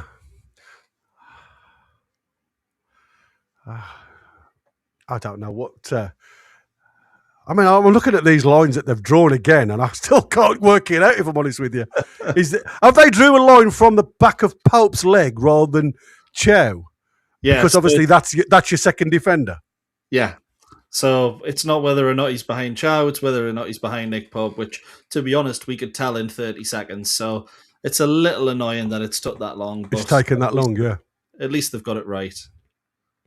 Yeah, Semenyo now plays a bit of a difficult ball, and again, Newcastle just can't get out, but there's a Silva again there with a bit of a light challenge there on Bruno, who gets the yellow, and again, Bruno, as soon as he gets the decision, he's up on his feet. You know, Bruno's like...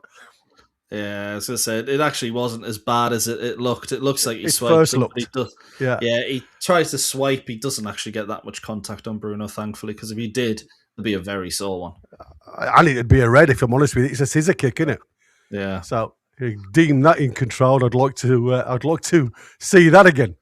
Anyway, it's still 1-0 to Man City at St James's Park in the 74th minute. So Pope has come out of his box to get this one high into the Manchester City half. And again, Haaland and Chow challenge for this one. It's come out to Voltemada. Elanga now on this right-hand side. Bit of an awkward ball to get under control. That's got to be handball, referee. Yeah, Haaland there. Not having the best game I've seen Haaland play. Yeah.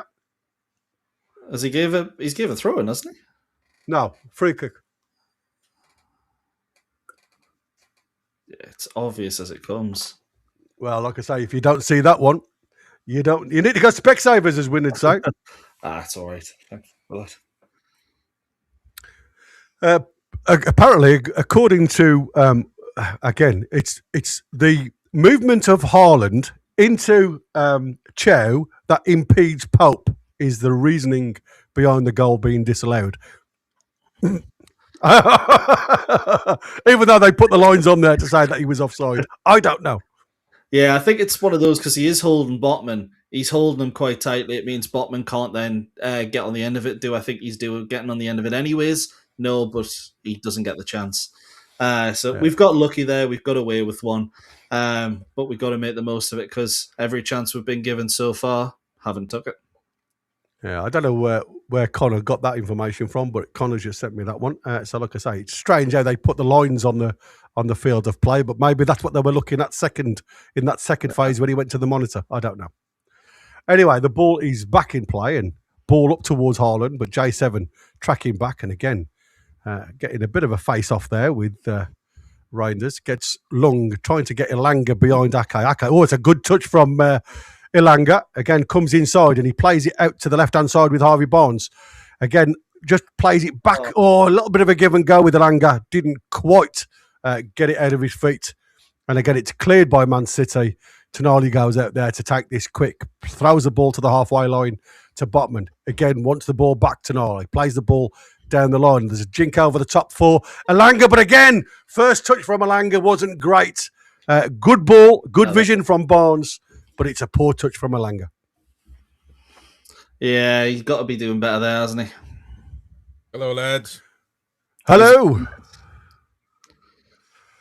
What have you thought of the game so far? We are knackered. That's what I thought. Man, fuck.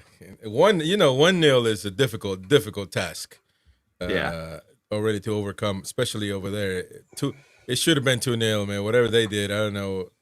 I don't know, but one thing I know for sure, they didn't want to help Newcastle, so they must have really thought it was an offside. But that is fishing for something really, really close. That at some point, the more you look at it, the more you get confused. Yeah, so 100%.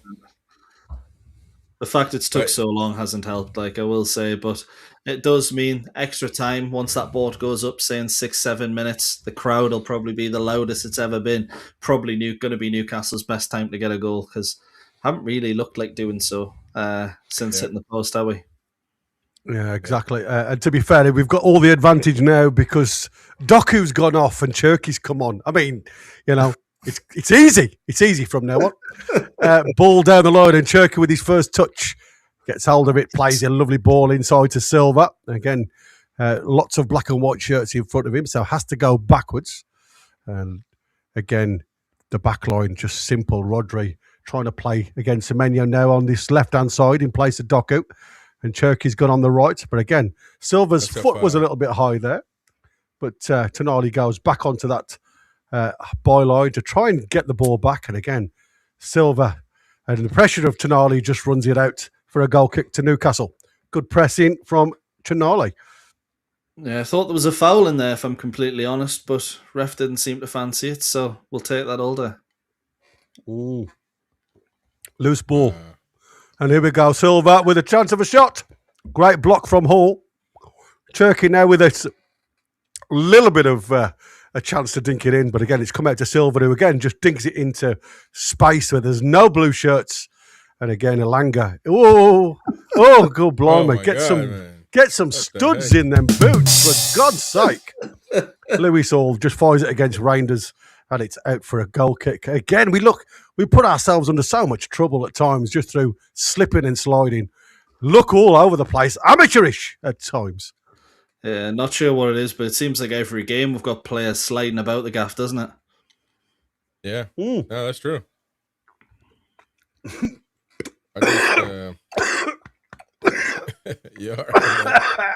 Harry's decided to quit. He's done with this performance.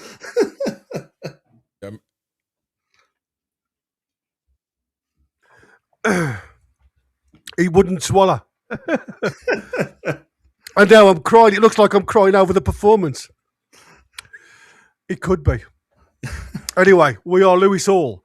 Throw it into Bruno. Oh, my voice has gone now. Goes all the way back to Trafford and it gives it to Chow. And it's not a very forceful ball, but he gets the chance to give it into Miley. Back to Chow. Trafford. Put yourself together, mate. Take a break. Oh my God! And City just deal with it really easily, don't they? Rodri in midfield. You know what the issue's been though, man. I think the initial lineup, I didn't like it. I didn't like it because it's I'm not I don't think that we are bad right now or we've been bad. It's just that we don't have quality on the pitch from the start and now, it just feels like we're just putting players a bit too late. I mean, I don't know. Elanga is not really doing much. Murphy wasn't doing anything.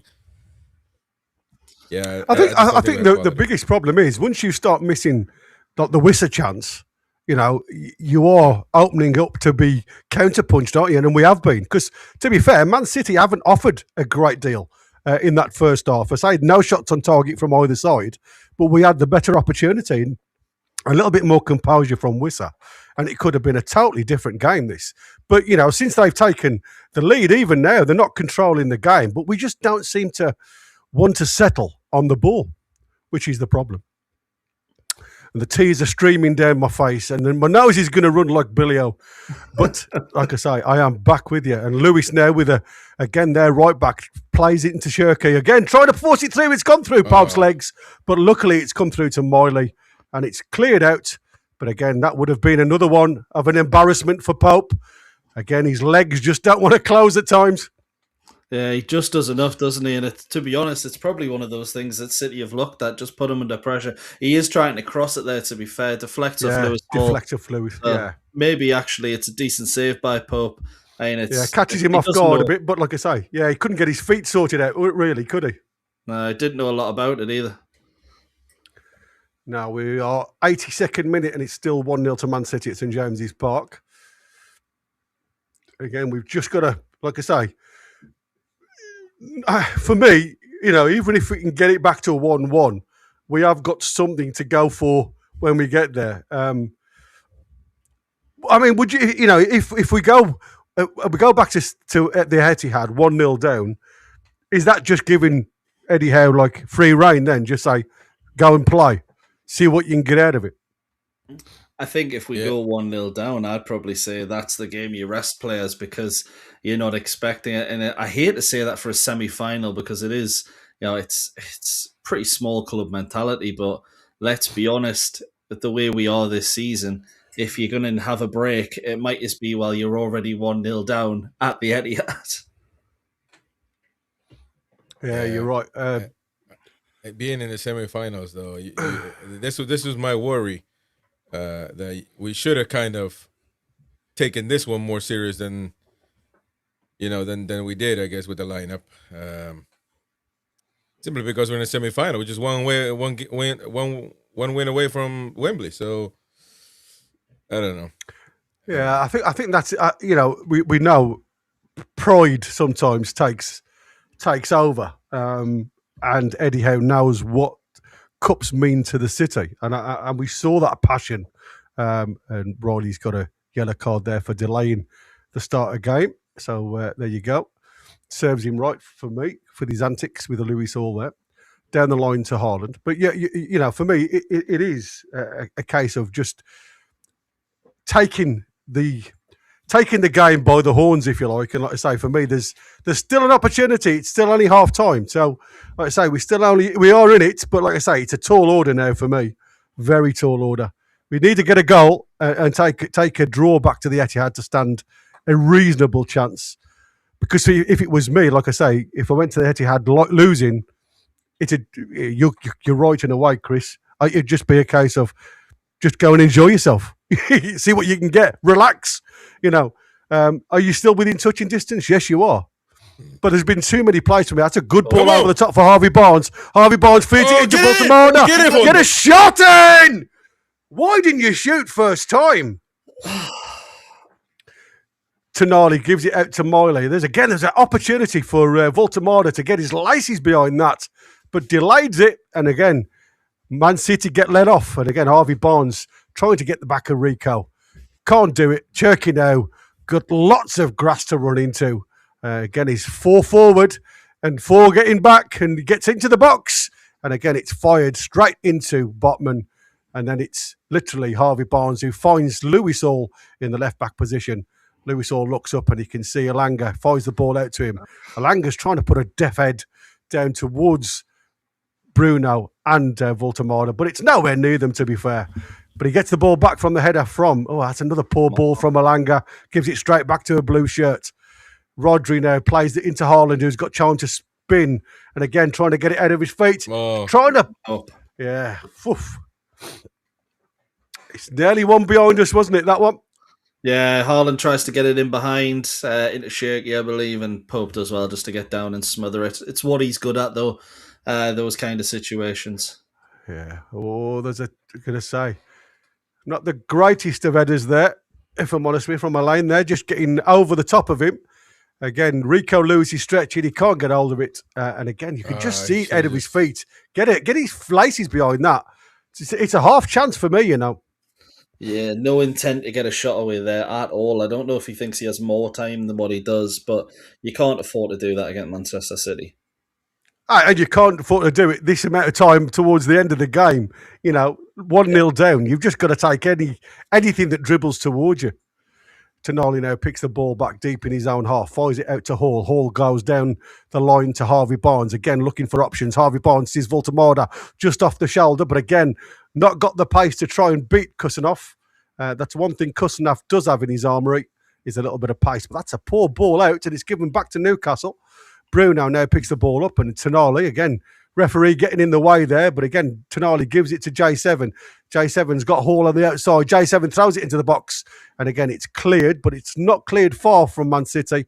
Fallen to Silva, who's trying to play himself out, and again, Cherky got all of the time now, and again, it's 3-on-3. If they can play the ball into the middle, Haaland comes. Oh, well done, Popey. Sees the danger, reads it well, sweeps it out for the throw-in. Botman was knackered. He couldn't get there in. Yeah, you can see the minutes are starting to take effect, aren't they? 120 against Bournemouth. I'm surprised he's lasted 86, to be honest. Trippier coming on. I don't know who for. Who? Can't be Miley. Bruno. Ooh. Okay. I do think Bruno is probably blowing, though. Yeah. He is blowing. But like I say, is this a case of, don't get anybody else injured and take what we've got? Marley will go into the midfield now. I would imagine Tonali will drop into the 6. Marley will go into his standard. Again, with every substitution, we're bringing players onto the pitch who are, not as good with the ball at their feet, and that's a bit of a concern when we're going to have to try and play it behind City. Yeah, you're right. Again, just City making another change, just waiting for Ake to get off the field of play, and Nuri coming on for City. Another bad player, to be fair, if I'm honest with you, to come off the bench. Marley into the middle, and again, just as we said, is standard setup now for Newcastle. Man City now just get the ball on the halfway line, and again, not really looking to get in behind us, and it's all the way back to Trafford. Yeah, time to get it out of his feet, look up and launch this one again downfield, looking for the back of Semenyo, and again Trippier gets himself caught under the ball, and Semenyo now gets the ball. Does that too often for me, Trippier. Gets the wrong side of the player and doesn't get the ball. Don't know why he does it. He seems to be very common position-wise. Anyway, Man City again pick the ball up. It's deflected from Elanga. Tonali now, back to Elanga. But again, touch is unbelievable, and it's out of play for a throw into Man City on the halfway line. Yeah, keep him out of the team for another 6 weeks. I think he needs it. I don't see a £50 million player in this lad.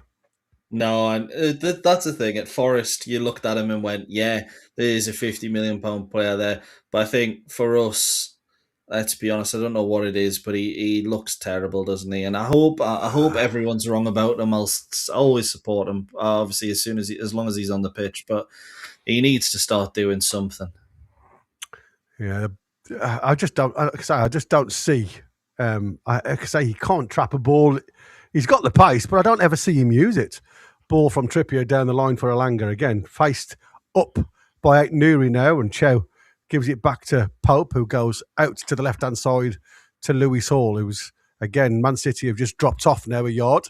Barnes now, and they're just inside the Newcastle half. Again, faced up by Lewis. He's not really giving him chance to get across. Botman now with the diagonal, trying to find Trippier. Trippier gets it down off his chest, looks up again, diagonal ball whipped in towards Voltemada. Does well. Miley now trying to get it under control. And the deflection just goes behind him.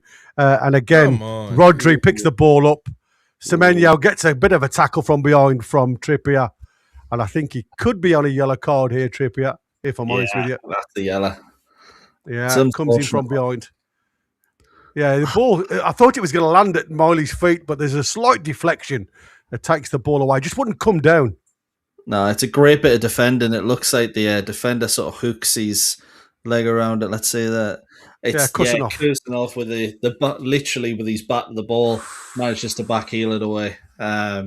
Very close for Newcastle, but again, would we have even got a shot away? Yeah, it just doesn't. Just didn't really fall for us at all, did it?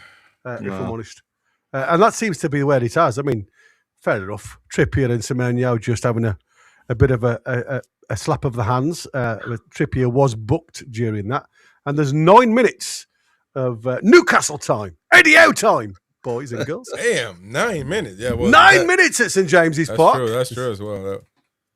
There was 6 minutes for the disallowed goal, if anything. I'm going to say, yeah. I say thank you for that substitution and the offside rule. Lewis now throws a ball up again, down Rico Lewis to Cherky again, and Lewis getting in each other's way. It's fallen to Tonali, but again just runs into Rodri, and again J7 does well.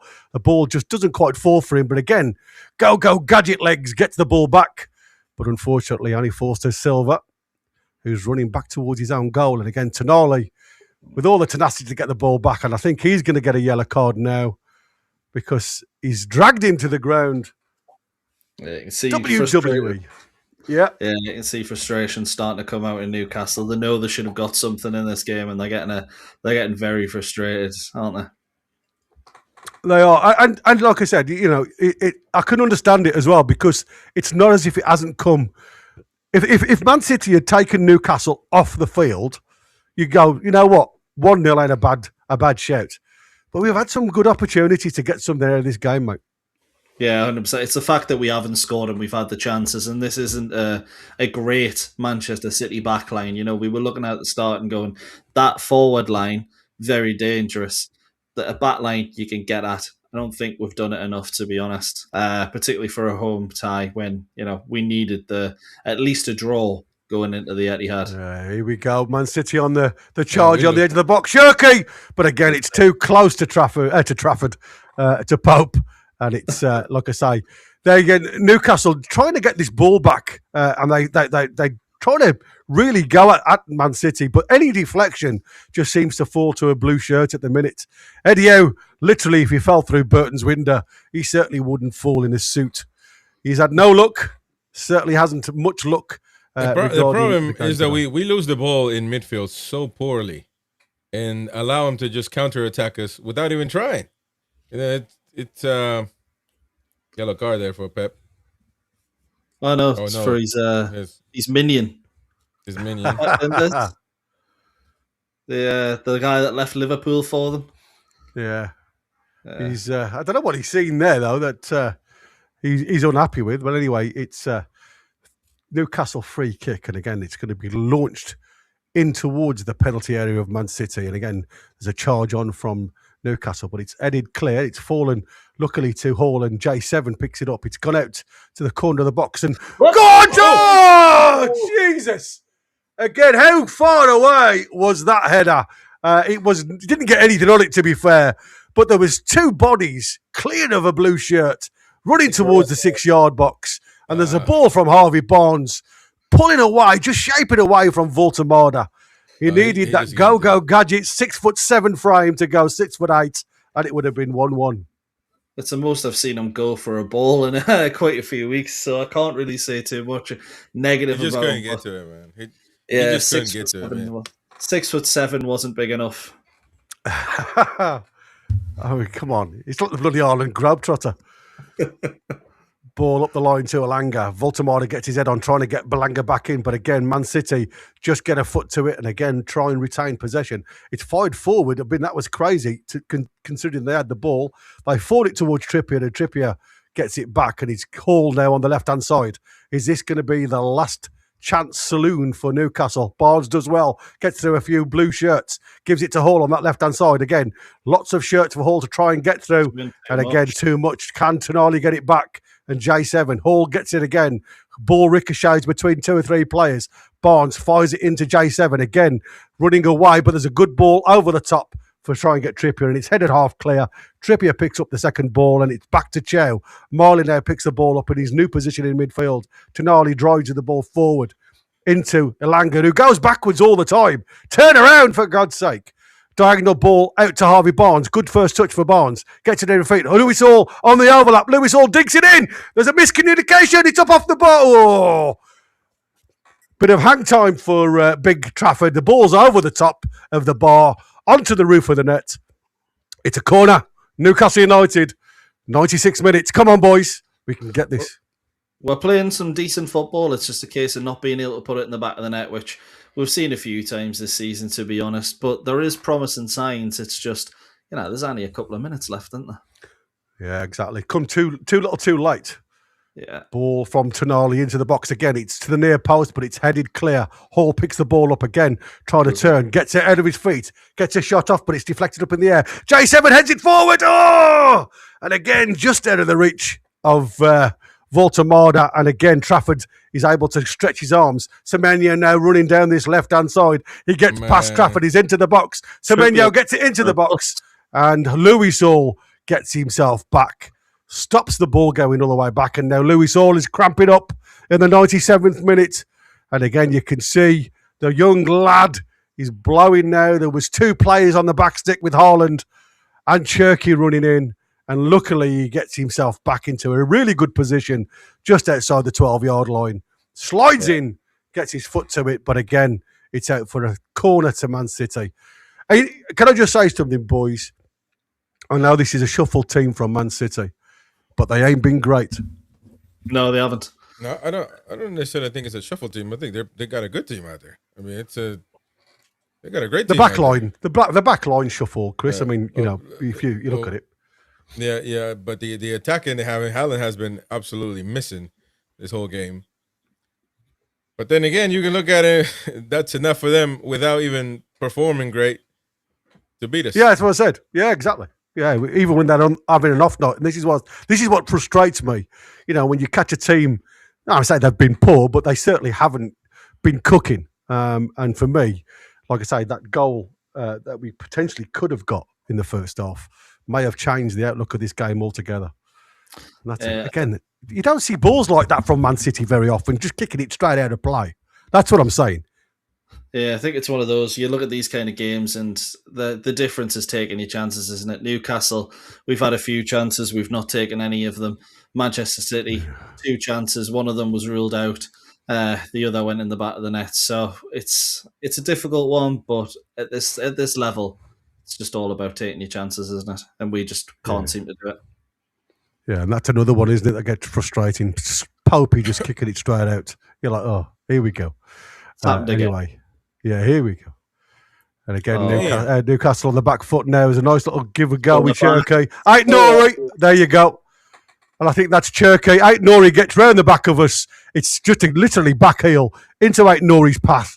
Path goes across then to Cherky, and he's got literally the back post to aim at, and he gets the goal. So it is now 2-0 to a really, like I say, lacklustre Man City for me, but they've been good enough to get 2 goals against Newcastle United that just haven't taken the chances when they've come.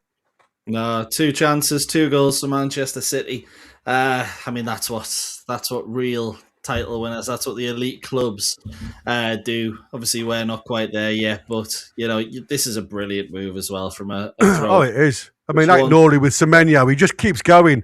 There's a touch, a lovely back heel, and again, you think, there you go, Cherky with the back heel into Nori's position. And it's that movement again from Cherky, who just wants to get a goal. You can see him drives into the box, and it's just then from 8 yards out, just gets a ball into the back corner of the net. And it's like, lets himself open and gets himself into the right space. And I say, that's what you get off the bench, isn't it? Just so good.